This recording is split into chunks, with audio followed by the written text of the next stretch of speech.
News. Now, the latest from KIRO Newsradio and MyNorthwest.com. Good morning. It's 5:02. I'm Manda Factor, and here's what's happening. If you drive Denny Way in Seattle, heads up. The city is repainting 13 blocks of the eastbound lane this weekend, making it bus only, squeezing 20,000 other vehicles into one lane.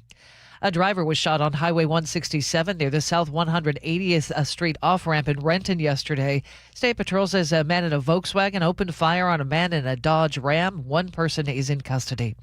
Governor Ferguson is asking the feds for a one-year tax deadline extension for people and businesses hit by this summer's wildfires. The Seahawks a step closer to being sold. The NFL's Finance Committee unanimously recommends approving the sale to the Khosla family group. All 32 owners vote next week. And the Mariners host the Cubs tonight. ESPN reports top pitching prospect Cade Anderson will get the call to start tomorrow's game. It's 5:03. Time for a check on our early Friday morning drive. Chris Sullivan is here. Good morning. Good morning. By the way, in addition to that terrible paint job for that ridiculous bus-only lane they're doing on Denny. How do you really feel about it? But 2 weeks ago, they moved the on-ramp, the ability to turn to get to I-5 from there, making it almost impossible for people to navigate Denny to get over to I-5. So that one boggles the mind, but, anything for the mayor's transit goals. Again, this was in the works before her, but yeah, that one's going to be terrible for drivers. Our roads right now in great shape. We're looking all green on the map. We're looking at 35 minutes from Olympia to Tacoma. Federal Way to Tacoma, also 35 up the Valley Freeway as well. Across the lake, no problems. Coming down from the north end, a nice, easy 35-minute trip so far. And not really even that many left lane campers today, so that was certainly a positive on the way down from Snohomish County. Let's hope so. KIRO Newsradio Real-Time Traffic. I'm Chris Sullivan.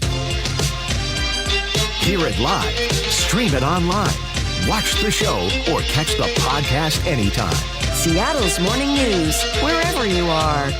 It's 5:04. It marks a significant escalation in the investigation surrounding former California Congressman Eric Swalwell. Federal agents seized electronic devices, searched his D.C. home, and now questions are swirling about where this investigation goes next. Here's ABC's Brad Milkey with Start Here. 6 months ago, Eric Swalwell was the leading contender to be the next governor of California. I ask all Californians, all Americans, to link arms and use their map to guide us and their courage to fuel us.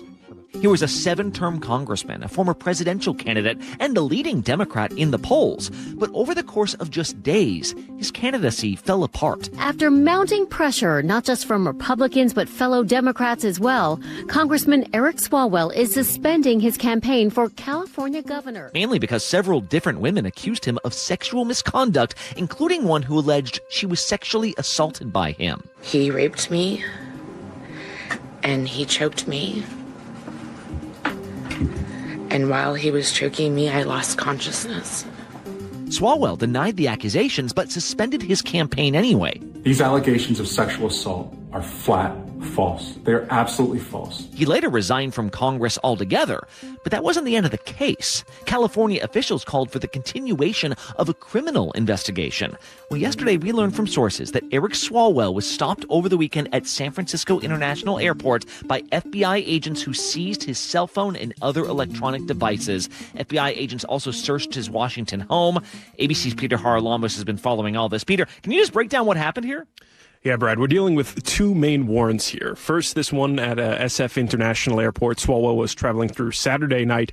That's when he was approached by federal agents. They took his electronic devices from him. The next morning, agents also showed up his house and executed a warrant there. This is all stemming from what is reportedly a federal civil rights investigation into his conduct. It comes as Swalwell's really facing multiple allegations from about a half dozen women who have accused him of sexual misconduct. Beyond that federal investigation, he's also facing probes from the Los Angeles Sheriff's Office and the Manhattan District Attorney's Office. And can you walk us back through, what is he being accused of more specifically? Yeah, so this appears to all stem from the flurry of allegations we saw when he was running for governor in California. We've seen multiple women accuse him of misconduct, and we saw him suspend his campaign back in April. The day before, the San Francisco Chronicle reported that an ex-staffer alleged that he sexually assaulted her twice when she was too intoxicated to consent. Specifically, Lana Drews has alleged that Swalwell drugged and raped her at a political event they both attended back in 2018. Swalwell at this point has denied all of these allegations, though he's resigned from Congress and suspended his gubernatorial campaign.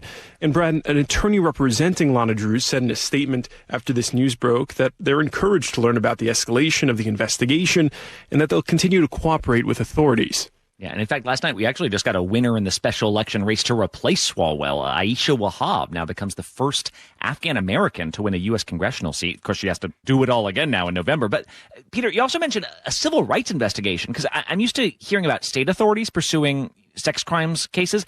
Is it unusual for feds to get involved in cases like this, or how are they characterizing this?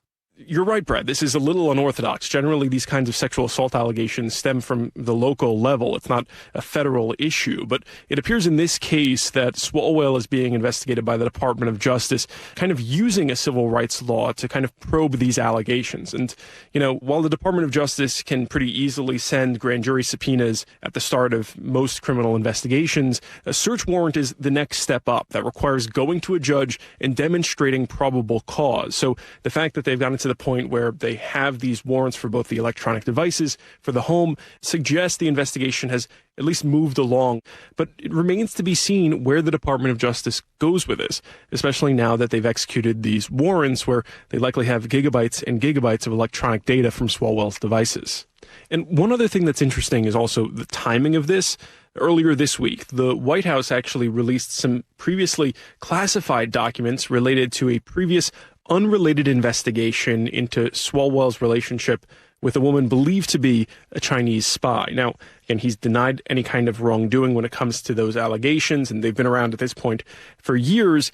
When Swalwell acknowledges that he had a brief physical relationship with Christine Fang, this suspected Chinese operative, though, of course, there are concerns about the selective release of classified documents, what's being withheld, what's being released.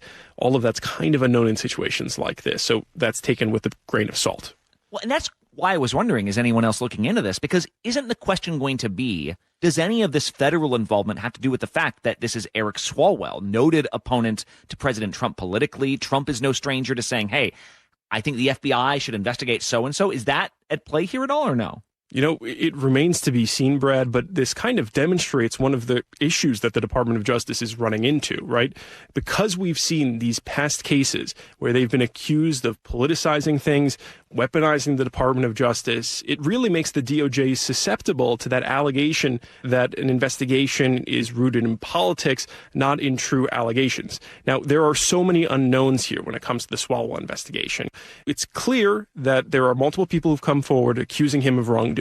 Right. It's also clear that over the course of his time in Congress, he was a vocal opponent of the president, one of his chief antagonists, someone who was one of the prosecutors during his 2021 impeachment after January 6th, someone who the president has kind of celebrated his downfall.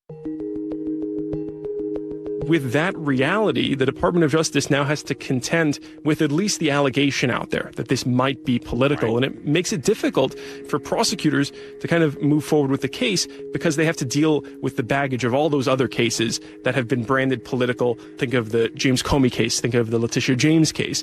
That baggage now comes with any case they pursue, especially if it's against a politician. Right. And yeah, as you've told me before, there are also cases that a lot of people claim are political that you're like, no, the FBI has been investigating this for a long time. So that's a very real possibility as well. All right. Peter Harlambus, thank you so much. Thanks so much, Brad. It's become clear just how impactful GLP-1s are becoming in American culture. As drugs like Ozempic and Wegovy and Zepbound proliferate, patients are thinner, fridges are emptier, and junk food companies are reworking their entire strategies around new eating patterns. But another place people are feeling this diet revolution is in their fingers. They're saying, ouch. Yesterday, the New York City Sanitation Department announced it was raising the penalty for households who don't properly throw out medical supplies like syringes, because apparently there are more needles than ever in your average trash bag, and sanitation workers are getting pricked more often. We don't want to reach into the bags and get stuck with a needle. That's the last thing that we want to do. The department has started putting out social media videos about this, noting a surge in uncovered syringes. More and more of my colleagues are getting stuck with these needles, and that's unacceptable and very easily avoidable. It's not just about pain either. Medical waste is dangerous for lots of reasons, including the risk of diseases and infections. So what are you supposed to do as a trash thrower-outer? Well, even if you put the cap back on a needle, it could come off in the trash. So officials say you should be dropping off your syringes at any hospital or nursing home. Local pharmacies often also have drop boxes just for this. If that's not an option, you should be collecting needles in a sealable hard plastic container. Doesn't have to be fancy. Think like an empty laundry detergent bottle. But instead of recycling that, you want to seal it securely, write in bold marker, household sharps, not for recycling, and put it with your regular trash. The folks who pick it up will thank you. Now, none of this is new policy, except for New York City's fines, which now run $250, but it does speak to how huge cultural shifts often carry unforeseen consequences, and in this case, very pointed feedback. That's ABC's Brad Milkey. From ABC News Tech Trends. Ford is readying a low-cost electric pickup truck. A front trunk, 5 seats, 4 doors, and a short 4-foot-ish kind of bed.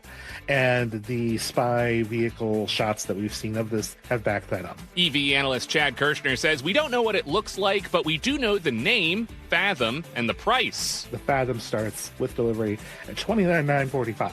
That's more than $20,000 cheaper than the average new car in the U.S. But Kirshner says Ford likely has more than just the domestic market on its mind. This platform is supposed to be the answer to the inevitability of Chinese EVs available in the U.S. While Chinese electric vehicles remain effectively locked out of the U.S. market due to more than 100% tariffs, Canada recently started allowing their sale. The Fathom is expected to be unveiled before the end of the year and go on sale in 2027. With Tech Trends, I'm Mike Dubusky, ABC News. It's now 5:14. ABC Entertainment News. Welcome to Sterling Point. The hit coming-of-age series Sterling Point is officially coming back for a second season. The Prime Video series follows New York City teen Annie Jacobson, whose life changes overnight when she inherits an island in Canada from her grandfather. The president is willing to grant you a full pardon for your crimes and ready to give you your life back.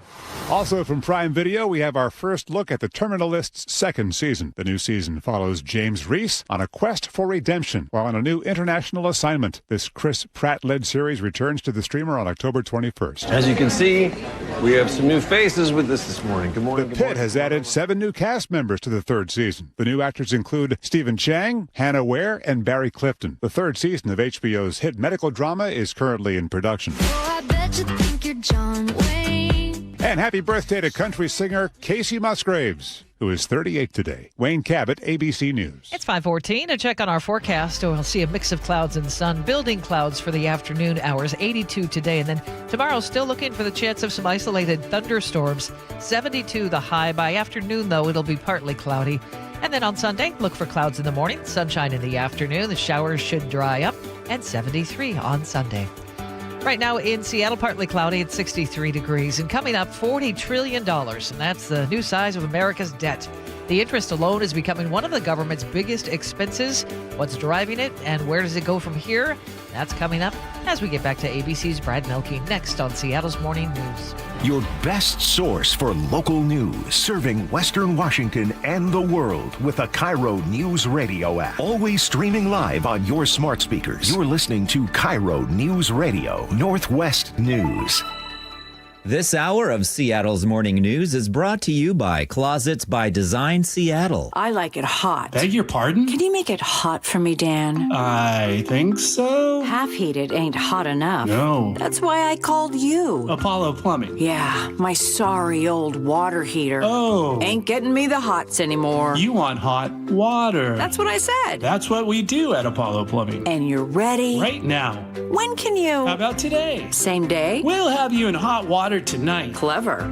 How about an upgrade? A tankless water heater would mean endless hot water. Now you're cooking. That's just for starters. Starters? How about we make it a worry-free water heater? Worry-free? Wrenchie's worry-free warranty. Which covers? Repair, service, all included. And when it wears out? Apollo replaces it. No extra charge? Nothing. Nil? Nada. As an Apollo A-list member, you're covered. And payments? To fit your budget with approved credit, of course. And I'm hot again. Worry-free. That's for me. We're on our way. Thanks for making it hot. We're ApolloPlumbing.com. If you are over 62 and have been putting off a reverse mortgage, this may be the right time to take a closer look. Hi, I'm Steve Teitler, owner of Best Mortgage. After nearly 20 years on the air, I'm retiring from radio advertising after September. I'm still helping clients, and if you want to work directly with me, now is the time to call. 425-649-6000.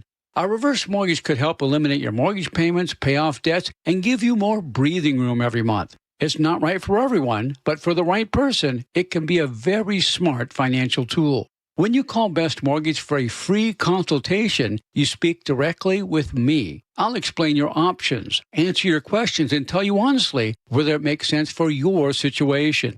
If you've been thinking about a reverse mortgage, don't keep putting it off. Call me today at 425-649-6000. Best Mortgage. Honest advice you can trust. 425-649-6000. There's a sink at the brink and a drain that's a pain. DayandNight.net. Slow drain? Backed up toilet? Call Day and Night to save $100 off any drain cleaning. Hi, I'm Bruce with Day and Night Plumbing and Heating. From a slow drain to a major backup, no drain is too big or too small. Whether we're your first choice or smart second opinion, I guarantee our experts will solve any drain problem, day or night. Now get $100 off any drain cleaning. DayandNight.net. At Madrona Financial and CPAs, we believe there are 7 steps that must be taken in preparation for a successful retirement. Retirement needs more than just a basic income plan. Hi, Jeff here with Madrona Financial and CPAs. Don't settle for a partial plan. Get the real deal by requesting your no-cost Madrona analysis today and discover what you may be missing. Call 833-673-7373 right now to request your analysis. That's 833-673-7373. Seattle's Morning News on KIRO Newsradio. It's 5:18. You may have heard the national debt has topped $40 trillion now. That's more than double what it was a decade ago. ABC's Brad Mielke has more as Start Here continues. On Wednesday night, President Trump made a social media post threatening to target the economy of Iran and anyone who does business with them. He didn't specify how he's going to up the pressure, but he called it an economic D-Day. As he uses that phrase, though, the U.S. has now hit a disturbing new threshold. As of today, this country is now $40 trillion in debt. Some would say that means we're teetering on the brink of an economic D-Day of our own making. But whenever I hear that, I'm also like, why exactly? The U.S. always seems to be at a deficit. Politicians at various times say they care about it, but what is the difference between a $1 trillion deficit and a $40 trillion deficit? And if the chickens did come home to roost on that debt, what would that even look like? What's the problem? I want to bring in Heather Long. She's the chief economist at Navy Federal Credit Union. Heather, I love that you're able to explain this in ways I understand. How much is $40 trillion really? Like, how does that debt stack up against a historic precedent for us? I mean, wow, what a huge eye-popping number it is, 40 trillion. Right. But from an economic standpoint, the key thing to think about is this is the biggest debt load the U.S. has seen since World War II. Huh. And the way that we think about it is 40 trillion as a percent of the economy. So basically, it's now taking up the entire share, the whole pie of the economy that we produce every year. And that's why it's such a key milestone that we hit. It's not that 40 is the, like turning age 40 or something, but it's this notion that it's 100% of our economy is now in debt. 100% in terms of, like, we talk about the GDP and stuff. You're saying it's 100% of that? Yeah. I mean, historically, politicians across the political spectrum have been okay with the U.S. going into debt for war or for recessions, trying to help the country like we did in the pandemic, trying to help us through a rough time and ensure people don't fall into poverty. But the idea is that when the rainy days go away and the sun comes out and things are better and the unemployment rate's low and companies are at record profit levels, kind of like we are right now, that we should be paying down that debt, And that's what hasn't happened in the last decade. There's been an agreement. You can blame both Republicans and Democrats, but there's been this almost bipartisan agreement not to care. But the bond market has reawakened and said, hello, it's time to care. And explain that to me, because the government, we were talking about this earlier this week, government gives out bonds, people buy the bonds, and then they get a predetermined amount of money back for those bonds. But when people can kind of smell blood in the water, they're like, well, we want higher interest rates. So the interest rates go up. The U.S. owes more in interest payments. But why does that? How does that end up affecting anyone, I guess, in real life? Yeah, we've certainly been in debt for a long time in the United States. Certainly, if you're a millennial or younger, it feels like forever. Right. But it's starting to make everything else in the budget look very small. What I mean by that is we now pay more in interest on our debt than we do on our U.S. military budget. Wow. It's just, it's becoming. It's kind of like when people get big into credit card debt. It's like the only thing you're focused on is, gee, I owe so much to the creditors. I wrote a piece a year ago, the bond market is king now. If the bond investors are unhappy with something that the U.S. government is doing, boom, they react by spiking these borrowing costs and forcing the government to act. So we are paying the interest then, because I always think like the U.S. just isn't even paying it. You're saying we are, but it's almost like we're taking out other credit cards to finance the current credit cards. Like that's how it's working. Exactly. This has real ramifications for Main Street. It immediately is impacting mortgage rates, heading back towards 7%. Auto loans are going up, small business loans, personal loans. We've seen a lot of people trying to take out personal loans to make ends meet right now. And so this isn't just Wall Street trading with Wall Street. This is impacting Main Street too. And on top of that, our outlook for the next 20 years is bleak. It's just more debt accumulation, more interest. So yeah, that's my last question then, is like, what's the worst case scenario here? When you say like at some point, the bond holders are like, no, we're not going to buy these bonds unless you're doing stuff we want to see. What is the worst case version of that? The worst case scenario is almost what is known as a black swan event, and that's the yields go up really quickly and it spooks the stock market, and suddenly there's a huge sell-off in the stock market, and a lot of deals that were looking good at 4.5% or 5% borrowing cost are suddenly facing a 6% cost or a 7% cost, and they can't make it happen. And so basically the economy falls into recession. Oh, everyone who is counting on affordable loans can't make them, and now you don't build that new business or you don't expand or whatever it is. Huh. Yes. And it's kind of like the tide going out and you find out who's naked. You find right. out who, who's not going to make it in that situation. And there's also political ramifications. A lot of people will call it the Liz Truss moment over in the UK. It happened. That's how the Prime Minister, Liz Truss, lost her job. She proposed something the bond market didn't like, and she was out of a job shortly thereafter. Right, and I know you've written about this before, how other countries, once people stop believing that a country can effectively pay back its debts, or if they think that the country is getting so skittish about it that they start manipulating their own data, that's when no one gives them credit, and that's how an economy just completely tanks. That's why we're hearing the warning bells this week. All right, Heather Long with Navy Federal Credit Union, thank you so much. Thank you. That's ABC's Brad Milkey. It's 5:25. It's going to be another nice day. Mix of sun and clouds. Clouds building in the afternoon hours, though, 82. And then tomorrow, we're going to see isolated thunderstorms. Otherwise, partly cloudy by the afternoon and 72. Sunday looks nice. Clouds in the morning, sunshine in the afternoon, and 73. It is 63 in Seattle right now. Coming up, how many chances should a violent juvenile offender get? Charlie Harger looks at the case of a Seattle 17-year-old who went through the justice system, got out, and now faces even more serious allegations. You're listening to KIRO Newsradio. Summer is for sunshine. It's a beautiful day out for baseball here at T-Mobile Park. Summer is for moonshots. He just absolutely obliterates this! Multi-homer game, Cole Young! Summer is for Mariners baseball. Emerson is racing over, slides up! He missed the catch! Incredible! So listen for the cheers and follow your ears to T-Mobile Park. Because where else can you travel to on a ferry boat and then eat crab nachos out of a ferry boat? How sweet it is! It is the sweetest, Rick. Mariners baseball. Tridents up. Don't miss out on fireworks night this summer at T-Mobile Park. The Mariners are kicking off Players Weekend with the next show tonight against the Chicago Cubs, featuring a playlist curated by your favorite guys on the team. Go to mariners.com/fireworks to get your tickets and check out the complete lineup. Presented by T-Mobile.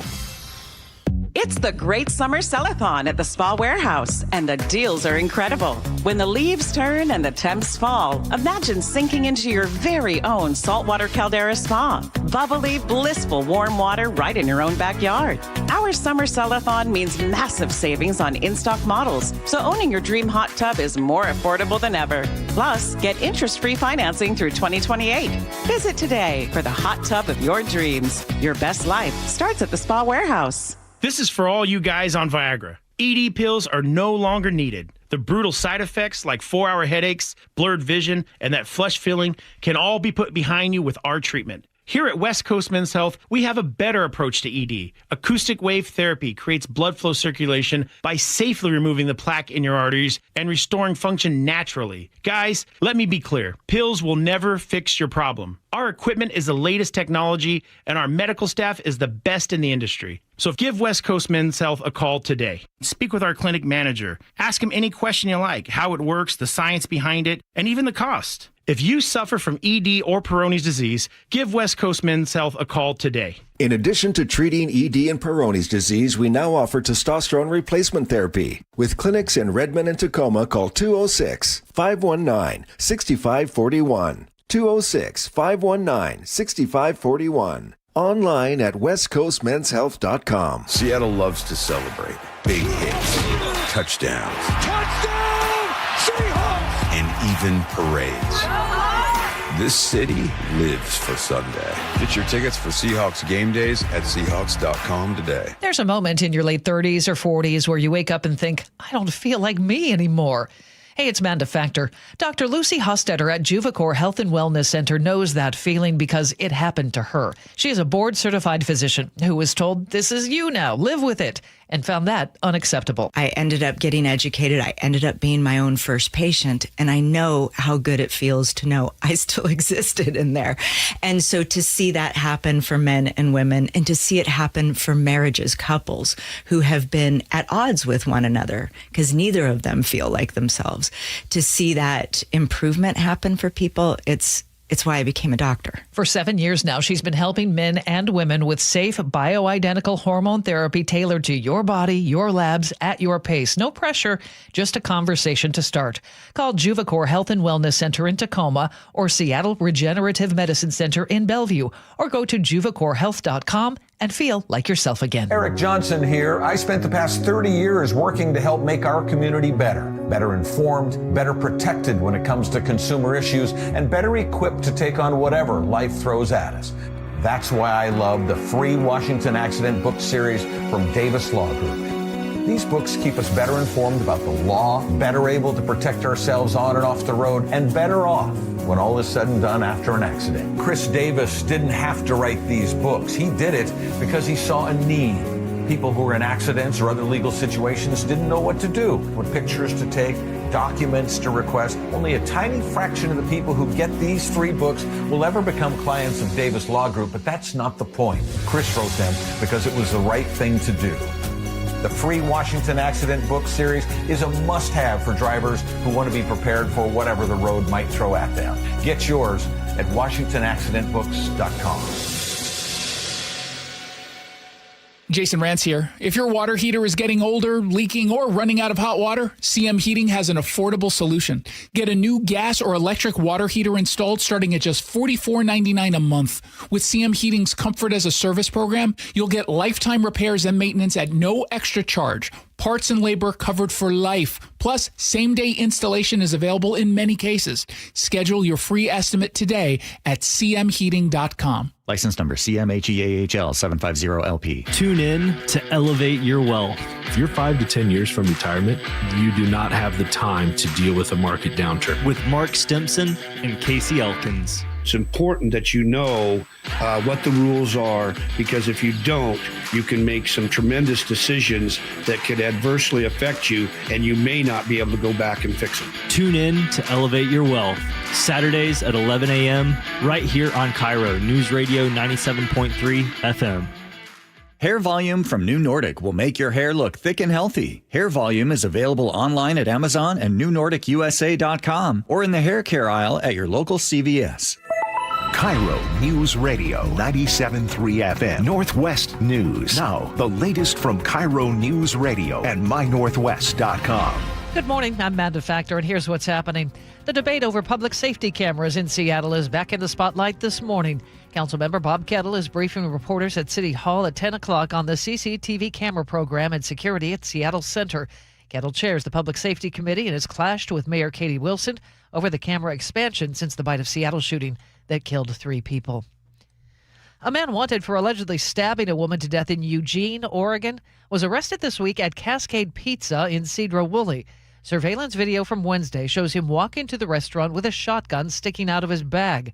Someone at the pizza place tells KIRO 7 he snuck behind the bar, stashed the bag and gun, then went out into the beer garden, ate some pizza, and drank a beer. Cedar-Woolley police tell us that's when SWAT came in. Crisis negotiators make contact. He tries to get away by climbing the walls of the beer garden. He finally makes it over. They were waiting there to arrest him. KIRO 7 TV's Elle Thomas. Well, we told you Starbucks is cutting more than 200 jobs, including about 120 employees who turned down a move to the company's new Nashville headquarters. I think they're telegraphing that Nashville is going to be a priority. UW marketing professor Jeff Schulman tells KIRO 7 if Nashville gets a greater concentration of power within the company, we could see more layoffs like this in Seattle. Starbucks says the layoffs are part of a restructuring announced this spring. Those separations begin mid-October. Just ahead of our traffic, Seattle Mayor Katie Wilson inaugurated a new bus-only lane on Denny Way yesterday. The city will repaint 13 blocks of the eastbound lane this weekend, dedicating it exclusively to buses. When we provide great public transit and we have dedicated lanes and many more people are able to choose that option, that actually ends up making our transportation system work better for everyone because we're able to just move more people with the space we have. The Seattle Department of Transportation tells KIRO 7 buses carry 7,000 people on that stretch of roadway every day. With the addition of the new lane, the 20,000 other vehicles that take the road each day will now have to squeeze into the remaining lane. Let's check traffic now. We do that every 10 minutes during Seattle's morning news. Chris Sullivan is here. So maddening, unnecessary and frustrating, but par for Seattle's course and their love of cars. Looking at the drive now, we are starting to see some brake lights on northbound 167 as you get out of the Auburn area. We're under 40, though, to make it up to Renton. Renton to Bellevue, though, you'll pick up the pace, only 15 minutes there. Olympia to Tacoma's got about a 35-minute trip. Federal Way to Seattle, 35 as well. Coming down from the north end, we've got a 35-minute trip from Everett to Seattle or Everett to Bellevue. Lake bridges are quiet. KIRO News Radio real-time traffic. I'm Chris Sullivan. And a forecast, a mix of sun and clouds for today. A little bit cooler. It should be around 82 and building clouds for the afternoon hours. Tomorrow still looks interesting. Might see isolated thunderstorms. Otherwise, cloudy skies and partly cloudy by afternoon. 72 tomorrow, 73 on Sunday. Sunday looks dry with clouds early on and sunshine for the afternoon. Right now in Seattle, partly cloudy and 63. Your best source for local news, serving Western Washington and the world with a KIRO News Radio app. Always streaming live on your smart speakers. You're listening to KIRO News Radio, Northwest News. Seattle's tradition for news and conversation. This is Seattle's Morning News with Charlie Harger and Manda Factor. It's 5:35. A Seattle teenager was convicted of serious crimes, served time in the juvenile justice system, and was released. According to new allegations, the story didn't end there. Charlie Harger asks the question, if the system's goal is rehabilitation, what happens when the behavior Only gets worse. He's 17 years old. He's already been through the juvenile justice system for serious crimes. Robbery at 15, guilty plea to it at 16. The court gave him an alternative disposition. He didn't follow the conditions, so the court revoked it and sentenced him to 52 to 65 weeks in juvenile rehabilitation. A judge prohibited him from possessing a firearm. His father was there for the sentencing, so was his mother. I point that out because the easy response to a kid like this is, where are the parents? At least on that day, they were there. We don't know what goes on inside that family, and I'm not going to pretend we do. Well, then he got out. And now, according to prosecutors, that same 17-year-old is under investigation for 2 first-degree robberies and an attempted first-degree robbery. Then last week, he was arrested in a separate South Seattle incident involving a stolen vehicle and shots fired at police. Those are allegations, not convictions. A judge has ordered the media not to identify him by name, and his name isn't the important part of this story anyway. The trajectory is convicted, incarcerated, released, and the allegations just got worse. The easy commentary here is to ask why somebody like this keeps getting another chance. I think we're asking the wrong question. If this were my son, and he'd already been locked up for robbery, gotten out, and within a short time was allegedly committing armed robberies and getting mixed up in scenes involving stolen cars and gunfire and undercover cops, I wouldn't be begging a judge to go easy on him. I'd be begging somebody to stop him. Because whatever happened last time clearly did not work. At some point, treating a young man as though consequences might damage him becomes his own kind of neglect. He's already being damaged, and other people may be getting damaged along the way. So yes, I think this young man needs serious intervention right now. That probably means taking away a substantial chunk of his freedom. But here's the problem. Where do we put him? Green Hill School is where Washington sends most of its troubled young people. Last month, the state's own auditors reported the facility has been over its safe capacity since 2023. Fights, assaults, contraband incidents quadrupled between 2022 and 2024. Nearly half the frontline staff leave within a year. Multiple staff members accused of sexual misconduct with inmates. A police task force raided the place and found fentanyl, meth, and shanks. Lock 'em up sounds right until you ask, lock 'em up where? Because warehousing a 17-year-old in that and calling it rehabilitation is just a lie.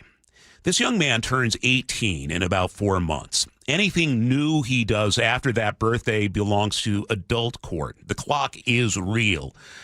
I can describe exactly what should happen right now. Put him somewhere secure enough that guns and drugs don't circulate around him. Make him go to school. Find out whether he needs mental health or substance abuse treatment. Give him a job skill. And when he gets out, don't just hand him a bus pass and wish him luck. Stay on him. I can describe all of that, and Washington State can't provide it. Building what this kid actually needs requires a kind of political courage Olympia hasn't been willing to spend. It means telling one side that restricting a teenager's freedom isn't cruelty when the alternative is watching him destroy himself. And telling the other side that locking him in a broken facility without funding real rehabilitation is theater. The trajectory he's on ends somewhere. Prison at 18, funeral at 20, or somebody else's funeral. Don't baby him. Don't warehouse him. Don't write him off. Stop him. Then use every day we have left to try to change where this story ends. You can find all of Charlie's commentaries at mynorthwest.com. Coming up, your political insights from ABC's Dave Packer. I'm Manda Factor. You're listening to KIRO News Radio. KIRO News Radio, where you hear G and Ursula. It's got to be a white man that I'm voting for in 2028. Weekdays 9 to noon. Kamala Harris, I'm not voting for you. AOC, I ain't voting for you. We can't take no more chances. It's going to be a white man that I'm voting for in 2028. And I think that's so sad without even knowing. If you think that there's somebody that you believe that can win in 2028, you let me know. Subscribe to the G and Ursula Show on YouTube and watch live or later. Summer's here, and it's the perfect time to tell you that Integrity Roofing and Construction has been serving and supporting our Puget Sound communities for 10 years. If your roof is aging, storm damaged, or just ready for an upgrade, now's the perfect time to schedule your free consultation. With products that last longer and perform better, Integrity's team brings full transparency so you know exactly what your home needs before you spend a dime. And Integrity has locations from Issaquah to Sequim to Everett and Gig Harbor. Visit IntegrityRC.com. That's IntegrityRC.com right now. Integrity Roofing and Construction, where doing the right thing matters. For nearly 20 years, I've talked with local homeowners on the radio about mortgages and making smart financial decisions. Hi, I'm Steve Tytler, owner of Best Mortgage, and after September, I'm retiring from radio advertising. So if you're over 62 and you've been thinking about a reverse mortgage, now's a good time to call to work directly with me. 425-649-6000. A reverse mortgage may help eliminate your mortgage payment, pay off debts, and create more room in your monthly budget. It's not right for everyone, and that's why honest advice really matters. When you call Best Mortgage for a free consultation, I will personally explain how it works, review your options, and tell you plainly whether it makes sense for you. No pressure, just straight answers from someone who's been helping Northwest families for decades. Fall is coming, and if a reverse mortgage has been on your mind, let's talk soon. 425-649-6000. Best Mortgage. Honest advice you can trust. 425-649-6000. Carter Subaru is Seattle's only Subaru dealer with the largest selection of Subarus in Washington. With over 800 vehicles in stock, they have exactly what you're looking for with savings you'll love. Visit Carter Subaru in Shoreline and Ballard or anytime at cartersubaru.com. Hello, sweltering Seattle. John Curley here. Is your home staying cool? Are you losing sleep because it's just too hot? At Home Comfort Alliance, the goal is not to sell you a new system. It's to fix the one that you have. Repair first, replace only if it truly makes sense, saving you time and money. If your system's done, a heat pump gives you both cooling and heating for year-round comfort. Get real pricing in 60 seconds at HomeComfortAlliance.com. Call the comfort people. Home Comfort Alliance. Don't miss your chance to become a Mariners season ticket member. With a Flex plan, you can choose your games and seats as you go and save big on tickets. But 2026 memberships go off sale this Wednesday, August 26th. Join now at mariners.com/flex. These are your political insights from ABC News. Sources tell ABC News former Congressman Eric Swalwell was served a warrant by federal agents Saturday night at San Francisco International Airport. They seized his laptop and his iPhone. The next day, agents searched his home in Washington, D.C. The California Democrat, once a rising star, resigned in disgrace amid accusations of sexual misconduct. Sources tell ABC News the criminal investigation centers around allegations of sexual assault. Swalwell has denied ever assaulting anybody. ABC's Perry Russum. The nation's debt reaching $40 trillion has got many lawmakers' attention, even as there remains little consensus or political will in Congress to do anything about it. President Trump's former fixer, Michael Cohen, after going against his former boss for years, even writing a book claiming Trump weaponized the Justice Department against his enemies, now saying in a radio interview that he takes it all back, and Trump responding by saying, quote, "I respect the fact that you recanted everything you said." Dave Packer, ABC News. It's 5:44. High clouds for today. We'll see a mix of clouds and sunshine. Those clouds are going to build in the afternoon hours, though. 82, and tomorrow will look quite a bit different and much cooler. 72 tomorrow. Still a chance of isolated thunderstorms. Otherwise, partly cloudy by afternoon. Sunday, look for clouds early on, sunshine in the afternoon, and highs in the low 70s. 63 in Seattle right now. Coming up, getting a driver's license in Washington is about to get a lot more complicated. Sully breaks it down in a choke point coming up next on Seattle's Morning News. Are you looking to buy a house, but like everyone, you're priced out of the Bellevue, Kirkland, and Seattle market? Many buyers have the income, the credit, and the desire to own, but simply don't have the down payment, often at least $75,000 just for a starter home. Hi, I'm Scott Rirucka, CEO of Legacy Group Capital in Bellevue with a great opportunity for home buyers. Introducing our Legacy Opportunity Loan. Legacy Group Capital has a select group of 100 new construction, single-family, and townhomes in the top Western Washington locations. Acquire a new construction home with no down payment, allowable closing costs paid, and a competitive rate. Yes, that's no down payment and some closing costs paid by Legacy. A wise man once said, the hardest part of winning in real estate is just getting in. And now you can with our Legacy Opportunity Loan. So get in the game. Limited properties available to qualified Washington borrowers. Learn more about this limited opportunity at LegacyG.com. Legacy Group Capital LLC at MLS ID 99045. Visit LegacyG.com for additional program details. I'm not one to say I told you so, but I switched to Pure Talk over a year ago, and ever since, I've been telling people there's no better wireless company out there. Well, a few months ago, a massive survey was conducted. 123,000 people were asked to rate their wireless carrier in 4 categories: coverage, support, data, and overall value. Well, the results are in. Guess which wireless company was the only wireless company to get 5 stars in every category? Yeah, Pure Talk. 5 stars, every category. To celebrate, Pure Talk is offering the first 3 months of any plan for just $15 a month, including their top-tier unlimited plan. No contract, no commitment, just a very inexpensive way to test drive the only American wireless company with 5 stars in every category. Just dial pound 250, say micro, and Pure Talk's U.S. customer service will take it from there. Again, pound 250 micro. And yes, I told you so. Looking for a simple solution to hair loss this summer? Get the same breakthrough one-day treatment I received at Advanced Hair during their once-yearly summer savings event. Your own natural hair begins to regrow the very next day, and Advanced Hair guarantees it will grow. Take advantage of your flexible summer calendar and get the most hair for your dollar during their best offer of the year. For details and a free consultation, call 425-449-8185, advancedhair.com. Hey, how's your money situation? Are you ready for retirement?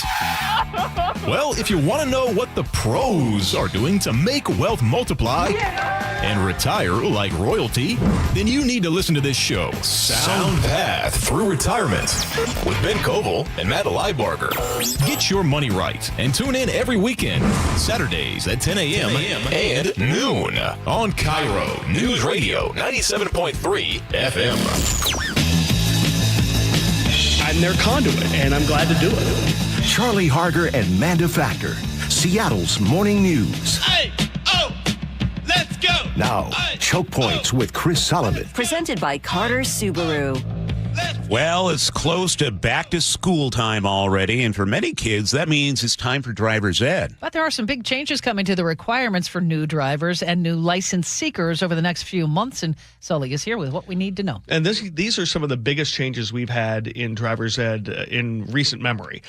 So new parents or parents of kids who want to become new drivers, you really need to pay attention, because the state is not only adding a new testing section to driver's training, it is now requiring driver's ed for older applicants. Starting November 1st, any first-time driver's license applicants under the age of 25 must complete the new work zone and emergency responder training course. It's an hour-long course that is going to launch in September. The Department of Licensing's Nathan Olson says it will go over things like zipper merging, how to negotiate work zones, our move over laws, and other safety measures. It's required for everyone getting their first license, who are 25 and under. It's free and it's online. It's mobile friendly and it's desktop friendly, so you can do it on your home computer, or you can do it on your phone if you want to. There will be a test to take right after, and you must pass this to get your license. Right now, this is a standalone course, but it eventually will be rolled into driver's ed training. Young drivers who are moving here, say your parents move you here and you want a Washington driver's license, well, you're also going to have to take this work zone and first responders course. If you have a valid license from another state and you want to get a license in this state, and you're between 16 and 24, you're going to have to take that course as well. So no simple transition for young license holders from other states. That is a pretty significant change. Washington is also expanding the age requirements for taking driver's ed. And I think this is going to be the biggest issue going forward, biggest change. Right now, say if you're 18, you only need to pass the written or driving test. You don't need driver's ed. Tommy had a bunch of friends who were like, yeah, I'm not going to take that school. Then all of a sudden they were like, oh, I'll just go in and take the test. No big deal. Well, starting in January, 18-year-olds will now have to take a driver's education class as well. Anyone who's 15, 16, 17, or 18 now and getting their first license is going to have to take a driver training course. So you can't just wait until 18 and then not take a driving training course and then, get your first license. You actually at 18 have to take a driver training course. And Olson says that age will go up a year every year until 2030. So by 2030, anyone under 22 years old will be required to take a driver's education class. One of the things that we found in our research was that for those who were 18 to 20 years old and had not taken driver training, that group had an 80% higher rate of involvement in accidents than those who had driver training. So the driver training courses work really well. But they are also really expensive. Courses can run between $500 and $1,000 or more. I looked at some yesterday. And my daughter's in right now. Exactly. You know how expensive this is. The state is looking at ways to lower those costs for lower income applicants with some sort of voucher system. That's something they're working out between now and when this becomes law, January 1st. Olson says these changes were directed by the legislature with one goal in mind. And that's safety. We believe it's going to improve driving, fewer accidents, fewer fatalities, more safety on the road. State is also creating a new mandatory safe driving class for Washington drivers between the ages of 18 and 24 who have 2 moving violations on their record. Starting January 1st, those drivers will need to take this course or they could lose their license.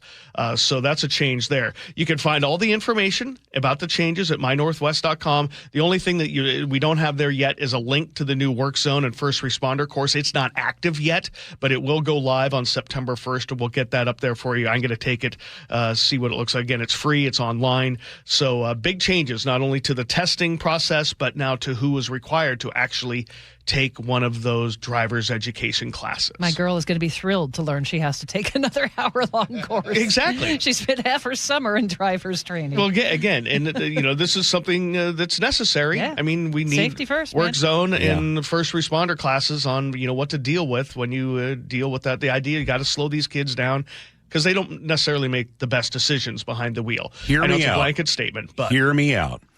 I think it would be a tremendous video and feature on Seattle's Morning News if we have driver's ed instructor Sully take your daughter out on a training drive, kind of evaluate her skills as she's getting ready to get that license. I evaluated do you think she'd be her willing? skills yesterday with her permit. It's terrifying. That'd be fantastic. What do you think? That's actually a really good idea. I mean, all. It would be great because, unlike you, I have no vested interest, and it comes with you want to live. Well, I mean, I have no baggage, so I don't know how she is or isn't going to respond. So I'd be very clinical, just like the way I coached other people's kids. Yeah. I think people, on the text line, they should vote on this. They should say yes, no. Should Sully take Manda's daughter out driving, and we have a full feature report on it? I'm all in. I'll wear a helmet.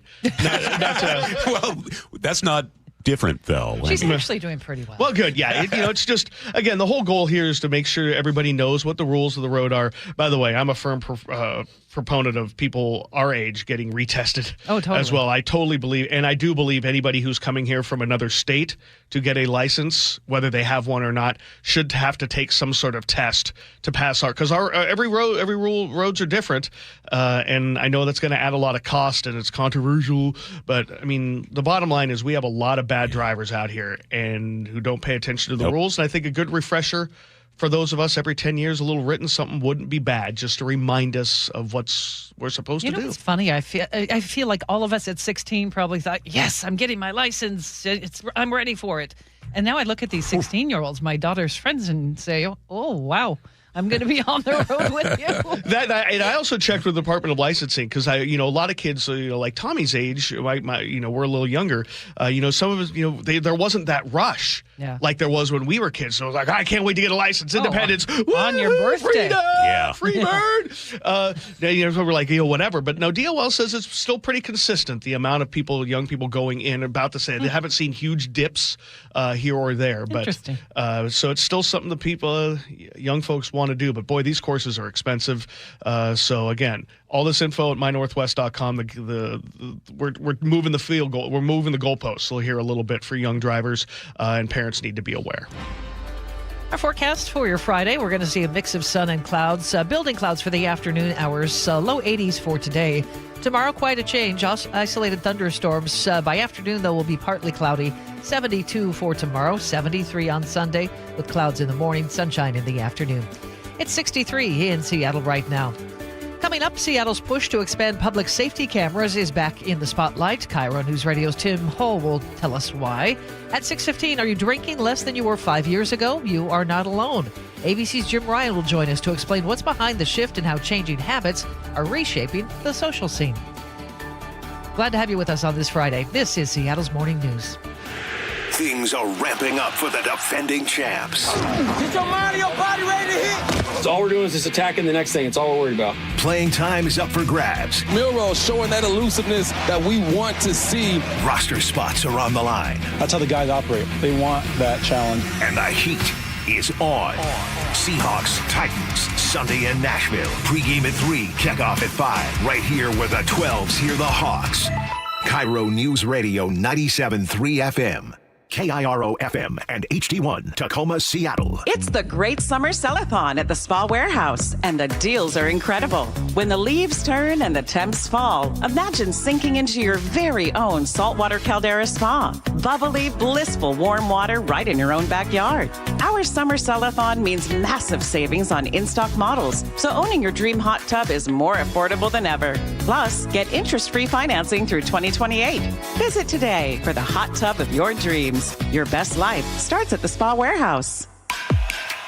Others doubted us. Others didn't believe.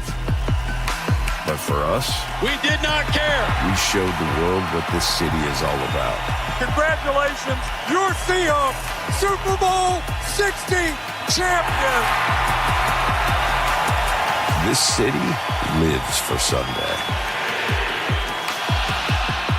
Get your tickets for Seahawks game days at Seahawks.com today. Did you know that nearly half the homes in Western Washington are not properly insulated or not insulated at all? That may be the reason why your home is way too hot in the summer and way too cold in the winter. It may also be the reason that your energy bills are sky high. Right now, Insulation Northwest is offering a free inspection of your home's insulation. This is a $199 value and it's absolutely free, no obligation. Just call today and Insulation Northwest will arrange a time that works with your schedule. We'll perform a thorough exam of your home's insulation and give you the advice you need to start saving thousands. Everyone who calls today will also receive a free infrared screening of your home using the latest technology. This will help reveal any hidden flaws in your home's protective energy blanket. What do you have to lose? It only takes about an hour and it's absolutely free. Call Insulation Northwest today, the real insulation company. InsulationNorthwest.com. If you've been told feeling tired, irritable, foggy, or just off is a normal part of getting older, it doesn't have to be. Hey, it's Manda Factor. Dr. Lucy Hostetter is a board-certified physician at Juvacor Health and Wellness Center who specializes in hormone therapy for men and women. We only use bioidentical hormones because these are the exact same molecule as what your body naturally makes, and they are very safe in you versus a synthetic hormone which can come with side effects. She wants you to know it's not just about feeling better, it's about being healthier. Hormone therapy is protective against heart disease, 50% decrease in heart disease, 35% decrease in dementia, 40 to 50% decrease in osteoporosis, decrease in colon cancer and diabetes. Treatment is safe, tailored to you, and Dr. Hostetter takes it step by step. Start with a phone call to Juvacor Health and Wellness Center in Tacoma or Seattle Regenerative Medicine Center in Bellevue, or go to juvacorhealth.com and feel like yourself again. Jonathan here from DUI Heroes, and if you're pulled over for a DUI, you can ask to speak with a lawyer immediately. We're available to you at DUIHeroes.com and 1-800-DUI-HERO 24 hours a day. If the officer doesn't get you in touch with us right away, you're still preserving the right and asking him to contact us as soon as he possibly can. The sooner you call a lawyer, the better your chances are. Look us up at DUIHeroes.com for a free case evaluation or call us at 1-800-DUI-HERO.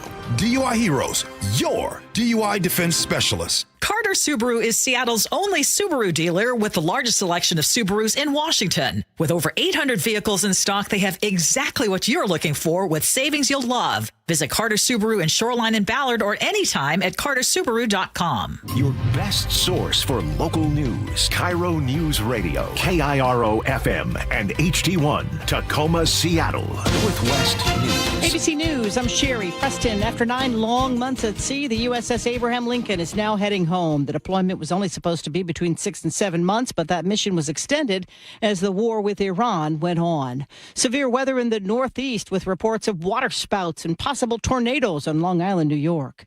Another law enforcement officer fired after checking up on someone using an automated license plate reader.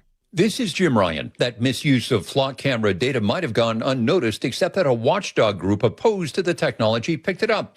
After firing Deputy Rome, Jefferson Parish Sheriff Joe Lapinto has gone to Flock to ask, what can we put into their program to make it better for us to be able to see this in the future? He acknowledges that incidents like this one shake public confidence in the technology. A 35-year-old woman under arrest, plotting to attack the New York State Capitol building in Albany. FBI agents say she had pledged allegiance to ISIS. This is ABC News. The United States has now deported nearly 2,300 Mexicans to Guatemala and sent dozens more to Honduras. Until the Trump administration, most Mexicans deported from the U.S. were sent back to Mexico. The first flights taking Haitians who no longer qualify for temporary protected status back in Haiti. They have also now landed.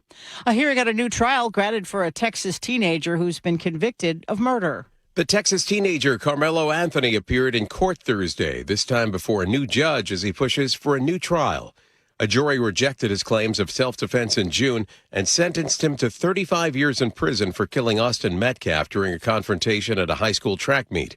Wednesday, the former judge was removed from the case after Anthony's legal team argued he'd enforced overly strict courtroom rules and gave an interview after the trial was over. Dave Packer, ABC News. Prosecutors called the deadly stabbing plain and simple murder. The defense said it was self-defense. I'm Sherry Preston, ABC News.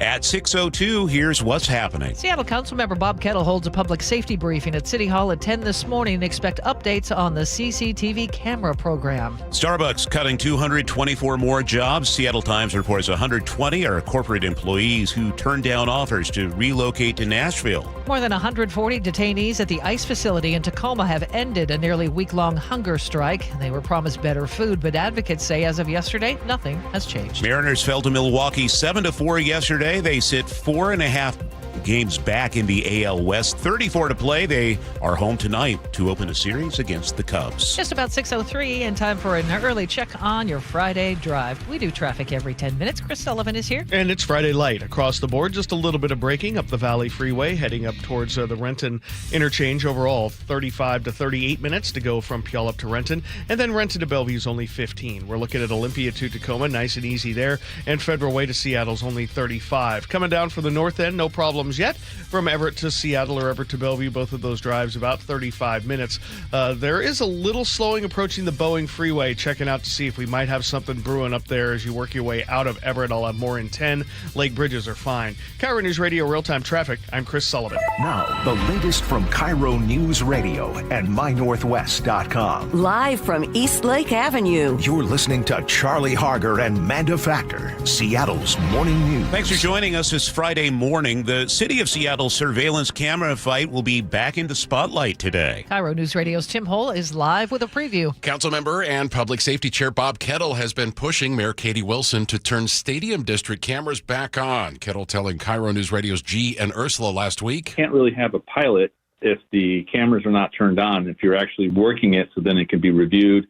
You can't determine how the system's working if it's not turned on. Wilson shut those cameras off after World Cup and paused further expansion while the city conducts an outside privacy review. The issue has taken on new urgency since last month's deadly shooting at the Bite of Seattle. Major venue and event leaders also calling for surveillance cameras to be installed at Seattle Center. Earlier this month, Seattle Convention Center CEO Jennifer Lemaster told KIRO 7 the city can address public safety without giving up privacy protections. And so at this point in time, we think it's very important that the city do both protect privacy and public safety, and we can do both. Kettle has said he wants a comprehensive security review at Seattle Center following the shooting, including staffing, communications, and use of camera technology. So at a briefing for reporters later this morning, we're expecting him to explain what he wants the city to do next ahead of a public safety committee discussion scheduled for next month. Tim Hole reporting live. Thanks, Tim. It's 6:05. Seattle Mayor Katie Wilson inaugurated a new bus-only lane on Denny Way yesterday. The city will repaint 13 blocks of the eastbound lane this weekend, dedicating it exclusively to buses. When we provide great public transit and we have dedicated lanes and many more people are able to choose that option, that actually ends up making our transportation system work better for everyone because we're able to just move more people with the space we have. The Seattle Department of Transportation tells KIRO 7 buses carry 7,000 people on that stretch of roadway every day. With the addition of the new lane, the 20,000 other vehicles that take that road each day will now have to squeeze into the remaining lane. At the news conference yesterday, Wilson was asked to respond to a new poll which shows her approval rating at 37%. Anyone can do a poll, so people can look at the poll and interpret what they want. When pressed, Wilson said her poll numbers may be slipping over public safety concerns. The speed limit dropping across neighborhoods in Bellevue. Starting Monday, the city is lowering the speed limit on local streets from 25 miles per hour to 20. No grace period. The city says the new speed limit takes effect as soon as the new signs are installed. The change covers nearly 2/3 of Bellevue streets.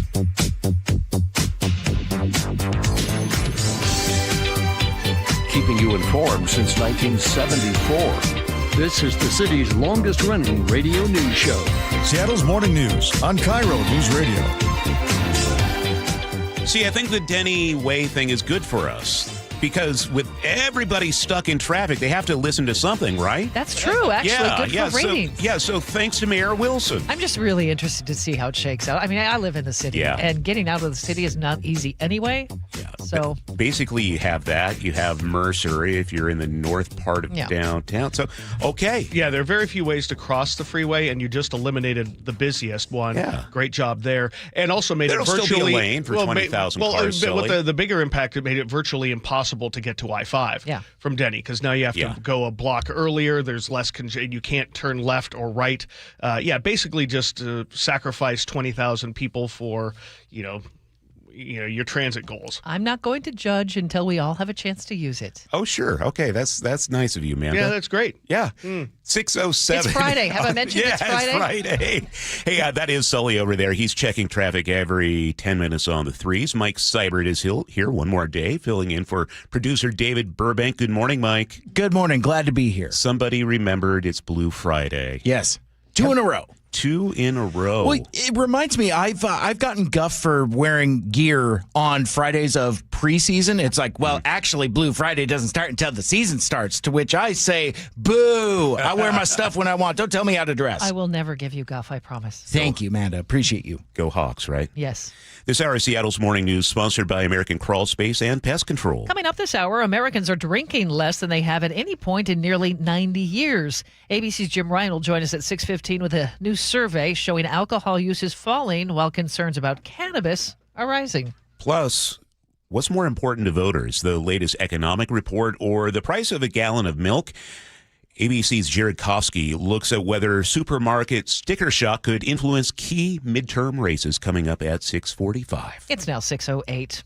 The EPA says nearly every property in the Spokane Complex fire zone likely has hazardous material that needs to be handled by trained crews. I've been surprised to learn that a vehicle that's been totally destroyed by a fire, though, may still have those damaged batteries intact. That can pose an ongoing hazard. The EPA's Emma Pocon tells the Jason Ranch Show on Seattle Red 770 AM. They have teams on the ground in Spokane County this week surveying and clearing hazardous materials left behind by those Spokane Complex fires. This comes as a Washington congressman wants to ban betting on wildfires. Republican Representative Michael Baumgartner of Spokane has introduced a bill in Congress that would block federally regulated prediction markets from offering wildfire-related bets. Baumgartner says those wagers could create a dangerous financial incentive for arson. Polymarket has offered wildfire bets, while Kalshi says it does not. This comes as Washington Attorney General Nick Brown is also challenging Kalshi.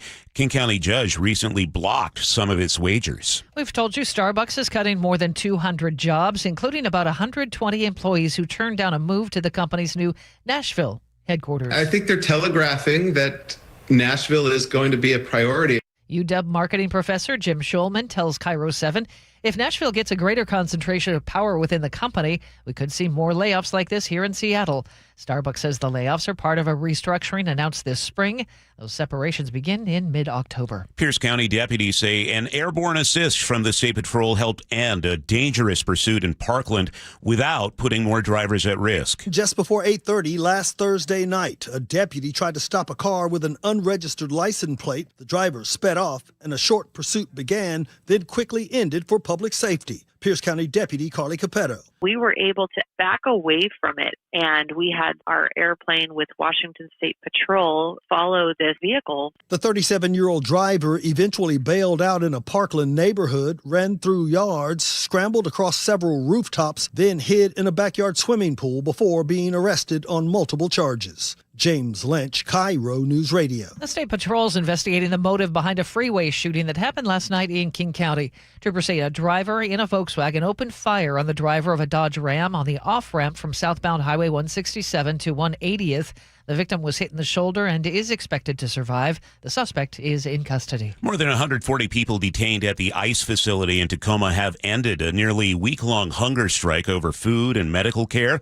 The Seattle Times reports the GEO group, which runs the center, promised new menus and bigger portions to end the protest. But as of yesterday, advocates say those changes still haven't happened. It's the 20th hunger strike at the facility this year. A man walked into Cascade Pizza in Cedro Woolley this week with a shotgun sticking out of his bag. We get the details from KIRO 7 TV's Elle Thomas. Someone at the pizza shop tells us he snuck behind the bar, he laid that bag and gun on the floor, and then they say he just went out into their beer garden, sat down, ate a pizza, drank a beer. After about 45 minutes, the shop gets a call from police saying, hey, there's someone in your restaurant that we want to talk to. So they're told, lock the door, make sure he's locked off in that beer garden, and get everyone out. Police say he tried to jump over a wall to get away, but police were waiting for him. Turns out he was wanted for murder in Eugene, Oregon. Seattle Times sports columnist Matt Calkins says he's resigned after 11 years at the paper. Calkins tells the Jake and Spike show editors killed a column he wrote about the debate over biological males competing in women's sports, tied to a rally outside Climate Pledge Arena before a Storm Fever game last month. This didn't surprise me. I was basically ready for it, and I knew that if it happened, I couldn't work there anymore. Calkins says the paper has spiked other columns of his before this one. He's planning to continue writing on Substack, and we have reached out to the Seattle Times for comment. It's now 6:12. Time for a check on the weather as you get ready for the weekend. Today's going to be nice, a mix of clouds and sun, a little bit cooler than it was yesterday. 82 for today. Overnight low around 60. Tomorrow, we're still looking for the chance of some isolated thunderstorms. Otherwise, partly cloudy by afternoon. High tomorrow, 72. Sunday looks nice. Clouds in the morning, sunshine in the afternoon, and 73. It's 63 in Seattle right now. Almost 6:13. We go to Chris Sullivan for traffic on the threes. Yeah, it turns out we do have a crash, and looks like ambulances are starting to show up now on southbound I-5, right there in South Everett before you get to the Boeing Freeway. The right lane is blocked for the emergency response, and the cars are over on the right shoulder, but we've got about a mile and a half back up behind it and about a 5-minute delay, so we're already up over 40 minutes to make it from Everett to Seattle or Bellevue. If you're jumping on the road south of that, you're going to have an easy drive down, but you just have to get through that if you're coming through the Everett area. Coming up the other direction, Olympia to Tacoma, no problems for you guys. 35 minutes or less. Tacoma and Pierce County, quiet. Federal Way to Seattle's 35. 35 as well. Puyallup up to Renton, no problems there. Looking at Renton to Bellevue, seeing a little bit of slowing through the top of the S-curves, but all in all, we've got about a 15-minute trip there. Across the lake, no problems. 16 looking really good. 18 over Tiger Mountain, a little slowing, but overall, not too bad.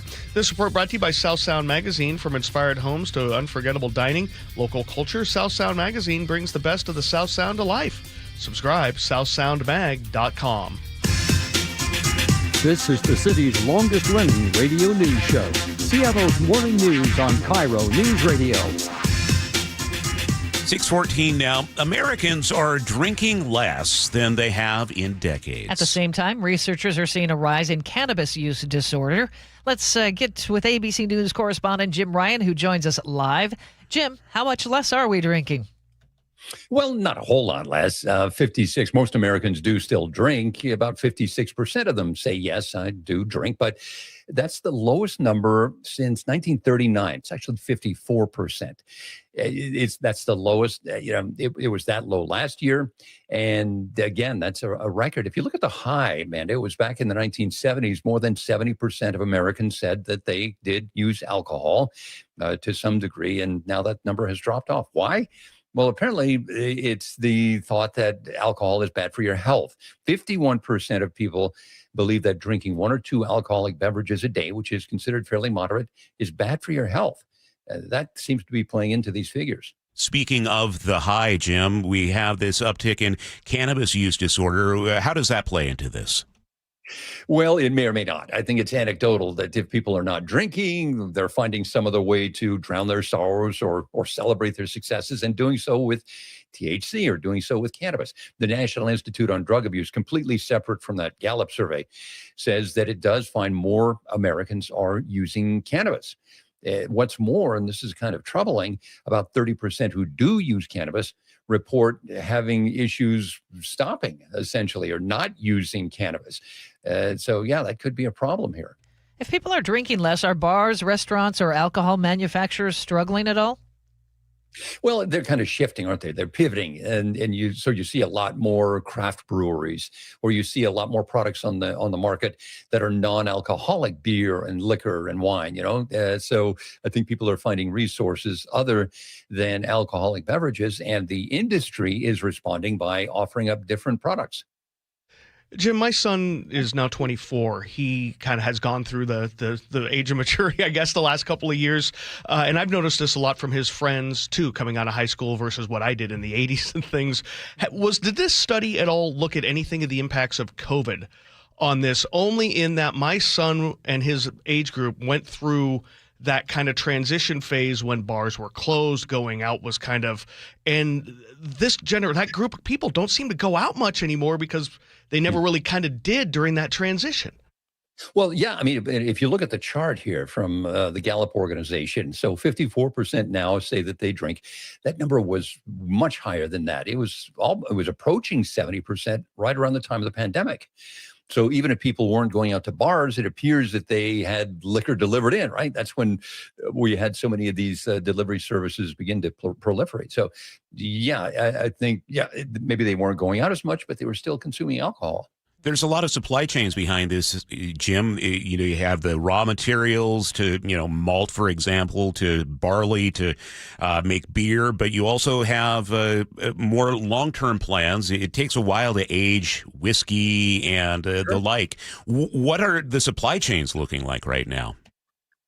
Well, I mean, like any industry, they're kind of suffering because the high price of gas. You're right. I mean, you've got to buy casks, you've got to buy the malt and the everything else that goes into brewing, or coming up with beer, and then you've got to deliver it out to the marketplace. And so I think every industry is kind of suffering, and we may see price increases in the future, not just from the supply chain issues, but also from fewer people using a product, supply and demand. All right. We'll see, Jim. Thank you very much. Have a great weekend. ABC News correspondent Jim Ryan. It's 6:18. A Seattle area teenager is making noise in women's professional tennis. Now she's stepping onto one of the sport's biggest stages, and KIRO Newsradio's Frank Lindsay caught up with her on the practice court.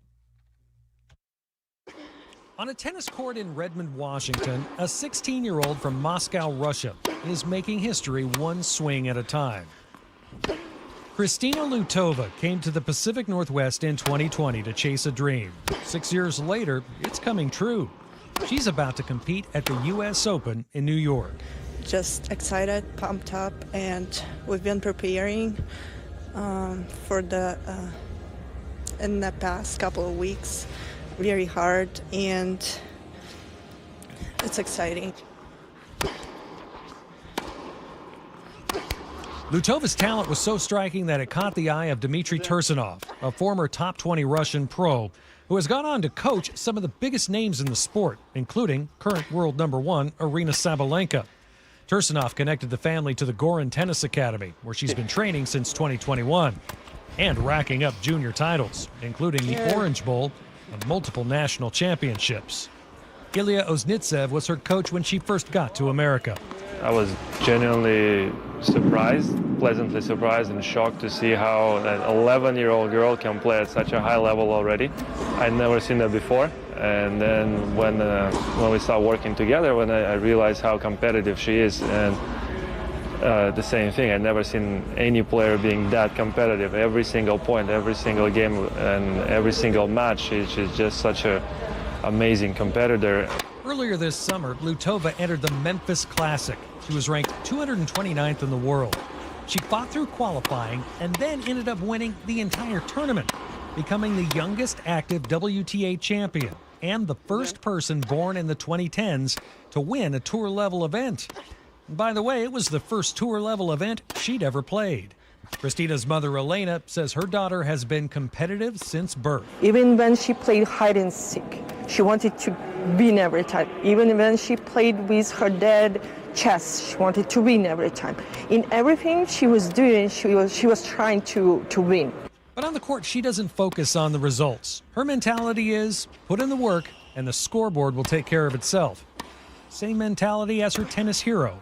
My favorite tennis player always been Rafael Nadal, for his composure, for his hardworking character. You know, he have been through a lot of injuries, and the character is just shown in everything. He's just a great human as well, out of the court, you know, always humble, always just, incredibly inspiring person and player. Christina is keeping her overall tennis goals and dreams private for now, but she does reveal that she wants to inspire others. And she wants to take care of her mom, who has sacrificed so much to get her where she is today. I want to make sure that she's happy, and in the future she has easy life, kind of, you know, a house, a cat, and just watch my matches with no worries and no pressure. You know really well what we're working on? Yes. Yeah, I love that discipline. Yeah. Thank you, Coach. You look a little sweaty. Thank you. Christina Lutova plays round 1 of qualifying at the U.S. Open on Monday.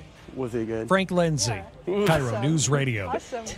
Did she say you look a little sweaty, Coach? Yeah, and they both did. That was an incredible experience, not just to get to talk to her, but just even if I hadn't gotten to interview any of them, just to be standing on a court with a professional tennis player. Well, yeah, you're the biggest tennis fan I know. I mean, I've been to live tennis before, but from the stands, and it's incredible to be that close. Can you describe how big the tennis scene is here in the Seattle area, Frank? It's getting, you know, hopefully this will make it bigger. I mean, it's competing with that other thing, the pickleball. The other thing. But it is, I will say, it's always been difficult to find a court, especially in the summertime. And as Americans do well, it kind of gets more popular, and people, hey, did you hear about Sloane Stephens? Hey, did you hear about Coco Gauff? And now maybe they're going to be saying, hey, did you hear about Christina Lutova? When does the U.S. Open start again? The qualifying rounds start on Monday, which is when Christina plays, and then the main draw starts the following Monday, August 31st. All right. Well, good luck to her. Yeah. It's 6:23. We need to get over to Chris Sullivan for an update on traffic now. And we have some positive news for those of you stuck in this 2-mile backup on southbound I-5 into the South Everett area, right before the Boeing Freeway at 526. Right lane has reopened. The emergency vehicles have taken off, including the ambulances. The car is still over on the right shoulder, but the backup is dissipating. Now we've added the stuff down through Bothell and through I-5 near the Northgate area. Overall, we're running about 40 minutes from Everett to Seattle or Bellevue, but definitely Friday light. Rented to Bellevue, the S-curves have activated a little bit. We've got about an 18-minute trip to get you up to Bellevue. Behind that, the Valley Freeway is under 40 minutes, closer to 35, really. Olympia to Tacoma, you won't hit the brakes at all. Same with the drive from Tacoma on up into about the West Seattle Bridge. Really nice, that whole I-5 corridor. Olympia to Tacoma is under 35 minutes. We're about 35 from Federal Way to Seattle. Lake bridges are quiet, so we're in a pretty good spot. This report brought to you by Home Comfort Alliance, heating, air conditioning, plumbing, electrical. Home Comfort Alliance repairs first, replacing only if it makes sense. Ask about a heat pump for year-round comfort. Get real pricing in 60 seconds at homecomfortalliance.com. Start off partly sunny today. Gets mostly cloudy by the afternoon into the evening. A high of 82. Chance of thunderstorms tomorrow east and west of the mountains. We dry out by Sunday with a high of 73. Right now it's 63 in Seattle. And coming up, Seattle leaders say they are speeding up efforts to make city streets safer. KIRO News Radio's Tim Hull will join us to tell us how. We'll also get to the opening bell report here on Seattle's Morning News. Word here for Clauses by Design. This morning as you walked out to your car, were you able to park it in the garage? Did you have to step over something to get to it? Well, that's not your problem. The problem is most homes aren't designed the way we actually live. Here's what I learned about Closets by Design. They do so much more than just closets, including organizing your garage so you can finally park a car in it. It also does laundry rooms, home offices, wall beds, entertainment centers, mudrooms, basically everything in your home. It's all custom built at their facility in Kent. They have a designer come out to your home, looks at you, your routines, and designs it for your needs. When things are designed right, your day just goes smoother with less clutter and frustration. And get this, for a limited time, you get 40% off, plus an additional 15% off, and 18 months 0% financing on approved credit if paid in full. Go to closetsbydesign.com or call 1-800-BY-DESIGN. KIRO News Radio is honored to bring home one of the nation's top awards in our industry, the prestigious National Edward R. Murrow Award for breaking news coverage. One award is the result of our team's hard work every single day, and none of it would be possible without you. You trust us with important information every time you choose us. Whether you listen over the air, on the KIRO News Radio app, or you watch us on YouTube, thank you. Not all roofs are created equal, and not all warranties are either. This is Justin Shirley, CEO of State Roofing and Exteriors. Right now, take advantage of free lifetime Golden Pledge warranties on all GAF shingle installations and save up to $3,000 or choose 0 down, 0 payments, and 0 interest up to 24 months. Summertime savings won't last forever. Protect your home with a roof you can count on for decades. Call 866-ROOF-ROOF or visit stateroofing.com today. Held to a higher standard since 1968. When you're finally off the clock after a long day, dishes put away, kids asleep, feet kicked up, heartburn. Don't let heartburn take over your hard-earned moment. Quick, Alka-Seltzer. Nothing works faster for heartburn relief. Alka-Seltzer effervescent tablets begin neutralizing stomach acid in seconds, so you can get back to your one more episode marathon. Quick, Alka-Seltzer. Because nothing works faster for heartburn relief. Use as directed. Ice Cube's Big 3 season has come down to this. The Big 3 Championship is coming to Charlotte. Who will be crowned the Big 3 Season 9 champion? Plus the Big 3 All-Star Game. The biggest names in the game, all on one court, one more time. 2 games of the most physical, competitive, and non-stop 3-on-3 action. The game played the way you love. Watch live Saturday on CBS at 1 p.m. Eastern, 10 a.m. Pacific, and catch replays Monday on BET. Yay, yay! Guys, I'll never forget the first time I saw somebody get results at our clinic. He was an 81-year-old man who hadn't been intimate with his wife in over 8 years. Viagra had stopped working for him, and he was desperate for help.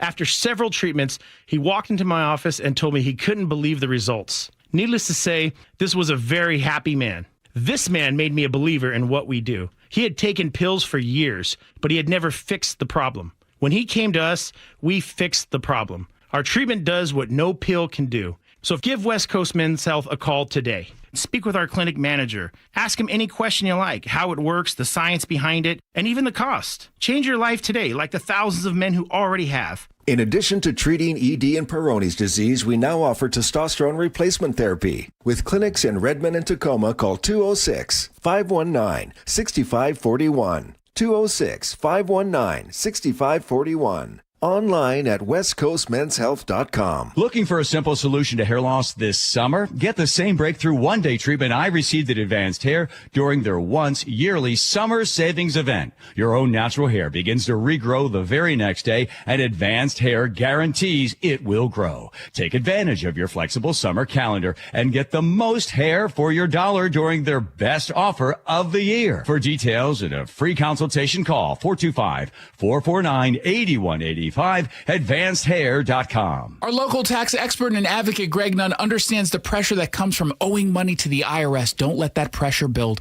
Call None Better Tax Resolution. From stress to success with IRS Solutions. Google NUNN. None Better Tax Resolution. KIRO Newsradio has your chance to win 2 tickets to see Anthony Hamilton with Tony live under the stars at the Tulalip Amphitheater, Thursday, September 10th. Go to mynorthwest.com/win for contest rules and your chance to win. That'll be $84.52. Perfect. Grab the bags, honey.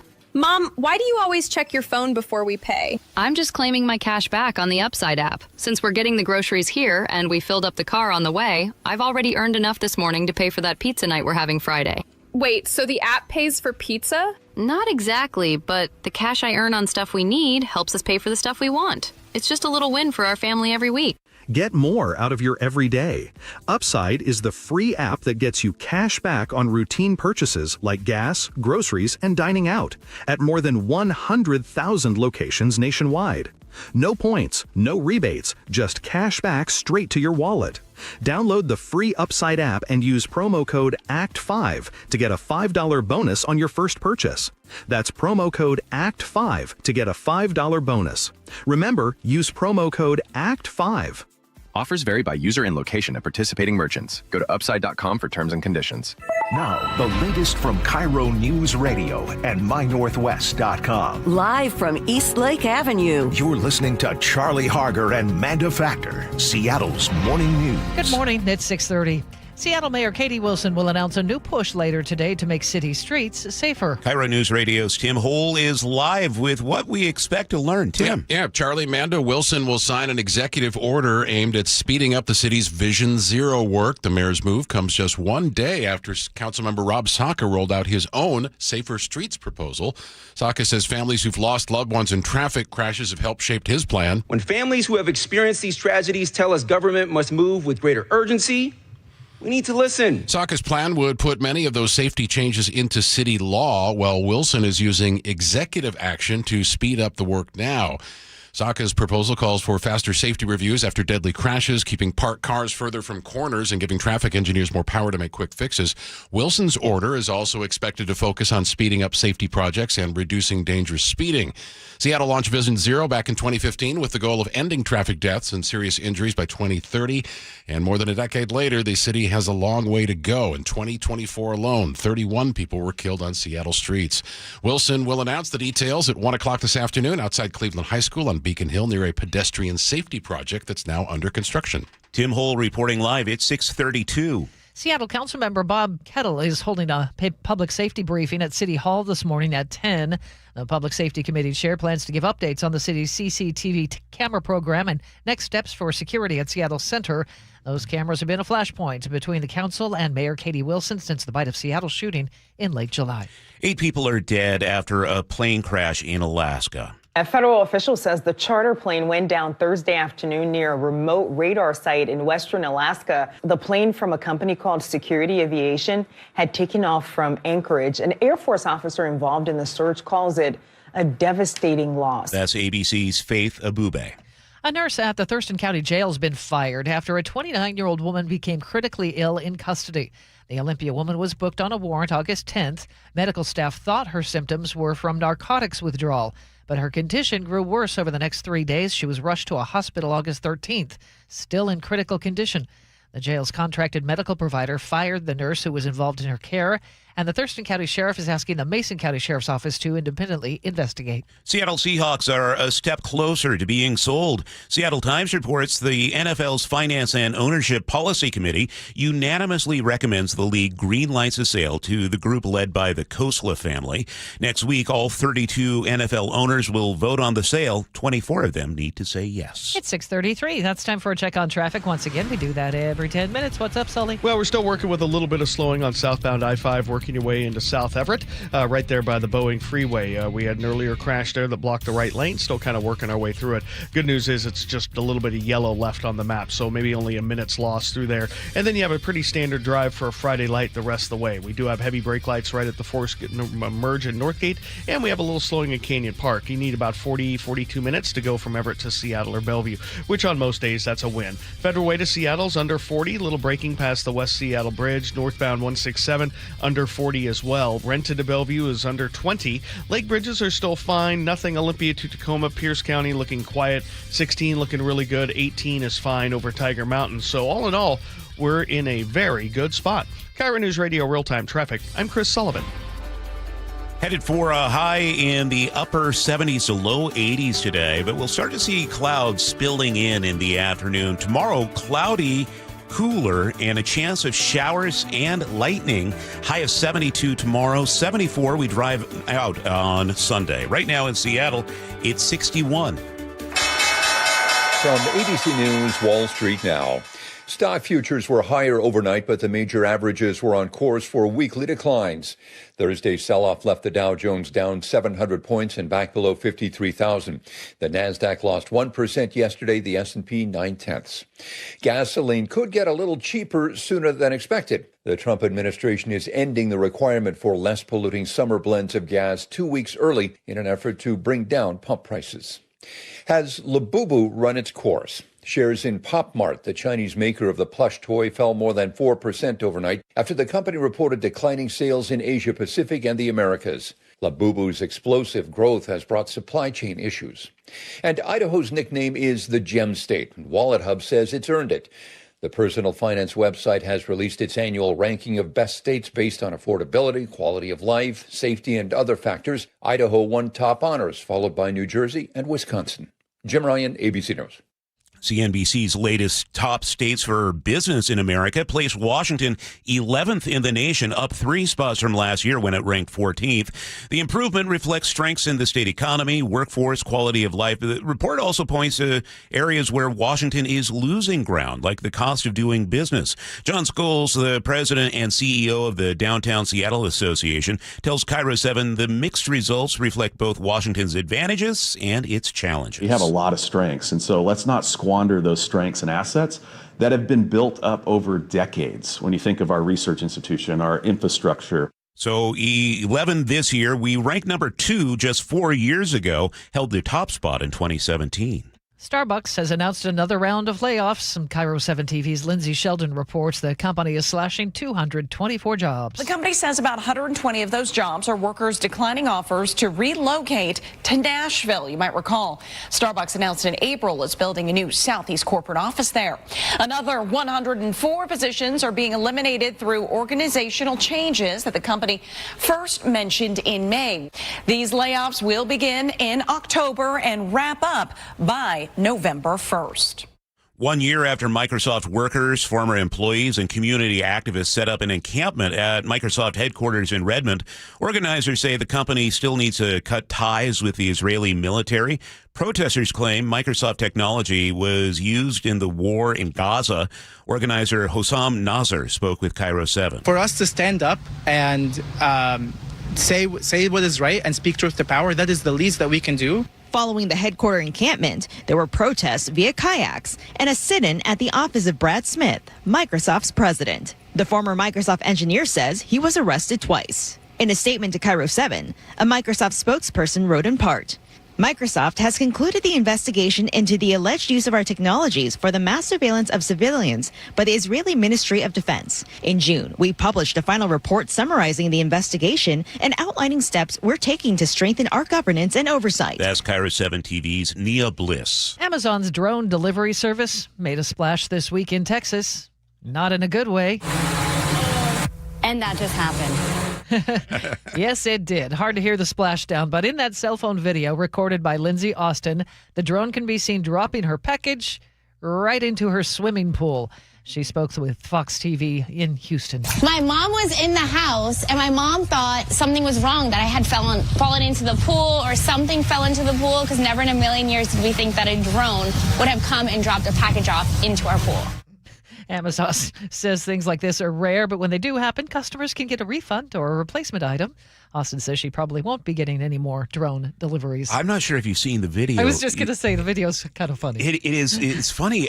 First of all, these drones are massive. Yeah, they're huge. Had no idea. This was not a small package that it delivered. And I was really surprised how low it gets. But I mean, I guess you need to do that. But yeah, not quite ready for prime time there. No, but it is very Jetson-like, isn't it? Yeah. I mean, when these become more popular, you're going to see these gigantic drones all over the place, right? Yes, and house cleaning robots, if we're speaking of Jetsons. I need a Rosie right now. Yeah, we sure do. I need Rosie yesterday. All right, trading's underway on Wall Street. The Dow is up 314 points right now at 53,073. S&P 500 up 28, and the Nasdaq is up about 60 points. Now a word here for KIRO 7 TV. Pinpoint alert days. Your advance notice to stay safe in the heat, smoke, and summer storms. When weather threatens to disrupt your day and your plans, KIRO 7 sounds the alarm and alerts you days in advance. Stay informed, stay ready with KIRO 7 Pinpoint weather, only on KIRO 7 TV. It's 6:39. Sully, what's coming up in traffic? Considering the viability of Spacely sprockets. Sprockets really necessary in the future? What is a sprocket? Okay, looking at the drive, we have closed the right lane again on southbound I-5 as you work your way into the South area. Just briefly, we'll talk about it next. The opening bell is brought to you by Legacy Group Capital Common Sense Lending. What if you could have the most reliable fiber-powered Wi-Fi? And get this, what if you could keep it at the same price for 5 years guaranteed? Now through August 24th, new Xfinity customers can get our best price on gig Wi-Fi this summer before it disappears. Just $50 a month for 5 years. No annual contracts, no hidden fees, and our best equipment included. Plus, get online in minutes with same-day Wi-Fi. It's Wi-Fi that finds and fixes problems before you even notice them. Like super intelligent Wi-Fi with a sixth sense. Plus, it keeps you protected from online threats. And get Peacock Premium included for 2 years. Lock in your price and unlock the possibilities. Get it now at Xfinity.com. Xfinity. Imagine that. Restrictions apply. Requires paperless billing and autopay with stored bank account. Taxes and fees extra. Speeds vary. Use of fiber coaxial cable. Learn more at Xfinity.com/same-day Wi-Fi. Hi, I'm Chuck McDowell, the timeshare cancellation guy and founder of Wesley Financial Group. And I want to set the record straight. I am not an attorney. I've never wanted to be an attorney. And the truth is, I really don't even like attorneys. If I sound like an attorney, I'll apologize. But what I've learned in my 15 years in the timeshare cancellation business is you don't need to be an attorney to get folks out of their timeshare. After 15 years and over 50,000 cancellations, I can tell you with confidence, we know how to get you out of your timeshare. Call us today and we'll send you our timeshare exit guide absolutely free with all your options for cancellation. Attorneys, this was meant to be funny, so please don't sue me, especially my friend Kenneth from Black River Falls, Wisconsin. Call now for your free timeshare exit info kit. 800-881-8686. That's 800-881-8686. 800-881-8686. Guys, if your energy is down, your workouts feel harder, and your drive isn't what it used to be, it may not be aging. It could be low testosterone. At Revive Health here in Seattle, the first step is simple: a free testosterone exam and consultation with an experienced medical provider. We'll review your labs, symptoms, and overall health to determine if testosterone therapy could help improve your energy, strength, and performance. And for a limited time, qualified patients can get started with a free month of TRT. Revive has helped over 120,000 men since 2011 improve energy, sleep, mood, and confidence. If something feels off, don't ignore it. Get answers and take control of your health. Call 206-529-1111. That's 206-529-1111. Or visit revivehealth.com. Revive Health. Elevate your vibe. Must medically qualify. Terms apply. Contact Revive for full details. If your home is 20 years old or more, it might be time to have your roof inspected. Your roof is your home's first line of defense, and at Guardian Roofing, Gutters, and Insulation, we'll help it last as long as possible. Our trained and licensed crew will evaluate your roof, repairing when we can and offering replacement options only when necessary. Plus, every new install comes protected with a full year of free maintenance on us. Visit GuardianRoofing.com today.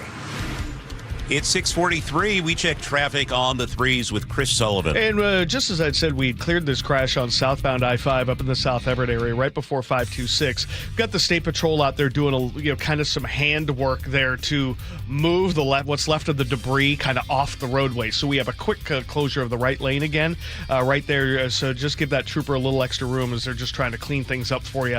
So the good news is there really isn't that big of a backup behind it, and it looks like they may be just getting out of the way entirely. Get a little further to the south, we do have brake lights getting into Northgate, a little bit through Canyon Park on 405, so we're going to need a little over 40 minutes to make that drive from Everett to Seattle or Everett to Bellevue, but overall, it is definitely Friday light across the board. Now, the Renton S-curves have heated up a little bit. You're going to see the slowing through all the weaving and merging with the on- and off-going traffic there between the Maple Valley Highway and Sunset.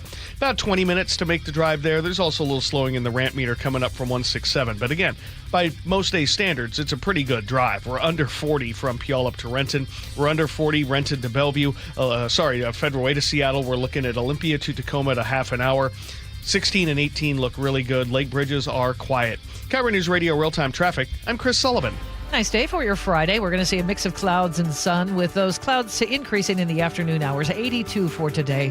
Tomorrow, still looking for the chance of some isolated thunderstorms. Otherwise, partly cloudy by afternoon and 72. Sunday looks great. Clouds early, sunshine in the afternoon and 73. We'll be back into the mid and upper 70s by Monday.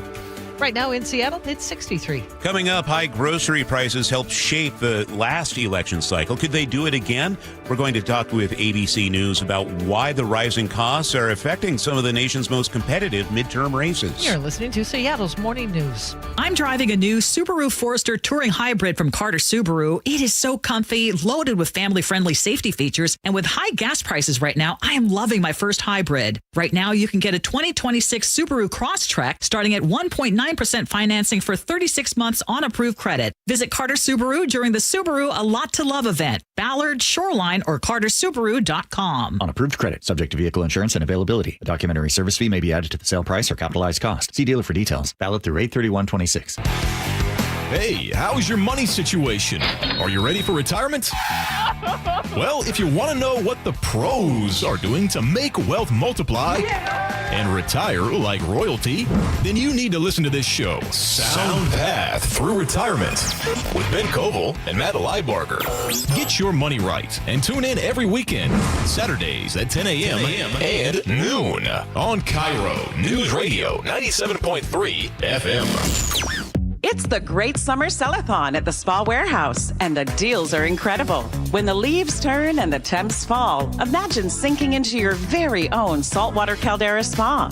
Bubbly, blissful warm water right in your own backyard. Our Summer Sell-a-thon means massive savings on in-stock models, so owning your dream hot tub is more affordable than ever. Plus, get interest-free financing through 2028.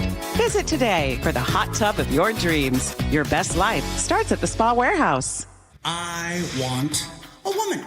I want a big girl. See the hysterical Gabriel Fluffy Iglesias when he takes the stage at Muckleshoot Casino Resort. Saturday, August 29th at 5:30 and 9:30 p.m. This way, we both can agree on the temperature of the thermostat. He's sold out stadiums around the world, and now he's coming to Muckleshoot Casino Resort on August 29th. Get tickets before they're gone to laugh out loud with Gabriel Iglesias at muckleshootcasino.com.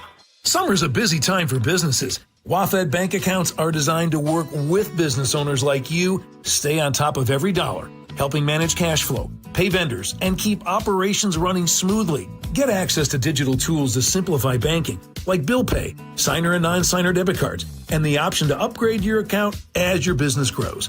Plus, our business bankers get to know you, so when you need help, we're there. WaFd Bank, built for business. Visit wafdbank.com, member FDIC. Reliable, refreshing, and ready every morning. Seattle's Morning News. These are your political insights from ABC News. On the same day we learned the national debt reached a staggering $40 trillion, President Trump spent the better part of an hour showing off his White House renovations to reporters. I love construction. I love seeing things properly taken care of. As you know, we've redone the colonnade, going to the Oval Office. We put the black granite down, and now we're out here. So for 50 years, more than that, they've wanted to have a heliport, but nobody knew how to go about it. And we are building a great heliport. Ballroom construction well underway. The Washington Post pegging that cost at $900 million. Unclear how much of that is coming from taxpayers. Max Lederer, the longtime publisher of Stars and Stripes, is stepping down, citing how the Pentagon under the Trump administration is trying to expand oversight over the military newspaper's operations. The Pentagon has also mandated the publication move to an all-digital format. Dave Packer, ABC News. Well, you've heard the U.S. national debt has now surpassed a record $40 trillion. That exceeds the entire gross domestic product of the country. Heather Long, the chief economist at Navy Federal Credit Union, spoke with ABC News, the podcast Start Here, and says historically, D.C. politicians have been willing to push the country into debt to cover the costs of wars or to help Americans through recessions. But she says the idea is that when the rainy days go away and the sun comes out and things are better and the unemployment rate's low and companies are at record profit levels, kind of like we are right now, that we should be paying down that debt. And that's what hasn't happened in the last decade. The national debt is so large that just the interest payments on the debt, that's more than what the U.S. spends on the budget for the Pentagon. Experts say the rising debt load has effects across the country, including leading to higher borrowing costs for things like homes and auto loans. Walmart has a plan for billions of dollars worth of tariff refunds. ABC's Lionel Moyes has details. Some relief may be coming for your grocery bill. Walmart says it's putting its $2.9 billion tariff refund toward lower prices. The retail giant says its customers are feeling squeezed, especially by gas prices above $4 a gallon. Meta is defending itself against accusations that its social media empire harms children. Social media attorney Reagan Charleston Thomas told News Nation that a whistleblower says the company designed features to get children hooked on its Instagram and Facebook platforms. These products were marketed to children, and the age gates that Meta holds out as being effective, they knew weren't working. So they had awareness and knowledge that children were on their platforms and they were monetizing that. 4 states are seeking billions of dollars in damages, as well as fundamental changes to how Meta runs those apps. Meta insists it has a long history of protecting its youngest customers. The deadline to remove the rotting food from a burned-down warehouse in one Los Angeles neighborhood has officially come and gone. News Nation's John Finoglio reports residents living with a dangerously unhealthy fallout say they've had enough. Earlier this week, Lineage said 97% of the food waste had been removed. That sounds like the finish line. But 3% of roughly 85 million pounds is still a lot of rotting food. And for the people living and working near this warehouse, every day has meant more putrid odor, more vermin and flies, and more frustration. Because last week when they missed the first deadline, nothing happened. And now they missed their own deadline, and we're still waiting. We are still waiting. Like I've said, the hardest part of living here right now is the smell and not knowing what's going to happen to us in the future. I don't want to get sick. A new report from St. John's Community Health out this week is also raising concerns about lasting health impacts. Lineage says what's left is the hardest part. Food trapped deep inside a 6-story racking system with thousands of shelves. Workers in protective gear are having to reach areas heavy equipment can't. But neighbors say that explanation isn't good enough anymore. I want you to hurry. Not another week, not another, I can say day, but if you have so much money, why don't you bring in more workers? This is absolutely not acceptable for this community. The city says Lineage already missed its August 14th deadline. Lineage disputes that timeline, but even under the company's own count, they missed it. Mayor Bass issuing a statement saying, in part, "We cannot take them at their word. City personnel were inside the warehouse and food waste remains. Lineage missed the August 14th deadline. They moved the goalpost, and they failed again. Lineage and Chill Build do not deserve to rebuild." If somebody from Lineage wants to come to our house, I'll make dinner for you. You will not be able to sit at the table and eat dinner because of the smell. You won't be able to sit there and have a conversation with my dad or me because of the smell. Now, that fire happened June 17th. It took fire crews about a week to finally put it out. Well, political races take a back seat to an auto race in the U.S. Capitol this weekend. News Nation Washington correspondent Rashad Hudson has the story. The sounds of IndyCar are coming to the National Mall. 147 laps, 250 miles, and speeds approaching 180 miles an hour through the heart of Washington. It will send drivers past some of Washington's most recognizable landmarks. And for the drivers, a brand new street course means plenty of unknowns. The White House has made the event a centerpiece of the country's 250th birthday celebration. The presidential motorcade will actually take a lap around the track before the race. 6:53 now. Chris Sullivan has traffic on the 3s. Well, I'm kind of excited to kind of see that. I think it'd be more fun to have the drivers just drive the Beltway during commute, just to see how that goes, to see how they would navigate that at speed. That would actually, I think, be more fun. Looking at the drive now, we have finally cleared entirely the crash on southbound I-5 right as you approach the Boeing Freeway in South Everett. State troopers done out there doing the hard work of moving the debris by hand and getting it off to the side of the road. So all the lanes have reopened there. Just have a hint of braking left. Once you get through that, it's a pretty good drive all the way down till you get to the Forest Merge in Northgate. We do have heavy braking there, but you get into it quick, you get out of it just as fast. So overall, we're under 45 minutes from Everett to Seattle, and we're under 40 from Everett to Bellevue. So definitely Friday light. Rest of the map, trying to wake up a little bit, and it's a good thing for you if you're out there now that really hasn't too much. I mean, Federal Way to Seattle, 40 minutes, about 20 from Renton to Bellevue. The S-curves are a little active, but by most day standards, not too bad. Behind that, the Valley Freeway is under 40, and the Olympia to Tacoma is nice and quiet. Lake bridges are too. So we're shaping up to have a pretty good day as long as we stay out of each other's way. KIRO Newsradio Real-Time Traffic, I'm Chris Sullivan. The weather's going to be nice. Mix of clouds and sun for today. It looks like the clouds will increase in the afternoon hours, though. 82 the high for today. Overnight low 58 tomorrow. Interesting. Might see some thunderstorms. Otherwise, partly cloudy by afternoon and 72. Back to the mid-70s for Sunday and Monday. Right now in Seattle, it's 63 degrees. Coming up in the next hour, we'll have more of the day's top headlines. The debate over public safety cameras in Seattle about to heat up again. Councilmember Bob Kettle will hold a briefing this morning on CCTV expansion and the next steps. We'll get a preview from KIRO News Radio's Tim Holt. Glad to have you with us on this Friday. This is Seattle's Morning News on KIRO News Radio. KIRO News Radio, where you hear G and Ursula, weekdays 9 to noon. Starbucks is going to stop covering GLP-1 medications for weight loss. If you're on it, you know that these drugs per month can be like up to $1,000 if you don't have coverage. When have we ever believed that pharmaceutical companies or any other company is going to make less profit to help the people out? Watch live or later on the KIRO News Radio YouTube channel. KIRO FM and HD1, Tacoma, Seattle. I move mountains for a living. Literally. That means I don't carry hand lotion, and when it comes to serious heartburn, I don't mess around with anything but Rolaids Max Strength. Its dual-active formula has 1,500 milligrams of calcium carbonate and magnesium hydroxide that relieves heartburn fast. And the best part? The roll fits right here in my pocket, so I can get back to moving mountains. Rolaids spells powerful relief. 1,500 milligrams is our highest amount of antacid per tablet. Read each label. Use as directed. Keep out of reach of children. This is the story of the one who keeps multiple buildings running smoothly day after day. Plumbing that flows, HVAC that hums, cleaning supplies that keep surfaces sparkling.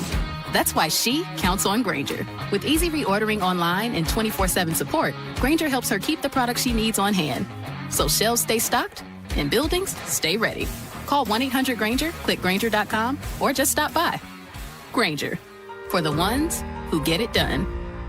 Certain industries expose workers to hazardous chemicals. If you worked in a paper or pulp mill, or in aircraft manufacturing or painting at Boeing, and have a child born with birth defects, your child may be entitled to legal damages as a result of your exposure to such chemicals. Birth defects have been linked to toxic chemicals, metals, and solvents used in these industries. If your child was born with brain or spinal cord damage, organ or limb malformations, blindness, cerebral palsy, genetic damage, or other birth defects, and you're a past or present worker in a paper or pulp mill, aircraft manufacturing, or painting, contact us now toll-free at 1-866-99-TOXIC. Your children may be entitled to legal damages. If you're a past or present worker in a paper or pulp mill or aircraft manufacturing or painting at Boeing, and your child has a birth defect, call toll-free at 1-866-99-TOXIC. Your call is confidential. 1-866-99-TOXIC. Message authorized by Weinstein Cajano, 600 University Street, Suite 1620, Seattle, Washington. Hi, I'm Dr. Shelley Place with today's tip for kids from the American Academy of Pediatrics. Kids are full of energy, but keeping them active in their teen years can be a challenge. Aim for an hour of physical activity every day. If they like sports, that's a great place to start. Keep the focus on fun, not winning, and encourage your child to do a variety of activities. If your child isn't meeting that 60-minute goal, gradually increase their activity in ways they enjoy. For more, talk with your pediatrician or visit healthychildren.org.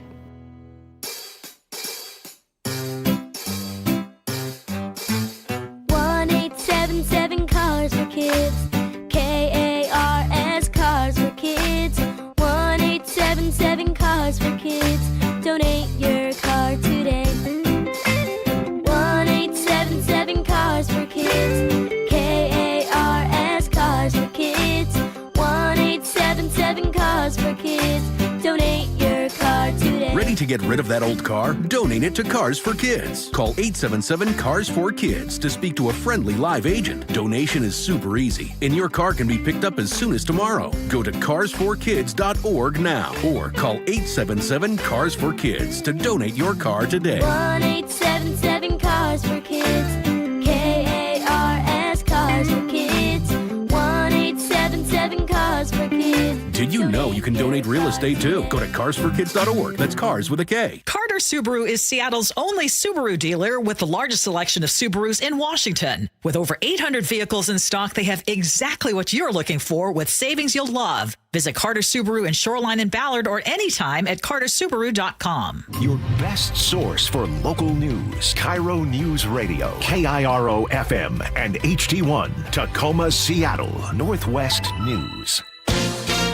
ABC News, I'm Sherry Preston. Prince Harry and 6 others, including Elton John, have just been ordered to pay an initial $13 million to the publisher of Britain's Daily Mail following their invasion of privacy case that failed in court, the publisher strongly denying claims that the phones of the high-powered litigants had been hacked.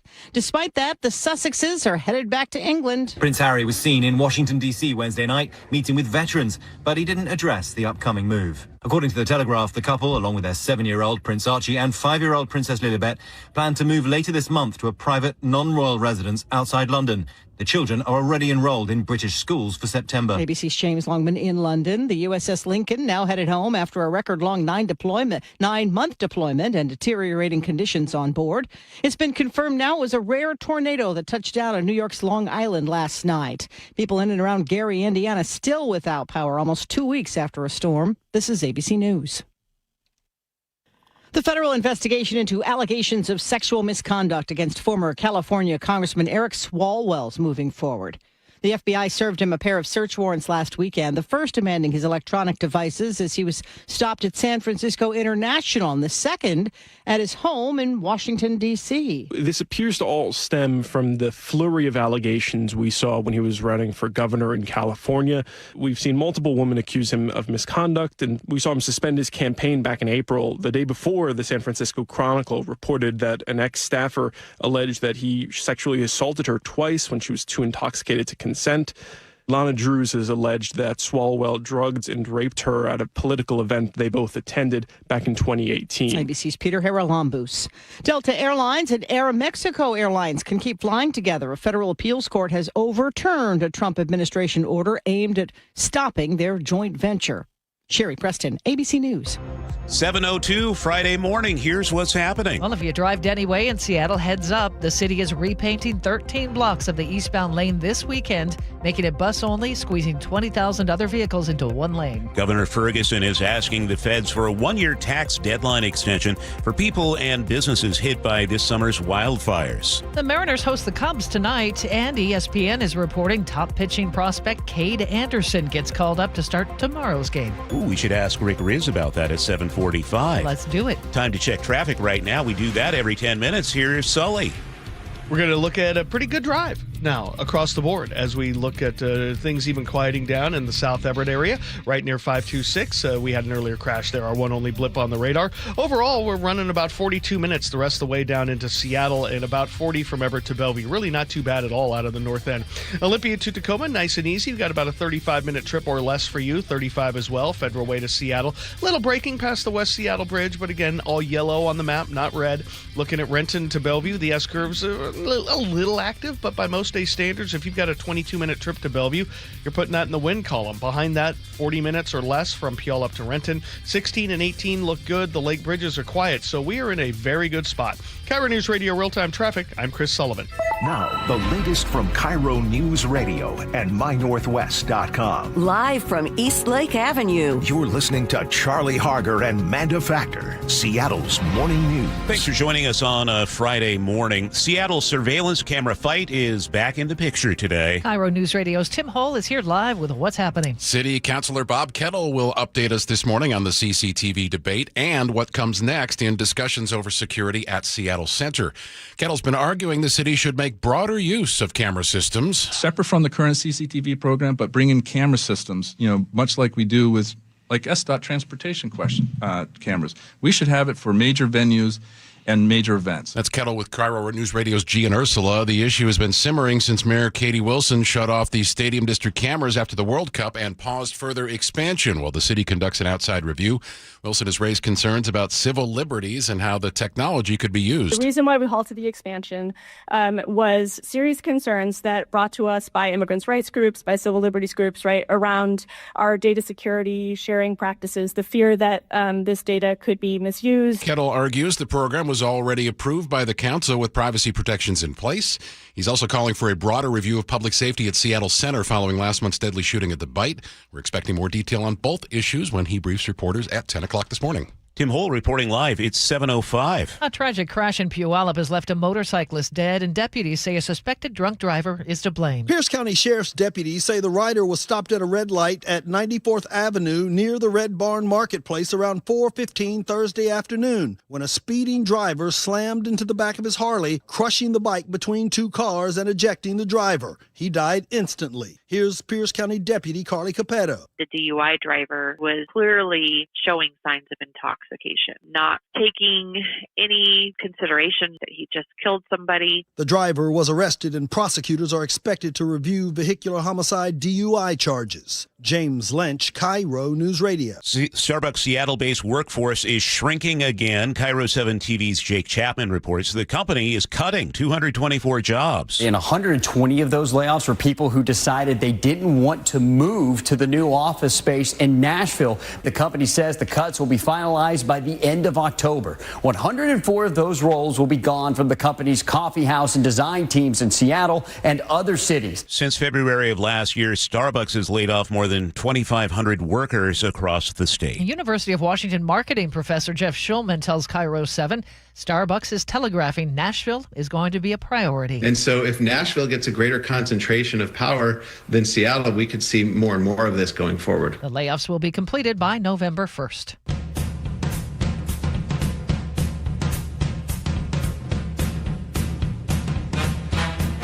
Keeping you informed since 1974. This is the city's longest-running radio news show. Seattle's morning news on KIRO News Radio. Weren't you just talking about how we should have more music with horns? Yeah, I was. Nick listens. He's always on top of it. I love it. It's Friday. It's August 21st. He's Charlie Harger. I'm Manda Factor. Sully is here. Traffic on the threes every 10 minutes. Sully, you got a big weekend in front of you? I love horns, by the way. This just makes me feel so underdressed. I'm wearing shorts in here. I feel like I should have a tuxedo on and be doing my thing. Yeah. I think we might sneak out and go to the beach. Okay. We haven't done that in a long time. That sounds like a lot of fun. I did that last weekend. Yeah, Holly's been, was on the mend, and so I think we've got an opportunity to see how she feels to go somewhere. And might just do that. The weather's not going to be great, but who cares? Who cares? It's the beach. Storm watch. Yeah, love it. All right.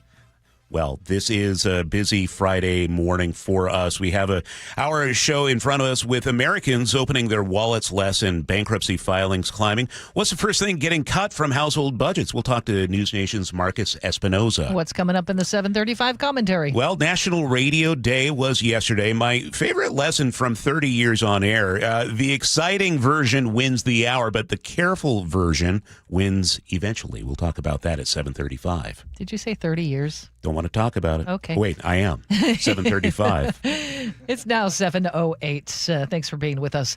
Mayor Katie Wilson's dance moves are in the news, but some who work with young people are concerned about the message that sends.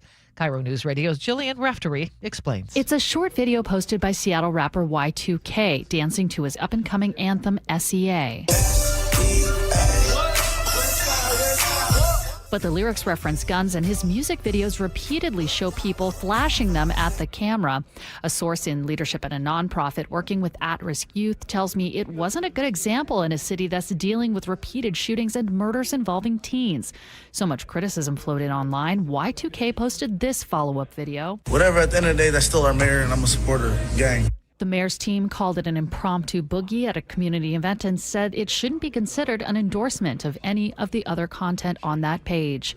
Jillian Raftery for KIRO News Radio. We're now hearing from Mayor Wilson about her sagging poll numbers in a new Seattle Metropolitan Chamber of Commerce survey. KIRO 7 TV's Heather Bosch caught up with the mayor on Thursday, that's yesterday, at a transit news conference. Mayor, despite your efforts like this, your approval rating is at 37%. That is President Donald Trump territory. Why do you think that is?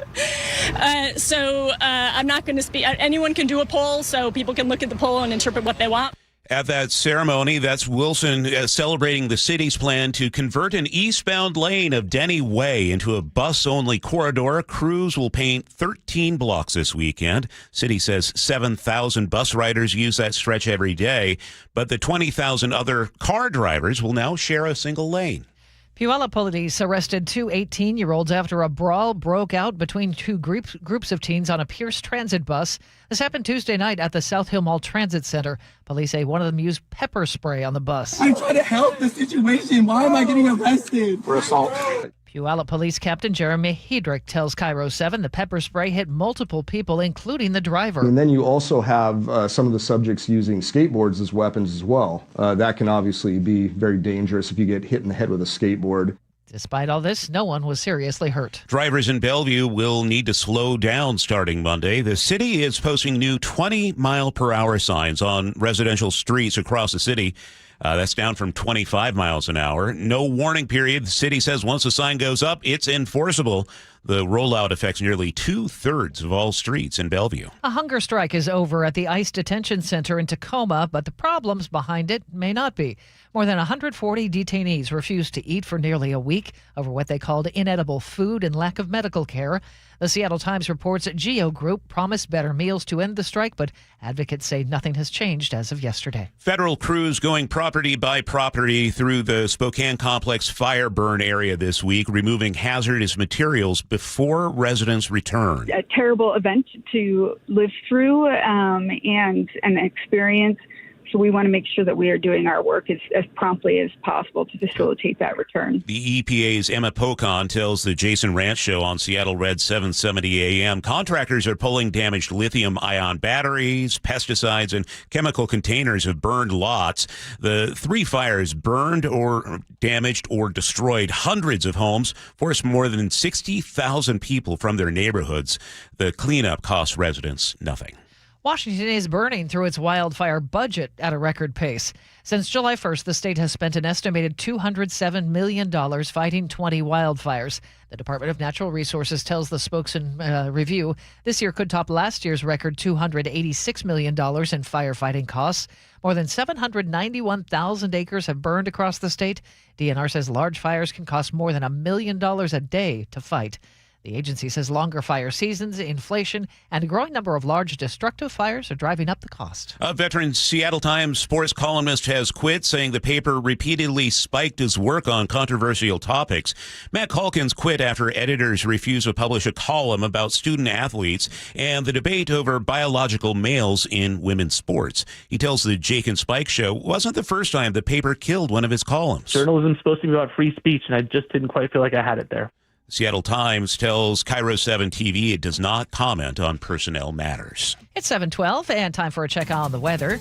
We're going to see high clouds at times, a mix of sun and clouds for the day, increasing clouds in the afternoon, 82. Overnight low, 58, and tomorrow we're still looking for the threat of some thunderstorms, 72, partly cloudy by afternoon. Sunday looks nice, clouds in the morning, sunshine in the afternoon, and 73. Right now it's 63 in Seattle. Coming up on 7:13, we check traffic on the 3s with Sully. And we've added a couple of minutes to our drive now on southbound I-5 as you work your way through the Northgate area. We've got about a 45-minute trip for you from Everett to Seattle, about 40 from Everett to Bellevue. The brake lights there are south of 522, actually. Really not too bad in Canyon Park at all. So we're having a pretty good day so far out of Snohomish County.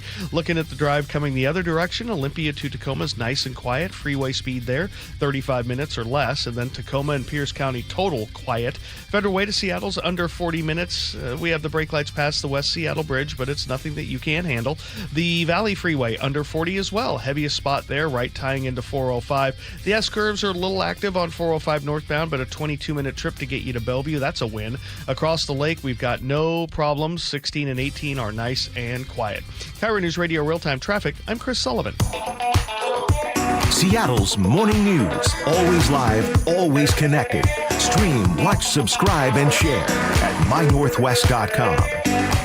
It's 7:13 on your Friday morning. New economic data suggests Americans may be pulling back on spending as financial pressures continue to mount. And at the same time, bankruptcy filings are on the rise. Joining us now is News Nation correspondent Marcus Espinoza. Marcus, we're hearing a lot of people are just skipping some big purchases. What do we know about this? Hey, guys, good morning. So this is going to be a bit of an oopsie on my part. My story switched this morning. I was actually covering a federal terrorism story here where somebody was arrested. So in New York. Let me pull up my other info. No, that's if okay. you can give me a second. No, I'd like to hear about the New York. Jessica Bowie? I actually do. I think this is fascinating. Okay, all right, let me start with that because we just got off there with that. So 35-year-old Jessica Bowie, she was arrested in Albany. She had horrific plans, according to federal investigators, to bomb the New York State Capitol, and she wanted to do so while lawmakers were inside. So the entire operation really was very complicated and very deep. So federal investigators actually, let me put it this way. Bowie, essentially, according to federal investigators, she kind of got catfished, but as a more serious term with trying to play terrorist. So federal investigators actually posed as ISIS terrorists and tried to, and actually succeeded, according to them, in getting communication with her. So almost all the communication this woman was doing was with undercover FBI agents. And when Bowie purchased an inner explosive device and also a gun from the undercover agents, that's when they swooped in and arrested her. And they had a big press conference about it yesterday. Marcus, this is highly unusual to have a woman. This is usually a guy sort of thing, right? Well, normally the numbers would play that out. And here's what federal investigators really pointed out in their debrief yesterday and in the criminal complaint is that she was very much radicalized, according to them, online. So this was an online ISIS sort of radicalization that they began to notice before they got involved and then, use that opportunity to then pose as these ISIS terrorists, but really they were federal officers, investigators, and just having meetings with her. And here's the scary part. It wasn't just the additional scary part is she didn't just plan to bomb the New York State Capitol. If that had succeeded, she also had plans to move on and bomb Times Square and then also other places in New York. So this was going to be a successive thing that she was going to carry out until she got caught. Did she actually have bomb-making materials? Well, that's what they got her on. She purchased inert explosive device from the undercover FBI investigators and agents. Well, so that was the smoking gun or smoking bomb, so to speak here. They got her to purchase this illegal material here, and that's really what pulled the trigger on the arrest. Let's zoom out here just a bit, Marcus, because New York is rapidly approaching the 25th anniversary of 9/11. That's just around the corner. What's your sense of the security posture and the terrorism threat in New York? It is high alert right now. They are very, very, very much aware of the fact that the 25th anniversary is coming up, the war in Iran, the fact that radicalization is taking place online, like in this case here, according to investigators. And so when you combine those things, New York really always in a state of alert and awareness But I think right now, really since the war, I would say personally living here, since the war kicked off in Iran, it's really seemed to have been heightened and highlighted a lot more. And you're seeing the FBI, other places, other agencies stepping up their enforcement. And I think, this is not a prediction, I don't have a source about this, but I believe that we'll see, I bet, a few more announcements and arrests like this before September 11th, because we just know how critical that day is to New York City and to America, that no doubt operations are ongoing right now with all these agencies trying to keep people safe, especially here in New York. What's in the future for Bowie, Marcus, or Bowie? Yeah, so she's going to face up to 20 years in federal prison, $250,000 fine if she's found guilty. So she's at the very beginning of this process now. She waived her initial detention hearing yesterday, so she may be, choosing not to speak or do anything right now. So there's a lot to unpack there. But really, I mean, she had every intention, because, as I mentioned, she bought that device. And if that device was not purchased from an undercover agent, then all indications appear she had every intention of trying to set that device off. Okay. Thank you for that, Marcus. We appreciate it. It's News Nation correspondent Marcus Espinoza here on Seattle's Morning News. The USS Abraham Lincoln is now headed home after a 9-month deployment in the Middle East and concerns about conditions on that ship. We get more from ABC News senior political correspondent Rachel Scott. After a 9-month-long deployment, they are finally making their way back home. They were only supposed to be out on that aircraft carrier for about 6 to 7 months, but that mission was extended the longer this war with Iran has continued to drag on. And of course, all of it comes amid new reporting about the worsening conditions on board that aircraft carrier, with the Military Times reporting they spoke to families of service members who said at least 2 people on board tried to jump overboard. Chaos in the Northeast overnight as a series of storms brought heavy rain, possible tornadoes to the region. Here's ABC's Morgan Norwood on the scene. On Long Island, a water spout coming ashore. It's a tornado. Hitting 2 beach clubs, damaging or destroying dozens of cabanas. Officials say one person suffered a minor head injury. A rain-wrapped tornado tearing through the city of Dover, Delaware, sending debris flying and leaving behind a trail of destruction. The severe weather also disrupting air travel, canceling more than 800 flights, delaying 6,000 more. More than 6 years after stepping down as working members of the British royal family and moving to the U.S., Prince Harry and his wife Meghan Markle are now planning to move back to the U.K. Sources tell ABC News the couple and their 2 children will live in the country as private citizens. ABC News chief international correspondent James Longman spoke with ABC News podcast Start Here from outside Buckingham Palace and says there are questions about whether the British government will pay for security for the family. They do not work on behalf of the monarch. They don't do any public engagements. And for that reason, they do not get any kind of public support. That is the reason that's given. Now, Harry and his family will say, well, okay, but I was born into this. I have a certain level of kind of my profile is such that I attract a lot of public attention. My safety is at risk. The safety of my wife and my children is at risk. And it doesn't matter if I'm not working for the firm. I deserve some protection. FBI seized electronic devices in a pair of raids this past weekend targeting former Democratic Representative Eric Swalwell. News Nation's Mills Hayes reports as part of an investigation into sexual assault allegations involving the former congressman. Lana Drews, she is the most public accuser, saying that Swalwell raped her back in 2018. And one of her attorneys told our Jesse Weber it's unclear why agents approached Swalwell at this airport this past weekend, and says that while it is rare for the FBI to get involved like this, he's not shocked. The next thing we are watching for is whether federal prosecutors reveal exactly what evidence they were seeking and whether this investigation leads to real charges. One source said agents served Swalwell with a search warrant at the San Francisco airport, seized his cell phone. Additional electronic devices were taken during a search of his home Sunday morning. Senator Darlene Graham's campaign hit a major speed bump after she admitted this week she's uninformed when it comes to national security. I'm just going to be honest here. I'm not on national security. I'm not that informed on national security, but I do support the military. Graham is running for the Republican nomination to replace her brother, late Senator Lindsey Graham. President Trump will be in South Carolina later today in an effort to give her campaign a boost. We check traffic every 10 minutes. Here's Chris Sullivan with his eyes on the roads for us. Charlie, we've got just a couple places, and they're the usual ones. Even when it's Friday light, you still get slowing on southbound 5, and you still get slowing on northbound 405. So we're going to start with the I-5 corridor first, through the Forest Merge in Northgate, where you see the brake lights starting right around 145th. And but you're off of them by the time you're down to Lake City Way. So 45 minutes from Everett to Seattle is not too bad for a Friday. We're about 40 minutes from Everett to Bellevue, as we really haven't seen anything yet through Canyon Park, which is great. Just some spots under the speed limit, but that's it. So a pretty good drive on that side of the lake. Now to northbound 405, the Renton S curves are usually full, and they are, but you get out of them faster. By the time you're approaching Sunset now, it starts to thin out. So we're under 25 minutes to get you to Bellevue. Behind that on the Valley Freeway, we are seeing some spillover from about 180th on in, but we're under 45 minutes from Puyallup up to Renton. Olympia to Tacoma, no problems for you guys. We've got about a 35-minute trip. The Highway 16 drive looks good. 18 over Tiger Mountain, just the hint of slowing over the summit, heading down the eastern slope. Lake bridges are nice and quiet, so we're in a pretty good spot. This report brought to you by Harborstone Credit Union. Earn up to $30 per month for just using your Harborstone PNW cashback debit card. Open your free checking account today online at harborstone.com/cash.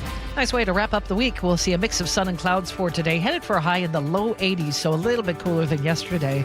For tomorrow, isolated thunderstorms, a possibility depending on where you are. Otherwise, partly cloudy by afternoon and 72. Sunday, beautiful.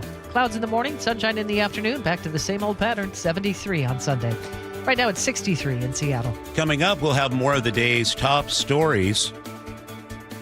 Seattle doing enough to stop deadly crashes. Mayor Katie Wilson says more action is needed. We'll check in with KIRO News Radio's Tim Holt. How about the 735 commentary? Looking back at 30 years of radio, what it's taught me in the 735 commentary. You're listening to Seattle's Morning News.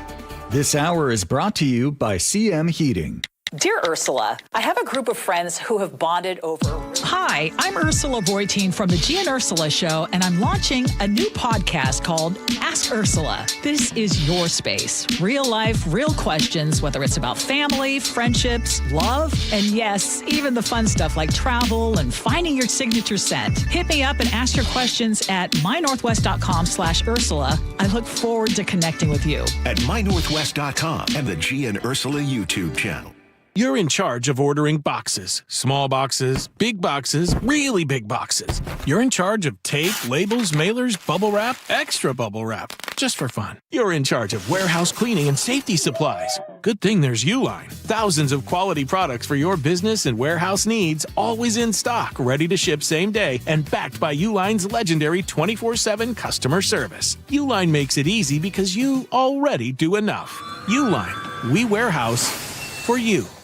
It's the Great Summer Sell-a-thon at the Spa Warehouse, and the deals are incredible. When the leaves turn and the temps fall, imagine sinking into your very own saltwater caldera spa. Bubbly, blissful, warm water right in your own backyard. Our Summer Sell-a-thon means massive savings on in-stock models, so owning your dream hot tub is more affordable than ever. Plus, get interest-free financing through 2028. Visit today for the hot tub of your dreams. Your best life starts at the Spa Warehouse. Liberty Mutual customizes your car and home insurance. And now we're customizing this ad for your morning commute to wake you up, which could help your driving. Science says that stimulating the brain increases alertness. So here's a pop quiz. How many months have 28 days? What gets wetter as it dries? What has keys but can't open locks? If you don't want to hear the answers, turn off this Liberty Mutual ad now. 12 months, a towel, piano. Enjoy being fully alert. Liberty, liberty, liberty, liberty. When you see this in your kitchen, the stainless steel fridge is covered in fingerprints. You hear this. Leslie, people are going to think you were raised in a barn or by wolves, or raised in a barn by wolves. Fortunately, Wyman Stainless Steel 3-in-1 cleans, shines, and protects to give you the best shine. A spray and a wipe will have your fridge shining like a mirror. Wow, my fridge looks brand new. Your fridge looks amazing, Leslie. Sorry, I was being a little dramatic earlier. Your kitchen says a lot about you. Let it brag with Wyman. I'm driving a 2026 Subaru Forester Touring Hybrid from Carter Subaru, and this car has made me a hybrid believer. I love the 360-degree camera. Of course, using less gas certainly doesn't hurt. Right now, get a 2026 Subaru Outback for 0.9% APR during the Subaru A Lot to Love event. Carter Subaru in Ballard, Shoreline, or cartersubaru.com. On approved credit, subject to vehicle insurance and availability. A documentary service fee may be added to the sale price or capitalized cost. See dealer for details. Valid through 8/31/26. You're still glowing, flirting, grooving. You've still got it. But your immune system weakens as you age, making it harder to fight illnesses like pneumococcal pneumonia and RSV. Vaccines are a key part of any health routine and can help protect you from getting really sick. Ask your doctor or pharmacist which vaccines you need. See more at PfizerForAll.com. Sponsored by Pfizer.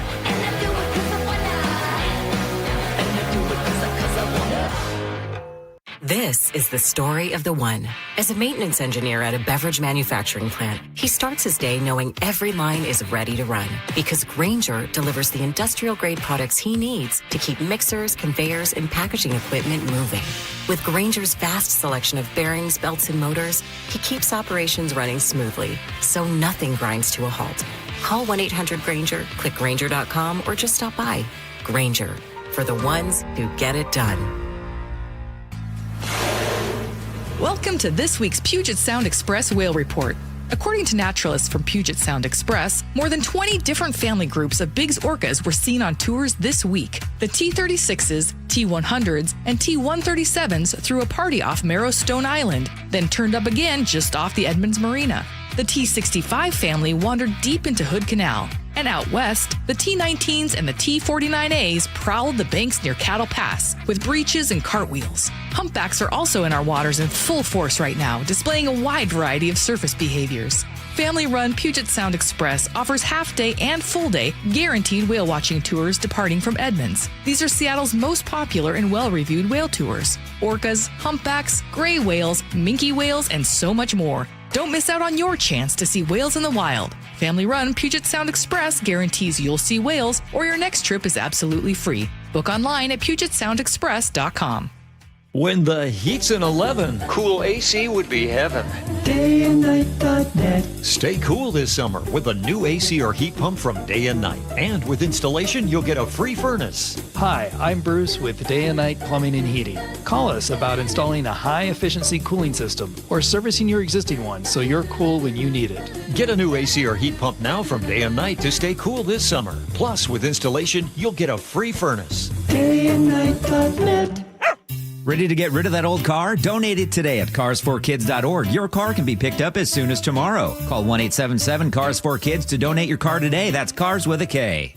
Now, the latest from KIRO Newsradio and MyNorthwest.com. Live from East Lake Avenue. You're listening to Charlie Harger and Manda Factor, Seattle's morning news. Good morning, it's 7:30. Seattle Mayor Katie Wilson hopes to accelerate the city's Vision Zero safety work. And KIRO News Radio's Tim Hole is here live with a preview. Yeah, Wilson will sign an executive order this afternoon aimed at moving street safety projects faster. Now, this move comes just one day after Councilmember Rob Saka rolled out his own Safer Streets proposal. His plan calls for a safety review within 72 hours of a deadly crash and gives traffic engineers more power to make quick changes. No single legislative package will achieve Vision Zero by itself. But that cannot become an excuse for incrementalism or inaction. Saka also wants to keep parked cars farther away from corners and give drivers a better view of pedestrians and cyclists. His proposal would put many of those safety improvements into city law. Wilson, though, is taking the executive route. Her order expected to speed up priority projects and focus on dangerous speeding. Seattle launched Vision Zero in 2015 with the goal of ending traffic deaths and serious injuries by the year 2030. 31 people were killed on Seattle streets in 2024 alone, so the city has a long way to go. Wilson will announce details at 1 o'clock this afternoon outside Cleveland High School on Beacon Hill. Tim Hole reporting live at 7:31. King County prosecutors have filed 5 felony charges against a 17-year-old they say was part of a trio that opened fire on undercover officers in South Seattle last week. The update from KIRO News Radio's James Lynch. King County prosecutors charged the teen with unlawful possession of 2 firearms, a Beretta pistol and an AR AR-style firearm, plus felony hit and run, attempting to elude police, and felony rendering criminal assistance. Casey McNerthney with the King County Prosecutor's Office says under state law, the case will remain in juvenile court. The boy's arraignment is set for 1:30 this afternoon at the Clark Children and Family Justice Center. James Lynch, KIRO News Radio. Seattle's crime rate has been dropping for the past 3 months. SPD data from May through August of this year shows violent crime, which includes homicide, robbery, and assault, is headed in the right direction. In June, Seattle saw tourists in the city for the World Cup, and that month held the most violent incident reports, but the month was also homicide-free. With only a week to go in August, there's only 247 violent reports so far this month, but if you compare that to August of 2025, that's when there were 501 violent crimes reported. That's KIRO 7 TV's Brooke Griffin. Washington ranks number 11 in the country among the top states for business, according to CNBC. Washington gets high marks for its workforce and quality of life, but the cost of doing business and overall business friendliness got low marks. John Scholes, president and CEO of the Downtown Seattle Association, tells KIRO 7 businesses don't like the unpredictability about the cost of doing business. Predictability is everything in business, and it's everything if you're making a big capital investment, if you're signing a 10-year lease as a restaurant or an employer downtown. Scholes says those concerns come as some sectors are still recovering from the effects of the pandemic. While hotel occupancy has largely returned to pre-pandemic levels, operating expenses have increased significantly. 7:33 now. Chris Sullivan has traffic on the threes for us. Yeah, and we're having a pretty good day, Charlie, on this Friday. It's Friday light across the board. There are pockets of heavy braking you're going to hit. Those can't be avoided even when it's a lighter day, but you get in and out of it faster. Like if you're on the I-5 southbound drive, you're going to hit the brakes right there. The forced merge in Northgate right around 130th, but then you're off it by the time you're at 522, and it kind of meanders under the speed limit towards the Ship Canal Bridge. Under 45 minutes from Everett into Seattle, about 40 to 42 from Everett to Bellevue, depending on how you hit the volume in Canyon Park. Right now, the heaviest part of the drive there is getting into the construction zone at 522. Northbound 405, the Renton S curves are heavy, and we're now starting to see a little braking up past the VMAC as well. So we're just under 30 minutes from Renton to Bellevue, probably closer to 27, which isn't bad at all. The Valley Freeway, Puyallup to Renton, running right around 42 minutes. 45 from Federal Way to Seattle with a lot more action past the West Seattle Bridge, but again, that's a good travel time. Lake bridges are fine. This report brought to you by Home Comfort Alliance, heating, air conditioning, plumbing, electrical. Home Comfort Alliance, repairs first, replacing only if it makes sense. Ask about a heat pump for year-round comfort. Get real pricing in 60 seconds. HomeComfortAlliance.com. Starting to see some sunshine now. We'll see a mix of clouds and sun for your Friday. 82 the expected high. For tomorrow, chance of isolated thunderstorms is 72. By afternoon, will be partly cloudy. Sunday looks great. Clouds in the morning, sunshine in the afternoon, low to mid 70s, and then Monday back to the upper 70s. Right now in Seattle, we're getting some sunshine. It's 63. Seattle's Morning News on KIRO News Radio. And it's time for the 7:35 commentary. National Radio Day was yesterday. I talk for a living on a medium that talks about itself constantly, and I found out about National Radio Day after the show ended yesterday. Thank you, Mike, which is on brand for a guy who started in college radio. It's been 30 years since I first sat behind a microphone at Green River Community College and read the news on KGRG in Auburn. August 1st, 1996 was my second newscast ever. I just figured out how to tape myself on a cassette, which is the only reason it survived. That newscast aired 2 weeks after two events the country was certain it understood. TWA Flight 800 had exploded off Long Island. Lots of talk of terrorism there. Then 10 days later, a pipe bomb went off at the Atlanta Olympics. Here's what I sounded like at 21. The FBI says they still have no proof that the TWA Flight 800 was a bombing, though the evidence indicates that terrorism is certainly a possibility. FBI Director Louis Freeh also says that even though the Bureau has searched the apartment of security guard Richard Jewell in relation to the Atlanta Olympic bombing, it certainly doesn't mean that the person is guilty of anything. Freeh even went on to say that we regret many times in these investigations that people's names surface who later turn out to be unconnected. So it's sounding like the FBI is kind of backing off. The FBI is kind of backing off. You cannot promo that. Nobody has ever teased a newscast with details at 11. There are no details. The exciting version wins the hour, but the careful version does win eventually. See, it took the NTSB 4 years and $40 million to rule out the missile and the bomb and the land instead that it was just an electrical short in a fuel tank. Atlanta was even worse. Richard Jewell found the backpack. He called it in. He helped clear the park, which is why only 2 people died.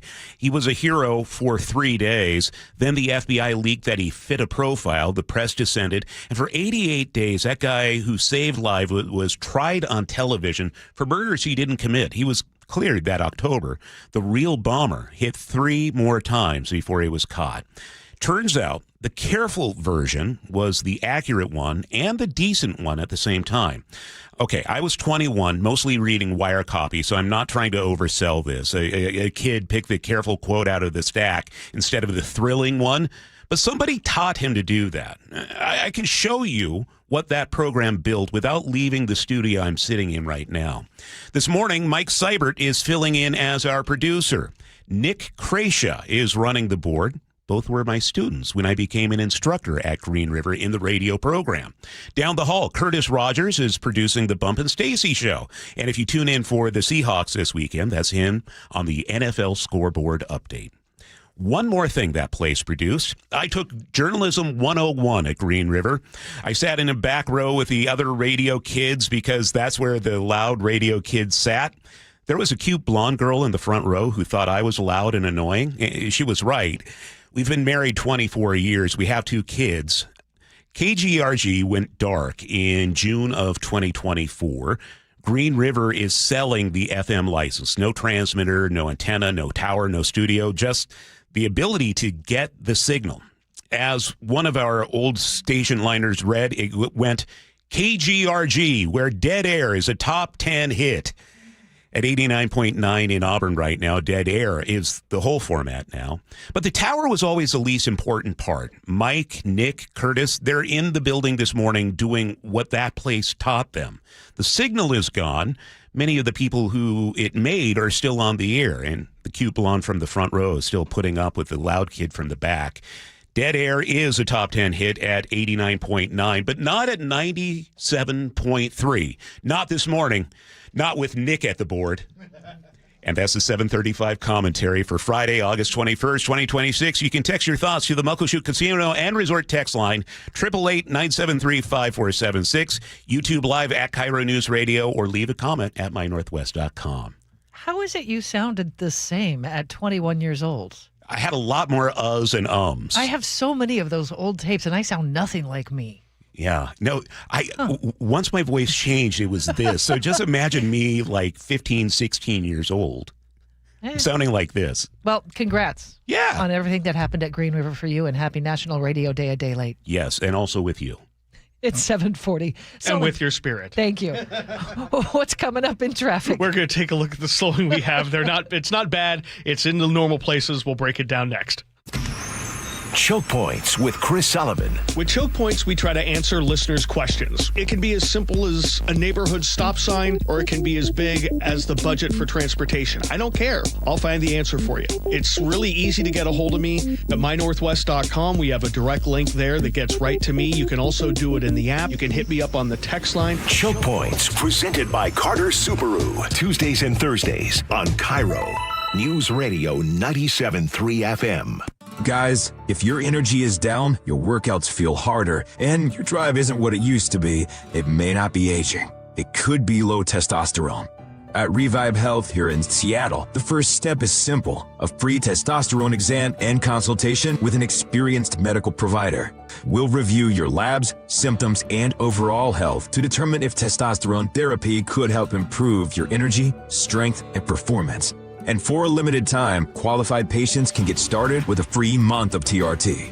Revive has helped over 120,000 men since 2011 improve energy, sleep, mood, and confidence. If something feels off, don't ignore it. Get answers and take control of your health. Call 206-529-1111. That's 206-529-1111. Or visit revivehealth.com. Revive Health. Elevate your vibe. Must medically qualify. Terms apply. Contact Revive for full details. I like it hot. Beg your pardon? Can you make it hot for me, Dan? I think so. Half-heated ain't hot enough. No. That's why I called you. Apollo Plumbing. Yeah, my sorry old water heater. Oh. Ain't getting me the hots anymore. You want hot water. That's what I said. That's what we do at Apollo Plumbing. And you're ready? Right now. When can you? How about today? Same day? We'll have you in hot water tonight. Clever. How about an upgrade? A tankless water heater would mean endless hot water. Now you're cooking. That's just for starters. Starters? How about we make it a worry-free water heater? Worry-free? Wrenchie's worry-free warranty. Which covers? Repair, service, all included. And when it wears out? Apollo replaces it. No extra charge? Nothing. Nil? Nada. As an Apollo A-list member, you're covered. And payments? To fit your budget with approved credit, of course. And I'm hot again. Worry-free. That's for me. We're on our way. Thanks for making it hot. We're ApolloPlumbing.com. Are you curious about who offers the best deals on top-rated Samsung, LG, and Sony TVs? The answer is surprising. It's not online, and it's not the warehouse clubs. The best deals on top-rated TVs are at Video Only. Don't believe it? Then check out the trade-in deals at Video Only. How about $500 for your old TV? Try doing that online. Before you buy that new TV, drop into Video Only. If you don't, you'll be sorry. 7:43 now. We have traffic on the 3s. Here's Chris Sullivan. And Charlie, we are doing pretty good out there on this Friday morning. No real surprises for you. You got brake lights right where they should be. They're just not as bad as a typical day. So it's Friday light out there. We're starting to see a little bit more action on southbound 405, though, south of Canyon Park down through 522, kind of a late arriving crowd for our commute today there. So give yourself 45 minutes now from Everett into Bellevue. That's the same 45 you have from Everett to Seattle. The brake lights there, though, are inside of 130th, actually, just right there at Northgate down past 522.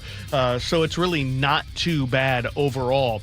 Looking at the Federal Way to Seattle Drive, we're adding a little bit more action towards the north end of Boeing Field. You're going to need about 45 minutes now from Federal Way to Seattle, just under 45 from Puyallup to Renton. Renton to Bellevue, the S-curves are active now, and we kind of meander under the speed limit up towards the I-90 corridor. You're going to need about a half an hour to make that drive. Lake Bridges are quiet. 18 over Tiger Mountain, we're starting to see the brake lights there as well. I'm checking to see if they're doing some more of that the final day of landscaping that they had planned on doing with the right lane being blocked. If that's the case or not, I'll let you know in 10 minutes. KIRO Newsradio Real-Time Traffic, I'm Chris Sullivan. Nice way to wrap up the week. We're going to see sunshine, a mix of sun and clouds for today into the low 80s. For tomorrow, still a threat of some isolated thunderstorms. 72 by afternoon will be partly cloudy. And then Sunday, morning clouds, afternoon sunshine, and 73. It's sunny and 63 in Seattle right now. He's considered one of the best prospects in all of Major League Baseball, and he's about to make his pitching premiere tomorrow night. We'll get a preview with Mariners Hall of Famer Rick Riz, who joins us next on Seattle's Morning News. Well, for years, women were told the same thing about feeling off. The low energy, the mood swings, the weight gain. I recently had a chat with board-certified physician Dr. Lucy Hostetter from Juvacor Health and Wellness Center. She said that change happened to her, too. Every physician she went to said, quote, "You just have to live with it." Well, she found that unacceptable, so she started doing research, and it led her down the path of hormones. Today, Dr. Hostetter and her team at Juvacor Health and Wellness Center use bioidentical hormone therapy customized to your body to bring back the you that's been missing. She says nobody has to jump full bore into hormones. You can take a stepwise approach. She's looking at your individual labs, your individual goals, and you can take it as slow or as fast as you would like. Call Juvacor Health and Wellness Center in Tacoma or their original location, Seattle Regenerative Medicine Center in Bellevue. Or check out their website, juvacorhealth.com. That's Juve corehealth.com, and feel like yourself again. Summer is for sunshine. It's a beautiful day out for baseball here at T-Mobile Park. Summer is for moonshots. He just absolutely obliterates this! Multi-homer game, Cole Young! Summer is for Mariners baseball. Emerson is racing over, slides off! He makes the catch! Incredible! So listen for the cheers and follow your ears to T-Mobile Park. Because where else can you travel to on a ferry boat and then eat crab nachos out of a ferry boat? How sweet it is! It is the sweetest, Rick. Mariners baseball. Tridents up. Don't miss out on fireworks night this summer at T-Mobile Park. The Mariners are kicking off Players Weekend with the next show tonight against the Chicago Cubs, featuring a playlist curated by your favorite guys on the team. Go to mariners.com/fireworks to get your tickets and check out the complete lineup. Presented by T-Mobile. We meet by accident, fixing every last bit, accurate auto body. If you've been in an auto accident, you have the right to take your vehicle to any repair facility. Accurate Auto Body has been family owned and operated since 1994, and they work for you, not your insurance company. Your insurance company may not love them, but you will, because We meet by accident, fixing every last bit, accurate auto body. We are underway. There's only one Rick Riz. The Grippies with back-to-back home runs. Number 258, a Major League record for Ichiro. The On Cruise Adventures Rick Riz Show on Seattle's Morning News. I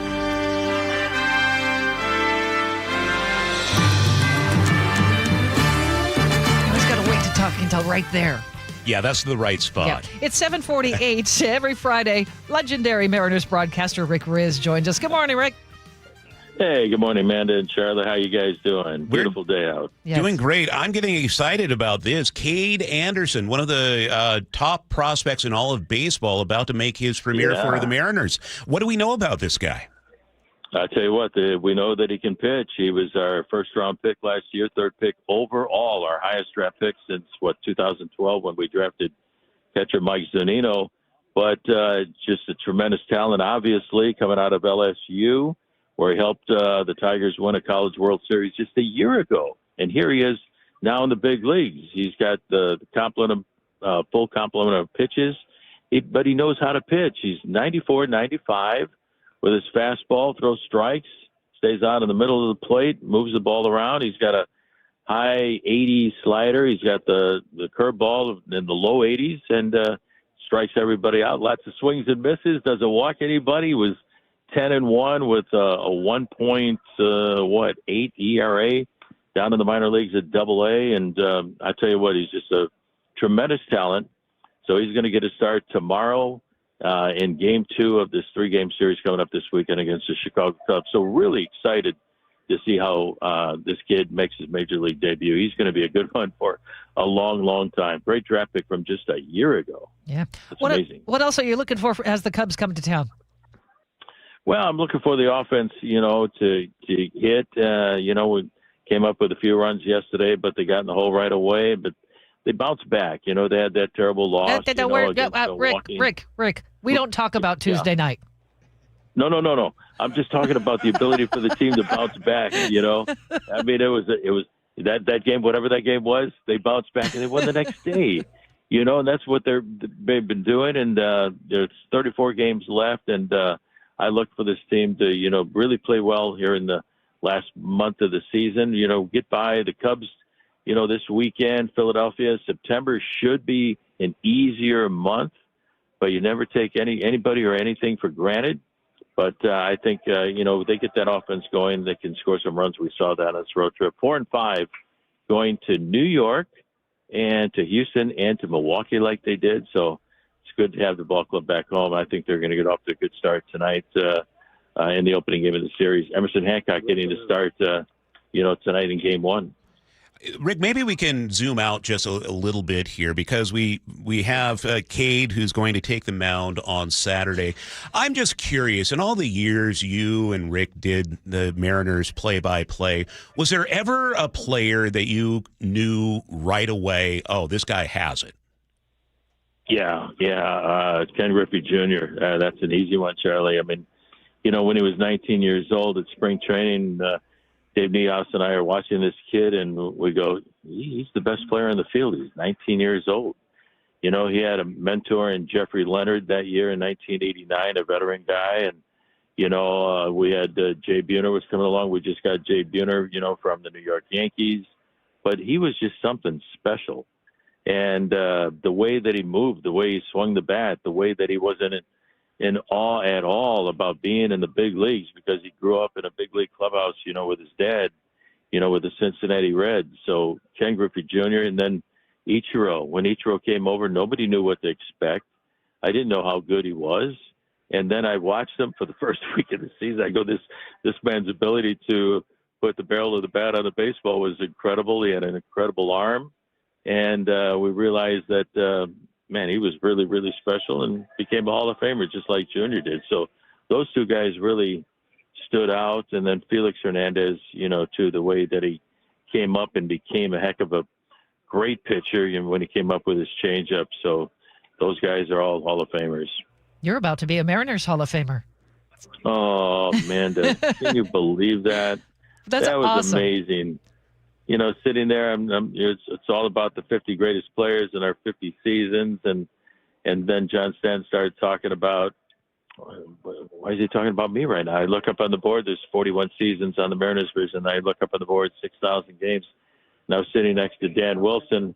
And I said, Danny, what's going on? And he looked at me, patted my knee, and he said, buckle up, because he knew.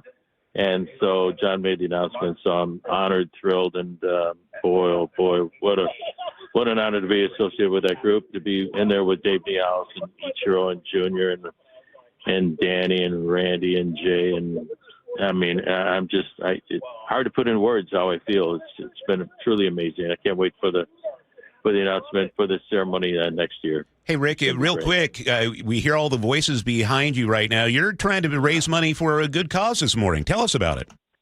Yeah, our good friend Hannah Shimmick and the people with ERA, it's an electronics company up here in Everett in the Northwest. They got a golf tournament going on this morning at the Legion Memorial Golf Course. A beautiful day out here. We got over 100 golfers here, and part of the proceeds is going to go to our Toys for Kids charity. So I'm here to welcome everybody, to thank everybody for their support. Heather Jones, our executive director, is here with our Trent Henderson, who's on our board, Dave Henderson's son. Dave and I started our charity 31 years ago, so we got a booth out there on hole number 1. So we're going to have a lot of fun here this morning at the Legion Memorial Golf Course up here in Everett. They're going to make a nice donation to our Toys for Kids charity. So it's going to be a lot of fun. Beautiful day out for golf and a beautiful day out for baseball later on tonight against the Cubs here at home. Yeah, look forward to hearing your play-by-play. Rick Riz joins us every Friday on the Rick Riz Show here on Seattle's Morning News. Thank you, Rick. We need to get over to Sully for traffic. It's a shame he's not on the second hole. That is one of my favorites. It can be a stretch up to about 600 yards for a par 5, goes down the hill, then back up the hill. I love Legion. Don't play there as often as I should. Looking at the brake lights right now in the usual places, we're looking at about a 50-minute trip now from Everett to Seattle or Bellevue. You've added about 5 minutes to that trip. Brake lights right where they should be. Looking at northbound I-5 up to 45 minutes now from Federal Way to Seattle with some brake lights past the West Seattle Bridge. Renton to Bellevue is about a half an hour. Not bad. The Puyallup to Renton Drive at about 45 minutes now. Still trying to say, I think I see him setting up the landscaping zone on eastbound 18 over Tiger Mountain with the cones there, but I can't quite confirm. They might be setting them up in the westbound direction. Either way, a little slowing eastbound over Tiger Mountain, but you can handle it. This report brought to you by Seattle Sports. Download the Seattle Sports app and stay in the know with the latest news, scores, and opinions about your favorite teams. Lovely day, a mix of clouds and sunshine for your Friday, 82 the expected high. Tomorrow, threat of thunderstorms, and then Sunday, drying out again. Clouds in the morning, sunshine in the afternoon, low 70s. Right now, it's 63 in Seattle. We're going to talk about the city's surveillance strategy today with those cameras that are currently off. KIRO News Radio's Tim Hole has a preview coming up on Seattle's Morning News. Hey, it's Flo here to say drivers who switch and save with Progressive could save hundreds. Nice. With my new savings, I'll get some hiking gear. It'll be great for my outdoor era. I don't know if it counts as an era if you just buy stuff. I got a cute hiking backpack. It's an outdoor era. Well, you only bought one thing. I don't think it's an era. Well, I think we're in a agree to disagree era. Yeah, sure, you're probably right. Anyway, with the money you could save by switching to Progressive, you can afford to switch to other things in life. It's my savings era. Also, everything you do is not an era. Progressive Casualty Insurance Company and Affiliates. This is the story of the one. As a maintenance engineer at a beverage manufacturing plant, he starts his day knowing every line is ready to run because Grainger delivers the industrial-grade products he needs to keep mixers, conveyors, and packaging equipment moving. With Grainger's vast selection of bearings, belts, and motors, he keeps operations running smoothly, so nothing grinds to a halt. Call 1-800-GRAINGER, click Grainger.com, or just stop by. Grainger, for the ones who get it done. If you are over 62 and have been putting off a reverse mortgage, this may be the right time to take a closer look. Hi, I'm Steve Teitler, owner of Best Mortgage. After nearly 20 years on the air, I'm retiring from radio advertising after September. I'm still helping clients, and if you want to work directly with me, now is the time to call. 425-649-6000.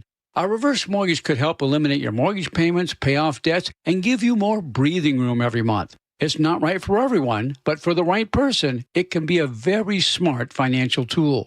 When you call Best Mortgage for a free consultation, you speak directly with me. I'll explain your options, answer your questions, and tell you honestly whether it makes sense for your situation. If you've been thinking about a reverse mortgage, don't keep putting it off. Call me today at 425-649-6000. Best Mortgage. Honest advice you can trust. 425-649-6000. This summer, I'm driving the 2026 Subaru Forester Touring Hybrid from Carter Subaru. It is gorgeous. It's my first hybrid, and I'm loving the savings at the pump. And right now, during the Subaru A Lot to Love event, Carter Subaru has more than 800 vehicles in stock, including the 2026 Subaru Forester, starting at just 1.9% APR. Visit Carter Subaru in Ballard, Shoreline, or cartersubaru.com. On approved credit, subject to vehicle insurance and availability. A documentary service fee may be added to the sale price or capitalized cost. See dealer for details. Valid through 8/31/26. Are you looking to buy a house, but like everyone, you're priced out of the Bellevue, Kirkland, and Seattle market?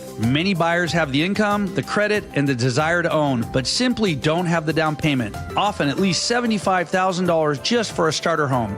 Hi, I'm Scott Rireka, CEO of Legacy Group Capital in Bellevue, with a great opportunity for home buyers. Introducing our Legacy Opportunity Loan.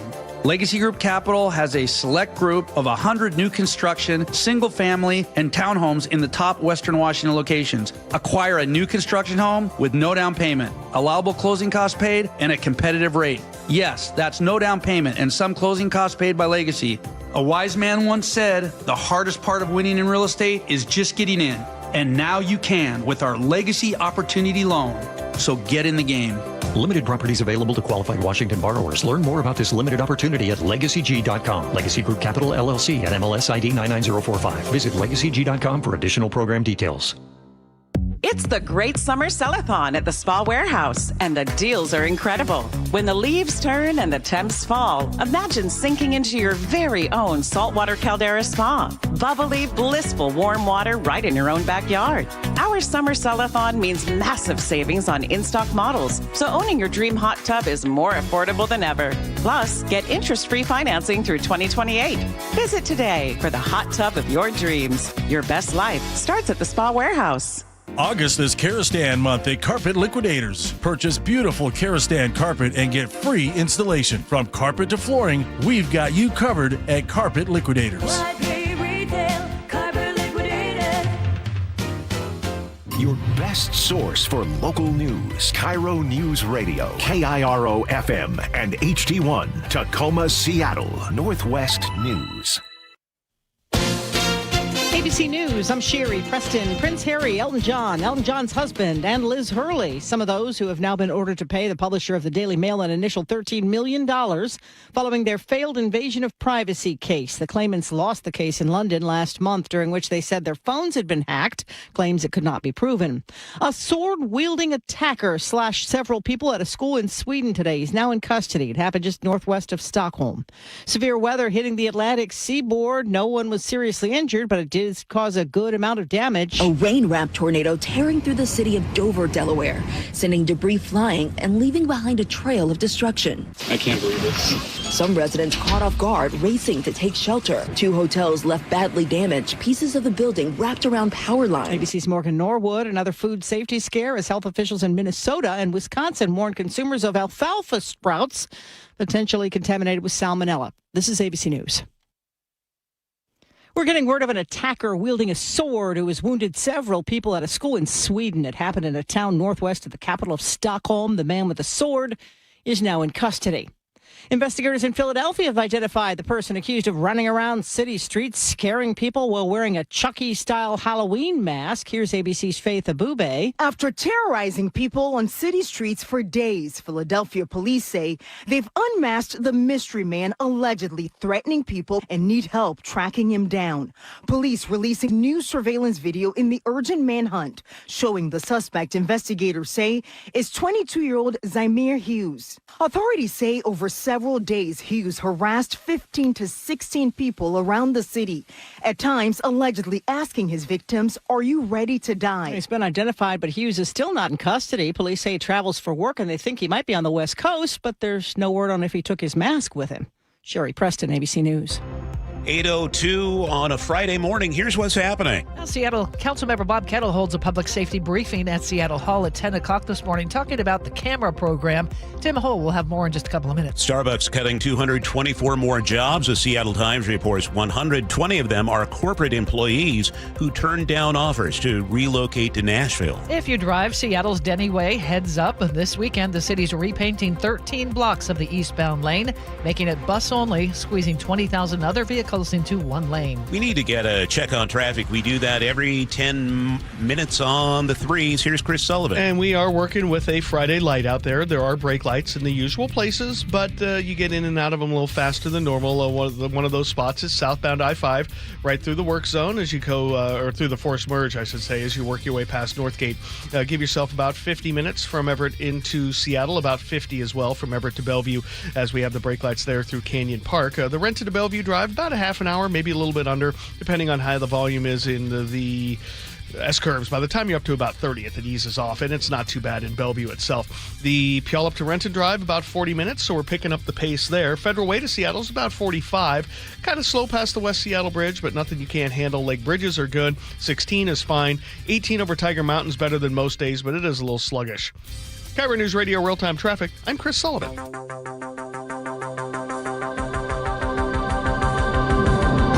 8:03 on the Friday, August 21st, 2026 edition of Seattle's Morning News.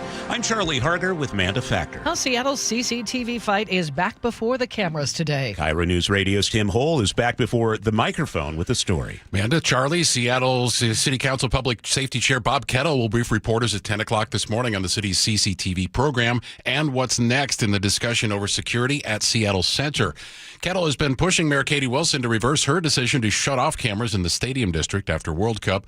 Seattle Police Officers Guild President Kent Liu has also argued the camera should stay on. Why can't we walk and chew gum at the same time? Why can't we have the cameras open and up and operational, collecting that data, but also conducting an audit at the same time? He was a guest with Jake and Spike here on KIRO News Radio. Police have said camera footage can help investigators solve crimes. Lou points to a domestic violence case where police used camera footage because the victim was too afraid to come forward. Wilson says she wants an outside review completed before deciding whether to expand the program. Kettle is also expected to discuss next steps at Seattle Center following the July 26th shooting at the Bite of Seattle. Tim Hull reporting live is coming up on 8:05. We mentioned Mayor Wilson inaugurated a new bus-only lane on Denny Way yesterday. The city will repaint 13 blocks of the eastbound lane this weekend and make it bus-only. When we provide great public transit and we have dedicated lanes and many more people are able to choose that option, that actually ends up making our transportation system work better for everyone because we're able to just move more people with the space we have. The Seattle Department of Transportation tells KIRO 7 buses carry 7,000 people on that stretch of roadway every day. With the addition of the new lane, the 20,000 other vehicles that take the road each day will now have to squeeze into the remaining lane. At yesterday's news conference, Wilson was asked to respond also to a new poll which shows her approval rating at 37%. Anyone can do a poll, so people can look at the poll and interpret what they want. When pressed, Wilson said her poll numbers may be slipping over public safety concerns. A speed limit slowdown coming to Bellevue starting Monday. City lowering the limit on local streets from 25 miles per hour to 20. No grace period. The city says a new speed limit takes effect as soon as the new signs are installed. The change covers nearly 2/3 of Bellevue streets.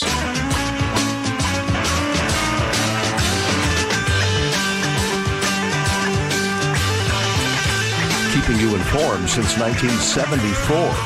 This is the city's longest-running radio news show. Seattle's Morning News on KIRO News Radio.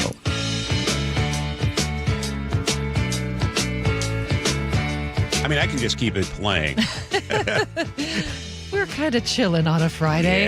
Yeah. Nick Krasia over there picking the music and running the board. Mike Seibert. Mike, is this your last day filling in for producer David? Yes. David will be back on Monday. Okay, all right. But you're welcome back anytime. Absolutely. I always enjoy hanging out with you guys. I love working on the show. You do it's a lot great of fun. job. Thank you. Of course, Sully always does a great job. Always. I don't know about that. By the way, you'll have plenty of time to reel in the years while sitting behind all the traffic on Denny. Yeah. When we have great transit, it really helps move things. Yeah. Just really slowly, and you can't get to I-5 anymore. But yeah, whatever. It's totally worth it. It's only 20,000 cars a day being squeezed into that one lane, Sully. It's not like that'll cause gridlock on a street that already has horrible gridlock. Terrible traffic as it is. Look on the bright side. Again, I'm reserving judgment until which probably will come on Monday. But. Well, if you want to, we have a person who lives a block off of Denny in the building who would love to talk to you about it. It is 8:07 on Seattle's Morning News. Coming up, we have a busy hour in front of us, including that Seattle teenager who's making big waves in professional tennis. He has a conversation with her before the next big match at the U.S. Open. If you're looking for something to do, Paul Holden has your weekend planner. And the Seahawks' record-setting $9.6 billion sale just cleared a major hurdle. We're going to talk with G. Scott about what's next as ownership gets closer to making that change. It's 8:07. A new wildfire is forcing evacuations in northeast Washington as another day of extreme heat settles over that region. The Hill Loop fire near Kettle Falls has burned about 40 acres. Level 3 go-now evacuations are in place. It's not clear how many people are affected. Much of eastern Washington is under a heat advisory today. Highs in the 90s, triple digits in some areas. Stronger winds and lower humidity could increase the fire danger over the weekend. Washington Congressman wants to ban betting on wildfires. Republican Representative Michael Baumgartner of Spokane has introduced a bill that would block federally regulated prediction markets from offering wildfire-related bets. Baumgartner says those wagers could create a dangerous financial incentive for arson. Polymarket has offered wildfire bets, while Kalshi says it does not. Now, this comes as Washington Attorney General Nick Brown is challenging Kalshi. King County judge recently blocked some of its wagers. The EPA says nearly every property in the Spokane complex fire zone likely has hazardous material that needs to be handled by trained crews. I've been surprised to learn that a vehicle that's been totally destroyed by a fire, though, may still have those damaged batteries intact.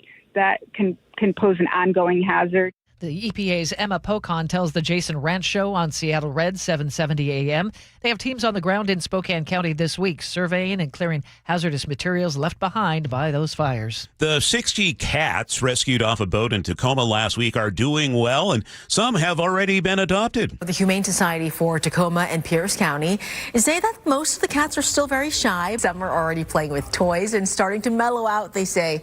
So far, 2 have been adopted, finding new loving homes. They were rescued off of Owens Beach last week. Tacoma police say they've recommended charges to prosecutors against 2 individuals, the first being the boat owner. The second is the woman who took some of the cats off the boat as police were investigating. Now it's up to prosecutors to decide on whether to file those charges. That's KIRO 7 TV's Dee Dee Sun. I told you Starbucks is cutting more than 200 jobs, including about 120 employees who turned down a move to the company's new Nashville headquarters. I think they're telegraphing that Nashville is going to be a priority. UW marketing professor Jeff Schulman tells KIRO 7 if Nashville gets a greater concentration of power within the company, we could see more layoffs like this here in Seattle.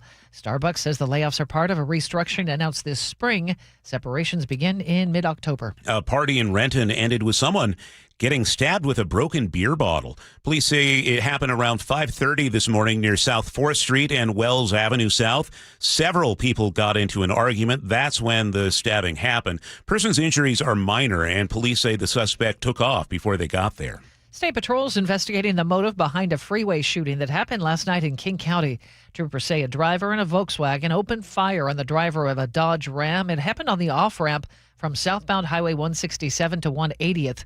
The victim was hit in the shoulder. He is expected to recover. The suspect is in custody. Man walked into Cascade Pizza in Cedro Woolley this week with a shotgun sticking out of his bag. Here's details from KIRO 7 TV's Elle Thomas. Someone at the pizza shop tells us he snuck behind the bar. He laid that bag and gun on the floor. And then they say he just went out into their beer garden, sat down, ate a pizza, drank a beer. After about 45 minutes, the shop gets a call from police saying, hey, there's someone in your restaurant that we want to talk to.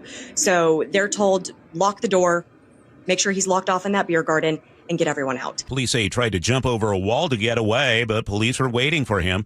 Turns out he was wanted for murder in Eugene, Oregon. Seattle Times sports columnist Matt Calkins says he's resigned after 11 years at the paper. Calkins tells Jake and Spike here on KIRO News Radio, editors killed a column he wrote about the debate over biological males competing in women's sports, tied to a rally outside Climate Pledge Arena before a Storm Fever game last month. This didn't surprise me.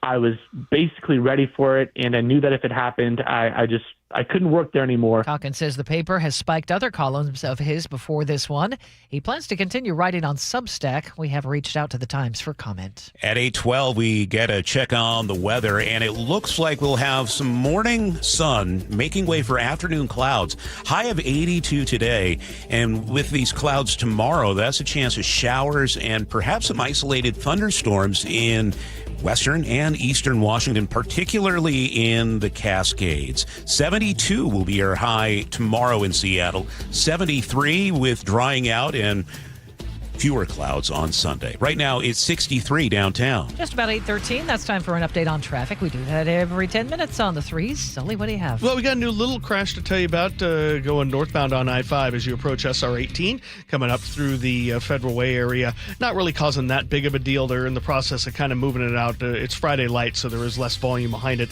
Plan on maybe an extra minute through that corridor, if that. And then you're going to have a pretty good drive up Federal Way to Seattle of under 40 minutes.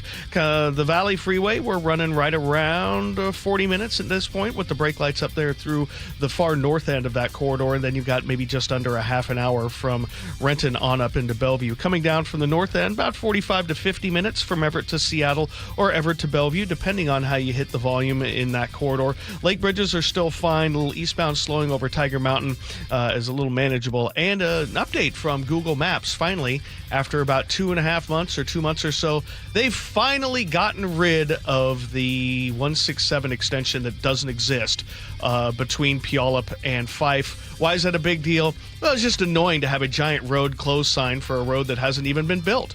It's annoying and frustrating and unnecessarily confusing for drivers.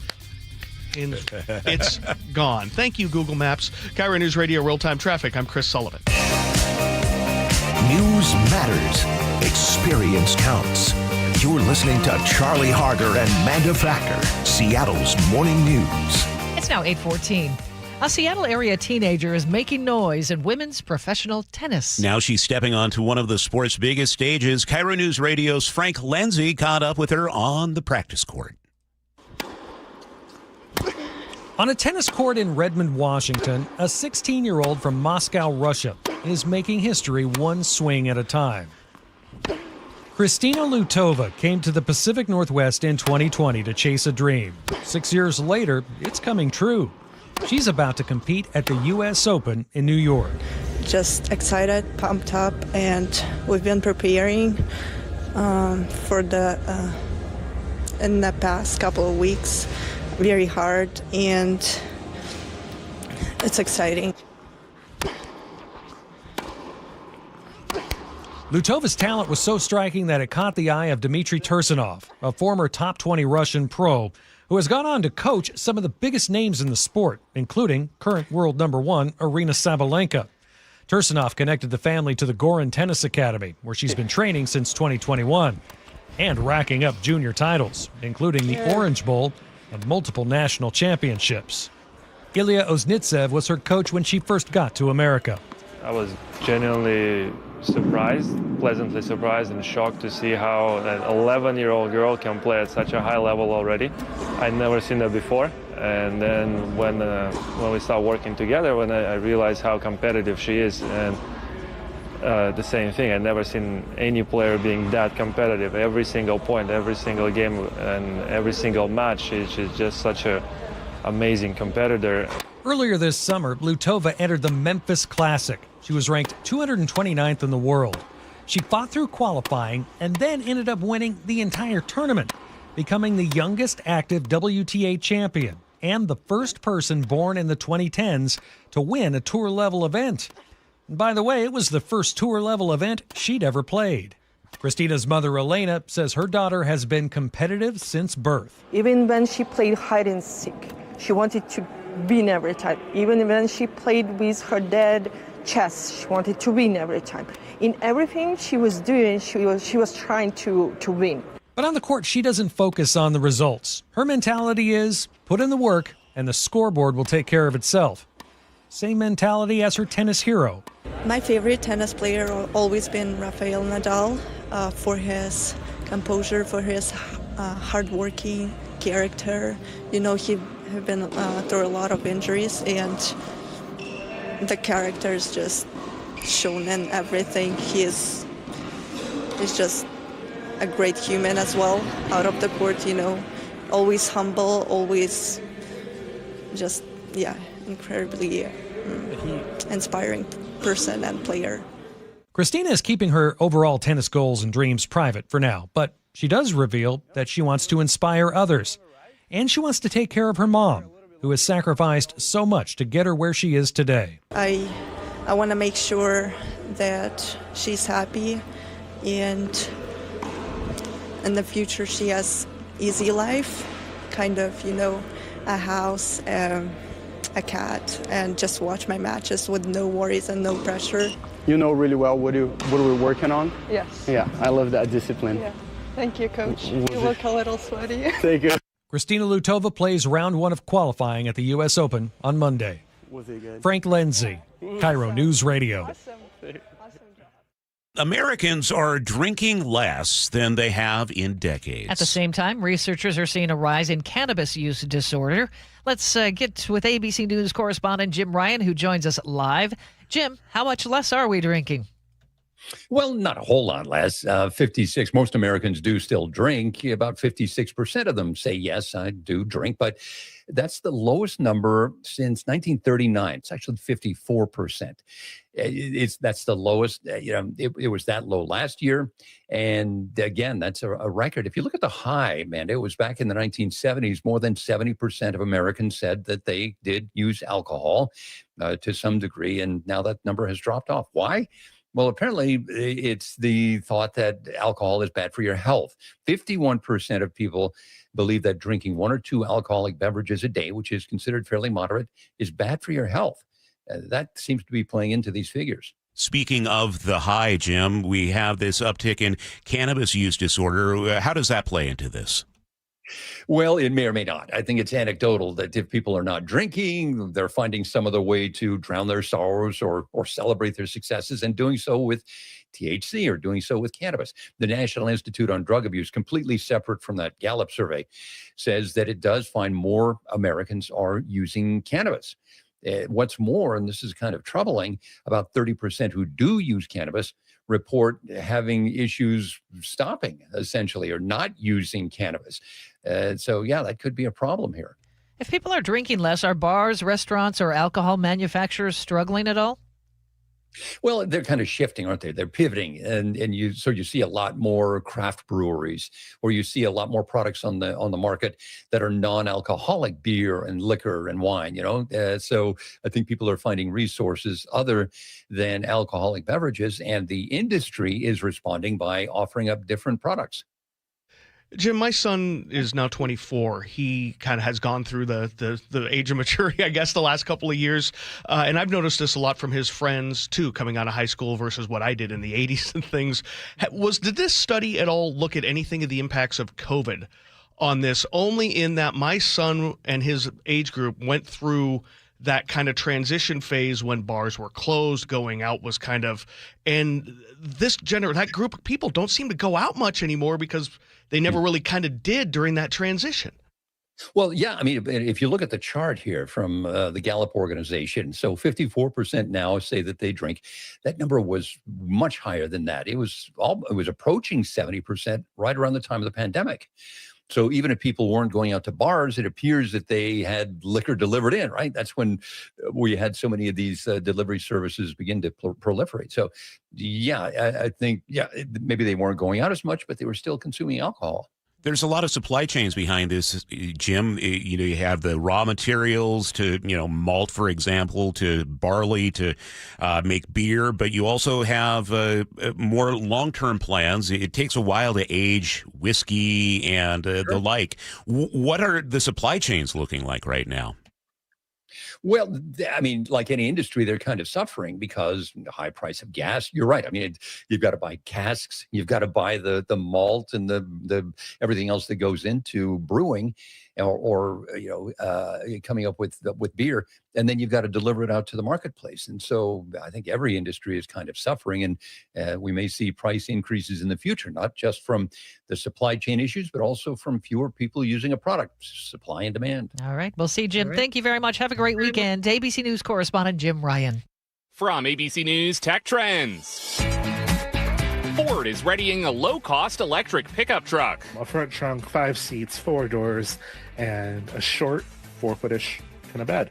And the spy vehicle shots that we've seen of this have backed that up. EV analyst Chad Kirshner says, we don't know what it looks like, but we do know the name, Fathom, and the price. The Fathom starts with delivery at $29,945. That's more than $20,000 cheaper than the average new car in the U.S. But Kirshner says Ford likely has more than just the domestic market on its mind. This platform is supposed to be the answer to the inevitability of Chinese EVs available in the U.S. While Chinese electric vehicles remain effectively locked out of the U.S. market due to more than 100% tariffs, Canada recently started allowing their sale. The Fathom is expected to be unveiled before the end of the year and go on sale in 2027.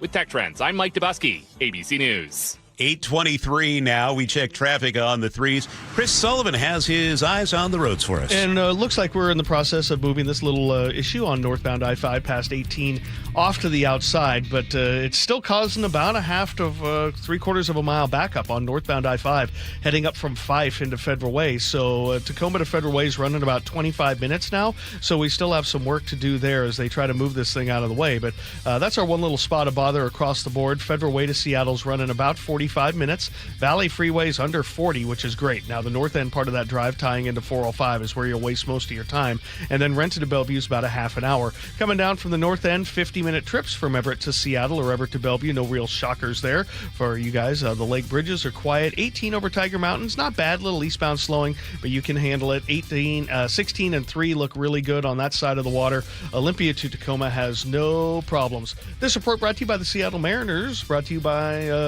Don't Miss Out on Fireworks Night, presented by T-Mobile, that is.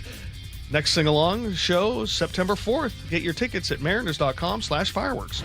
Our forecast, mix of clouds and sun for today, 82 our high.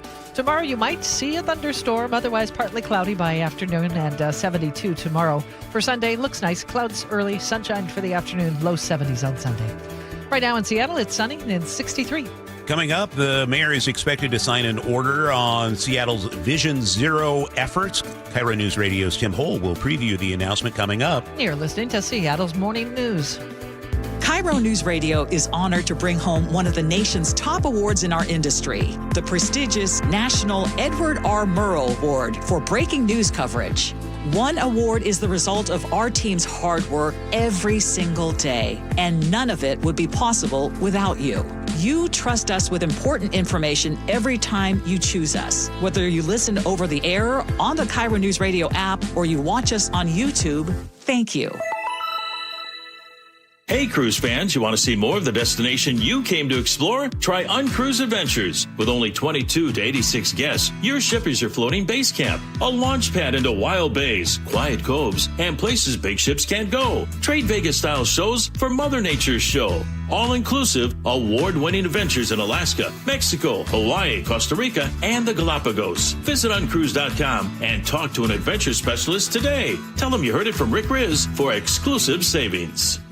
A lot of businesses are gearing up for a busy summer, and that means choosing a bank with the accounts, tools, and services you need to be successful. The right bank can make a big difference, right, Brad? It sure can, Dave. And WaFd Bank can help with business checking, loans, credit cards, and so much more. WaFd Bank is also an SBA preferred lender of choice, so you can grow with confidence. Yeah, but what about when you need help with something? Is there a real person who's available and who knows how to help? Absolutely. Our friendly and knowledgeable local bankers are ready and waiting to help you with whatever your business might need. From day one, our bankers get to know you and your business to build a strong foundation for future success. This especially helps when it's time to apply for loans and to spot gaps in your business operations, so we can recommend the services that would be most helpful. Which is exactly why we say WaFd has you covered. To learn more, visit wafdbank.com or stop by your local branch. Discover why they were awarded Best Bank 3 years in a row. Wofford Bank, built for business. Member FDIC, loans subject to credit approval. When you order a ride from a rideshare company, do you know what you're getting? Big rideshare companies have been caught failing to protect passengers from dangerous drivers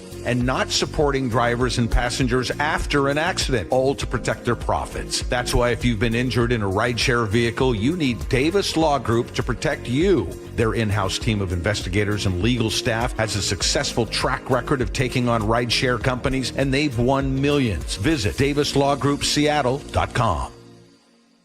At Guardian Roofing, Gutters, and Insulation, we know that keeping your home watertight and dry is essential to your family's safety and comfort.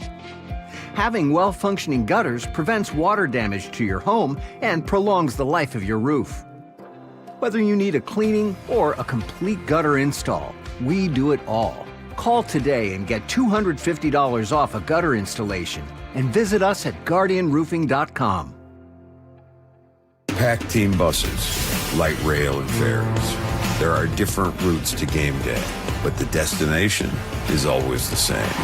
This city lives for Sunday. Get your tickets for Seahawks game days at Seahawks.com today.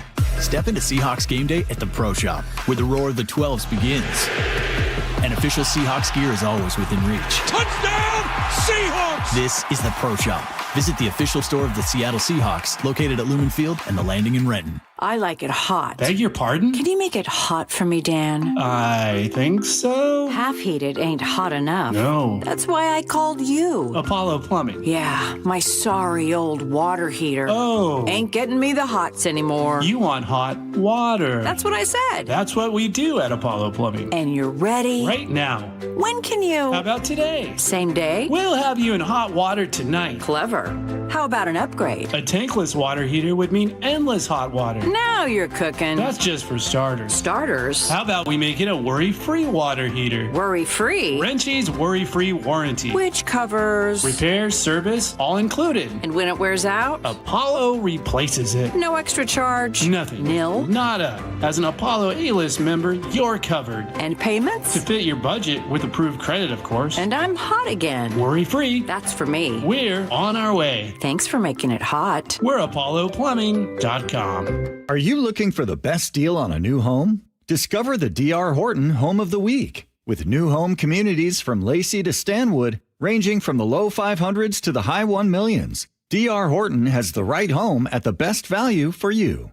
Your new home is within reach, so what are you waiting for? Learn more about the D.R. Horton Home of the Week. Visit drhorton.com and schedule a tour today. D.R. Horton, America's builder. An equal housing opportunity builder. John Curley here. A few years back, we inherited a hot tub when we moved into a new house, and the previous owner said, "You gotta call Seattle Hot Tub. You'll love them." She's right. Seattle Hot Tub Company offers quality products, transparent, consistent pricing, and backs everything up with excellent service. You won't find some fancy showroom with high price sales, but you will find American-made tubs, swim spas, and cold plunges at warehouse pricing and easy financing. Visit SeattleHotTub.com and go see them in person. You'll feel the difference. This is Justin Shirley, CEO of State Roofing and Exteriors. Our summertime savings event means zero down, zero payments, and zero interest for up to 24 months, backed by our unbeatable warranties. Call 866-ROOF-ROOF or visit stateroofing.com today. Now, the latest from KIRO Newsradio and MyNorthwest.com. Live from East Lake Avenue. You're listening to Charlie Harger and Manda Factor, Seattle's morning news. Good morning. It's 8:30. Seattle Mayor Katie Wilson is putting Vision Zero back in the fast lane today. And KIRO News Radio's Tim Hole is here live with what we know. Yeah, she'll sign an executive order this afternoon aimed at speeding up priority street safety projects and reducing dangerous speeding. As we reported earlier this week, Councilmember Rob Saka wants to take a different route. His Safer Streets proposal would put a number of safety requirements into city law. Saka says families who've lost loved ones in traffic crashes help shape his plan. When families who have experienced these tragedies tell us government must move with greater urgency, we need to listen. Saka's proposal calls for faster safety reviews after deadly crashes, more protections for pedestrians and cyclists, and greater authority for traffic engineers to make quick fixes. Wilson can direct city departments through an executive order. Saka wants those safety requirements written into law so they stay in place long term. Seattle launched Vision Zero in 2015 with the goal of ending traffic deaths and serious injuries by 2030. More than a decade later, the city has a long way to go. Seattle averages about 28 traffic deaths and 180 serious injuries a year. Wilson will announce the details of her plan and sign that executive order at 1 o'clock this afternoon outside Cleveland High School. Tim Hole reporting live. It's 8:31. Seattle City Council member Bob Kettle is holding a public safety briefing at City Hall this morning, 10 o'clock. The Public Safety Committee chair plans to give updates on the city's CCTV camera program and next steps for security at Seattle Center. The cameras have been a flashpoint between the council and Mayor Katie Wilson since the Bite of Seattle shooting in late July. Now for some words that have never come out of my mouth. They'll come in just a moment here. There's backlash for Seattle Mayor Katie Wilson after she appeared in a video with a local rapper. No, I'm not from the Bay. The song references guns and beefs. So do the videos where the featured artists flash handguns. The mayor's team, here come the words, the mayor's team called it an impromptu boogie at a community event designed to promote diversity. You can read more at mynorthwest.com. The Seattle Seahawks a step closer to being sold. The Seattle Times reports the NFL's Finance and Ownership Policy Committee unanimously recommends the league greenlights the sale to the group led by the Kosla family. Next week, all 32 NFL owners will vote on the sale. 24 need to say yes. I mean, it would be a good band name, right? Impromptu Boogie. Yeah, we can work on it. Sure.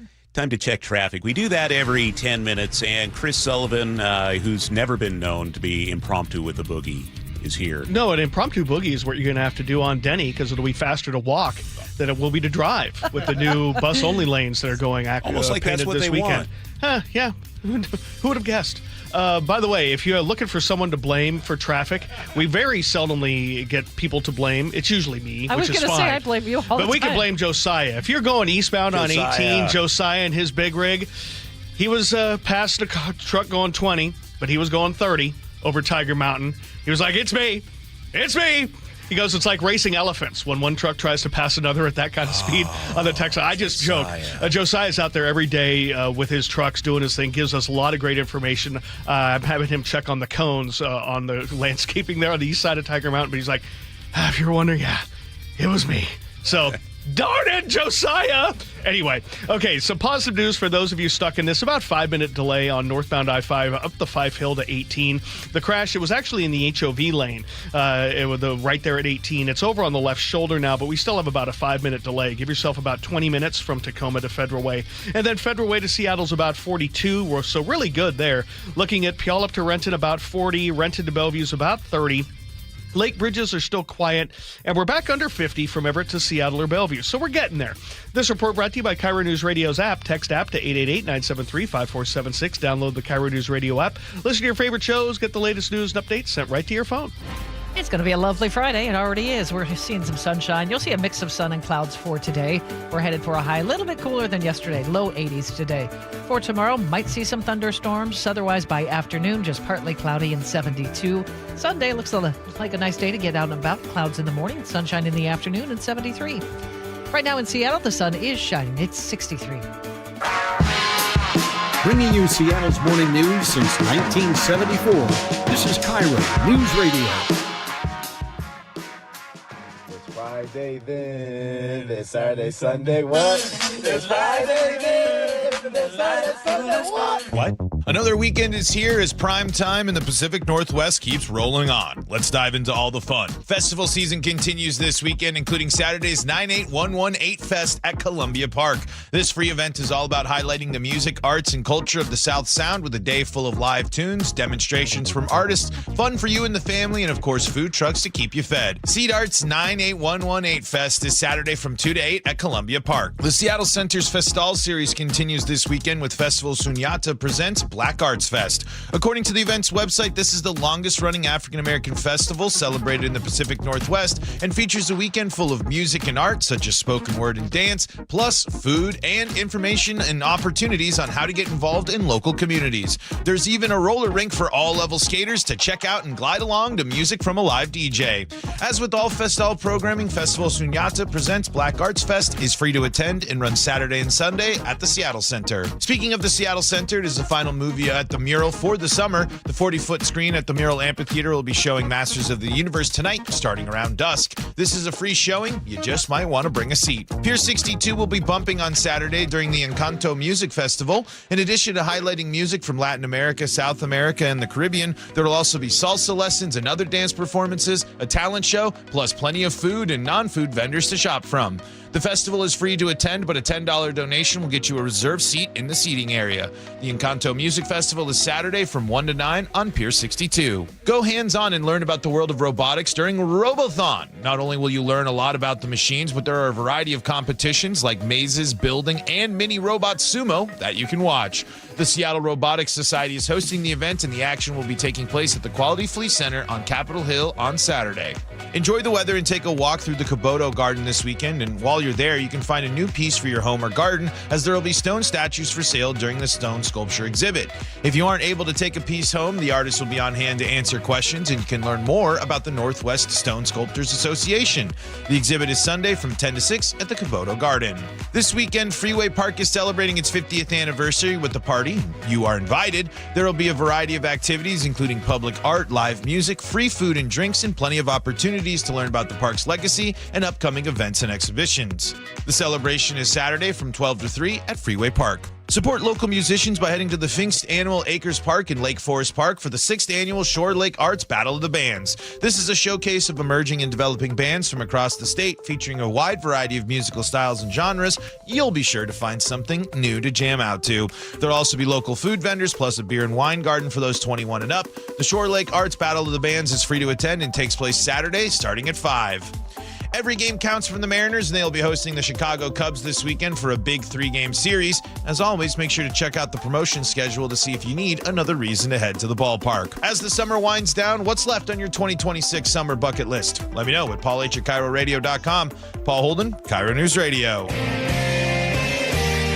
ABC Entertainment News. Welcome to Sterling Point. The hit coming-of-age series Sterling Point is officially coming back for a second season. The Prime Video series follows New York City teen Annie Jacobson, whose life changes overnight when she inherits an island in Canada from her grandfather. If the president is willing to grant you a full pardon for your crimes, we're ready to give you your life back. Also from Prime Video, we have our first look at The Terminalist's second season. The new season follows James Reese on a quest for redemption while on a new international assignment. This Chris Pratt-led series returns to the streamer on October 21st. As you can see, we have some new faces with us this morning. Good morning. The Pit has added 7 new cast members to the third season. The new actors include Stephen Chang, Hannah Ware, and Barry Clifton. The third season of HBO's hit medical drama is currently in production. Oh, I bet you think you're John Wayne. And happy birthday to country singer Casey Musgraves, who is 38 today. Wayne Cabot, ABC News. Okay, Sully, what's coming up in traffic? By the way, I just wanted one add to Paul's weekend thing. If you got something to think about, the last weekend of the Long Beach Kite Festival, that's the Peninsula fun. Kite Fest, 45th annual down there this weekend. They're wrapping that up, so that's always a fun thing to do. I'm going to talk. Our traffic headline is northbound I-5 getting up from 5-2 out of Tacoma. I'll tell you about it coming up next. Things are ramping up for the defending champs. Get your mind and your body ready to hit. So all we're doing is just attacking the next thing. It's all we're worried about. Playing time is up for grabs. Milrose showing that elusiveness that we want to see. Roster spots are on the line. That's how the guys operate. They want that challenge. And the heat is on. Seahawks, Titans, Sunday in Nashville. Pre-game at 3, kickoff at 5. Right here where the 12s hear the Hawks. KIRO News Radio 97.3 FM. Hi, how can I help? Well, my husband and I feel like we've outgrown our current money manager. I see. Our lives have changed, and we need something more than just mutual funds to help us in retirement. She's right. I hear that often. At Fisher Investments, we'd start by getting to know you, your finances, family, health, lifestyle. We tailor a portfolio around your goals and needs. Sounds good. Can you help with estate planning? Yes. We have a team of specialists who can help you with estate planning, Social Security, investment income, and more.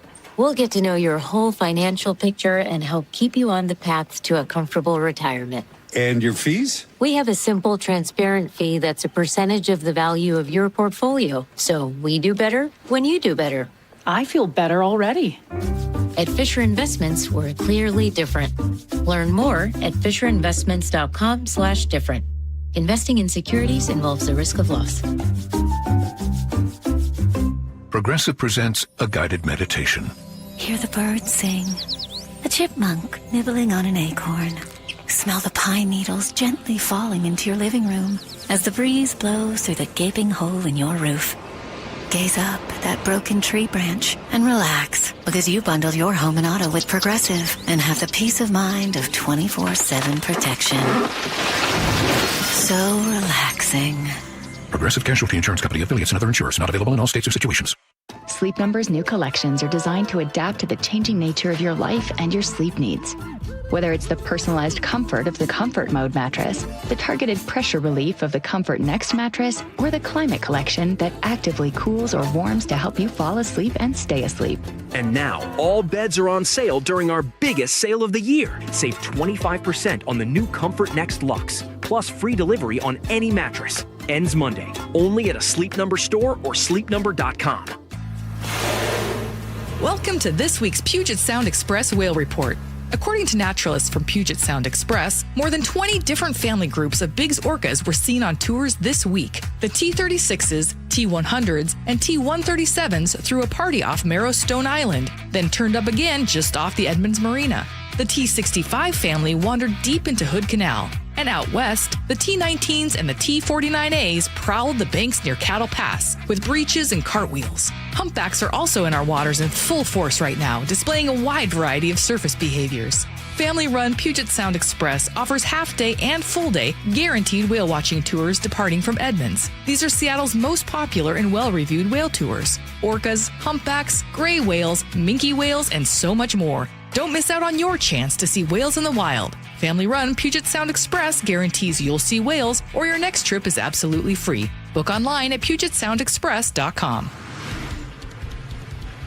8:43 now. We check traffic on the threes with Sully. I can use a little help from my KIRO drivers now on the Valley Freeway. It's getting really heavy going up into the Pacific area by Ellingson. My cameras are kind of in askew in those spots, don't really show me what's happening, but we've got a lot of volume working there. No reports of a crash, but I could use a little help. We're losing some time there, and so our travel time went from 40 now to 45 minutes from Puyallup to Renton, and then Renton to Bellevue is still about a half an hour. Looks like most of the slowing up the Fife Hill to 18 has dissipated now that we have reopened the HOV lane for this crash we had right there at 18, back under 20 minutes, probably closer to 16 to go from Tacoma up to Federal Way. And then Federal Way to Seattle's running under 45 minutes, probably closer to 40. We're under 50 from Everett to Seattle or Everett to Bellevue, so it's not too bad of a day for those of you coming down out of Snohomish County. Lake bridges are in fine shape. This report brought to you by Seattle Sports. Search Seattle Sports on YouTube. Click subscribe and get fresh video content daily.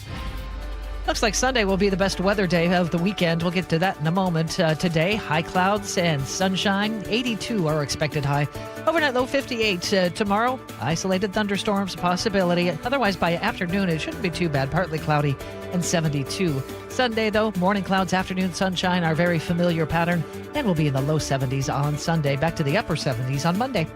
Right now in Seattle, it's 63. Well, they've cleared a major hurdle, and the sale of the Seahawks is closer than ever. We're going to check in with G. Scott with what this could mean for the team's future. You're listening to Seattle's Morning News on KIRO Newsradio. Certain industries expose workers to hazardous chemicals. If you worked in a paper or pulp mill, or in aircraft manufacturing or painting at Boeing, and have a child born with birth defects, your child may be entitled to legal damages as a result of your exposure to such chemicals. Birth defects have been linked to toxic chemicals, metals, and solvents used in these industries. If your child was born with brain or spinal cord damage, organ or limb malformations, blindness, cerebral palsy, genetic damage, or other birth defects, and you're a past or present worker in a paper or pulp mill, aircraft manufacturing, or painting, contact us now toll-free at 1-866-99-TOXIC. Your children may be entitled to legal damages. If you're a past or present worker in a paper or pulp mill or aircraft manufacturing or painting at Boeing, and your child has a birth defect, call toll-free at 1-866-99-TOXIC. Your call is confidential. 1-866-99-TOXIC. Message authorized by Weinstein Cajano, 600 University Street, Suite 1620, Seattle, Washington. Guys, if your energy is down, your workouts feel harder, and your drive isn't what it used to be, it may not be aging. It could be low testosterone. At Revive Health here in Seattle, the first step is simple: a free testosterone exam and consultation with an experienced medical provider. We'll review your labs, symptoms, and overall health to determine if testosterone therapy could help improve your energy, strength, and performance. And for a limited time, qualified patients can get started with a free month of TRT. Revive has helped over 120,000 men since 2011 improve energy, sleep, mood, and confidence. If something feels off, don't ignore it. Get answers and take control of your health. Call 206-529-1111. That's 206-529-1111. Or visit revivehealth.com. Revive Health. Elevate your vibe. Must medically qualify. Terms apply. Contact Revive for full details. I want a woman. I want a big girl. See the hysterical Gabriel Fluffy Iglesias when he takes the stage at Muckleshoot Casino Resort, Saturday, August 29th at 5:30 and 9:30 p.m. This way, we both can agree on the temperature of the thermostat. He's sold out stadiums around the world, and now he's coming to Muckleshoot Casino Resort on August 29th. Get tickets before they're gone to laugh out loud with Gabriel Iglesias at muckleshootcasino.com. It's the Great Summer Sell-a-thon at the Spa Warehouse, and the deals are incredible. When the leaves turn and the temps fall, imagine sinking into your very own saltwater caldera spa. Bubbly, blissful, warm water right in your own backyard. Our Summer Sell-a-thon means massive savings on in-stock models, so owning your dream hot tub is more affordable than ever. Plus, get interest-free financing through 2028. Visit today for the hot tub of your dreams. Your best life starts at the Spa Warehouse. Seattle's morning news. Hear it live, stream it online, watch the show, or catch the podcast anytime on mynorthwest.com. Well, here he is from the G and Ursula Show, 9 to noon on KIRO News Radio, and, of course, the Reset podcast. G. Scott is here. Hey, good morning. Happy Friday. Happy Friday, indeed. Manda showered. Thank you very much. I appreciate it, as always. So the sale of the Seattle Seahawks just took another major step toward becoming official like a whistle. The NFL's Finance Committee and Ownership Policy Committee unanimously recommended approval of the Kostler family's $9.612 billion purchase of the team. Real quick, anybody got $9 billion? You got $9 billion? No. I've only got 8. Okay. Now, where does this go from here? Now this goes to 32 NFL owners for a vote this coming Wednesday, August 26th, where it needs at least a 75% approval of those owners. If approved, the deal could close in September before the Seahawks kick off the regular season, September 9th, against the New England Patriots. On a Wednesday. Yes. Look, this isn't a matter of if. This is a matter of when. And you can see that the fact that 32 owners already, the policy committee, the ownership committee unanimously approved it. So is there a good chance on Wednesday that there will be a 75% approval from the owners? Yes. I think that if you're listening to the story and you're saying, okay, so now what? I think the now what is what all of us believe. Hey, keep this thing going. Defending Super Bowl champs. Great culture. If you will, I would say the last 20 years, if you're a Seahawk fan, ask another fan base if life has been good for them the way it's been for Seahawk fans the last 20 years. I think we all believe that the ownership group previous, the Allens, were amazing. Yeah. Right? And so just keep this thing going. It's almost like a steak, Charlie, right? It's a perfectly good steak. Don't mess it up. So that's what this is about. Were you around when Ken Behring was the owner? Because he was Cheeks. There's a blast from the past. That was such a dark time in Seattle sports history. People were out in front of Seahawks headquarters, in front of the semis, as they had been loaded up with all the gear. Really? They were moving to Los Angeles. It was wild. And fans were laying themselves in front of the semis to stop this. And Paul Allen, bless him, he swoops in at this last minute and says, I will buy the team if you finance a stadium. And the turnaround, the change in this town, once that man took over. So I guess my point is it's often a coin flip when it comes to who owns the team and what they do. But, man, I'm hoping he just continues with what Allen did. Yeah, it really is. Hey, before Manda kicks me out. Yeah. You have a while. Okay. I want to talk about, here's another angle that I want to talk about. Where's all this going? Meaning the Seahawks just sold for $9.6 billion. The Los Angeles Lakers just sold for $12 billion. Is this bubble going to pop, or is this going to keep going? Like, I know that we love sports. Maybe you're listening right now, you or your family, you love sports. But, yo, do we love sports that much where teams are going to, are we going to see $15 billion? Are we going to see $20 billion? Like, seriously, where is this going? I think where it's going is keeping an eye on what's happening with the Dodgers. Like, that seems like something, of course, these are allegations, but something sketchy is going on with the ownership group in terms of how they're able to afford that team. If that pops, I wonder how much everything else pops as well. I don't look at the Dodgers like that. I look at the Dodgers as doing half of what the Yankees did in the 90s, late 90s. Like, the Yankees, what they were doing, that was crazy. Yeah. So, again, I just wanted to say, as someone who loves sports, yeah, I don't, believe it or not. I can tell you where it's going. Where it's going? Or actually where it is or what it has become. Regular fans can't go. These company, they make so much money, the players get so much money, it costs so much there's so much capital. It's a corporate thing now. You can't take your kid to a game. I can barely afford to go to a Mariners game. I've never been to Climate Pledge Arena. I can't afford to go to anything there, and it's a pain in the you-know-what to get there. Average fan who doesn't make a lot of money, they used to at least be able to get in the cheap seats. Can't even get in now. So the fans are going away. Something has to give. I agree with you, Sully. And Charlie, sometimes, and by the way, you haven't asked me in a while, because usually you're like, okay, so what's the solution? Right? Yeah. You would always ask me that? Yes. You want to know what my solution is? What's your solution, G? This season, I'm going to do my part, and I'm going to give away 2 tickets to every home game for the Seahawks. I'm going to do my part. So I can't fix it all. And so that way, with my grandkids, when they get older, it's like, hey, Grandpa, what did you do during that time? I'm going to be like, hey, well, back in my day, I did this. So look, Sully has his hopes up. He's excited. You have to break a little news to Sully about entering that contest. I probably, as a coworker, I'm probably not eligible. You're not eligible as long as if there's some new vocabulary words that we can go ahead and say today, or is that just yesterday was over? Oh, yeah.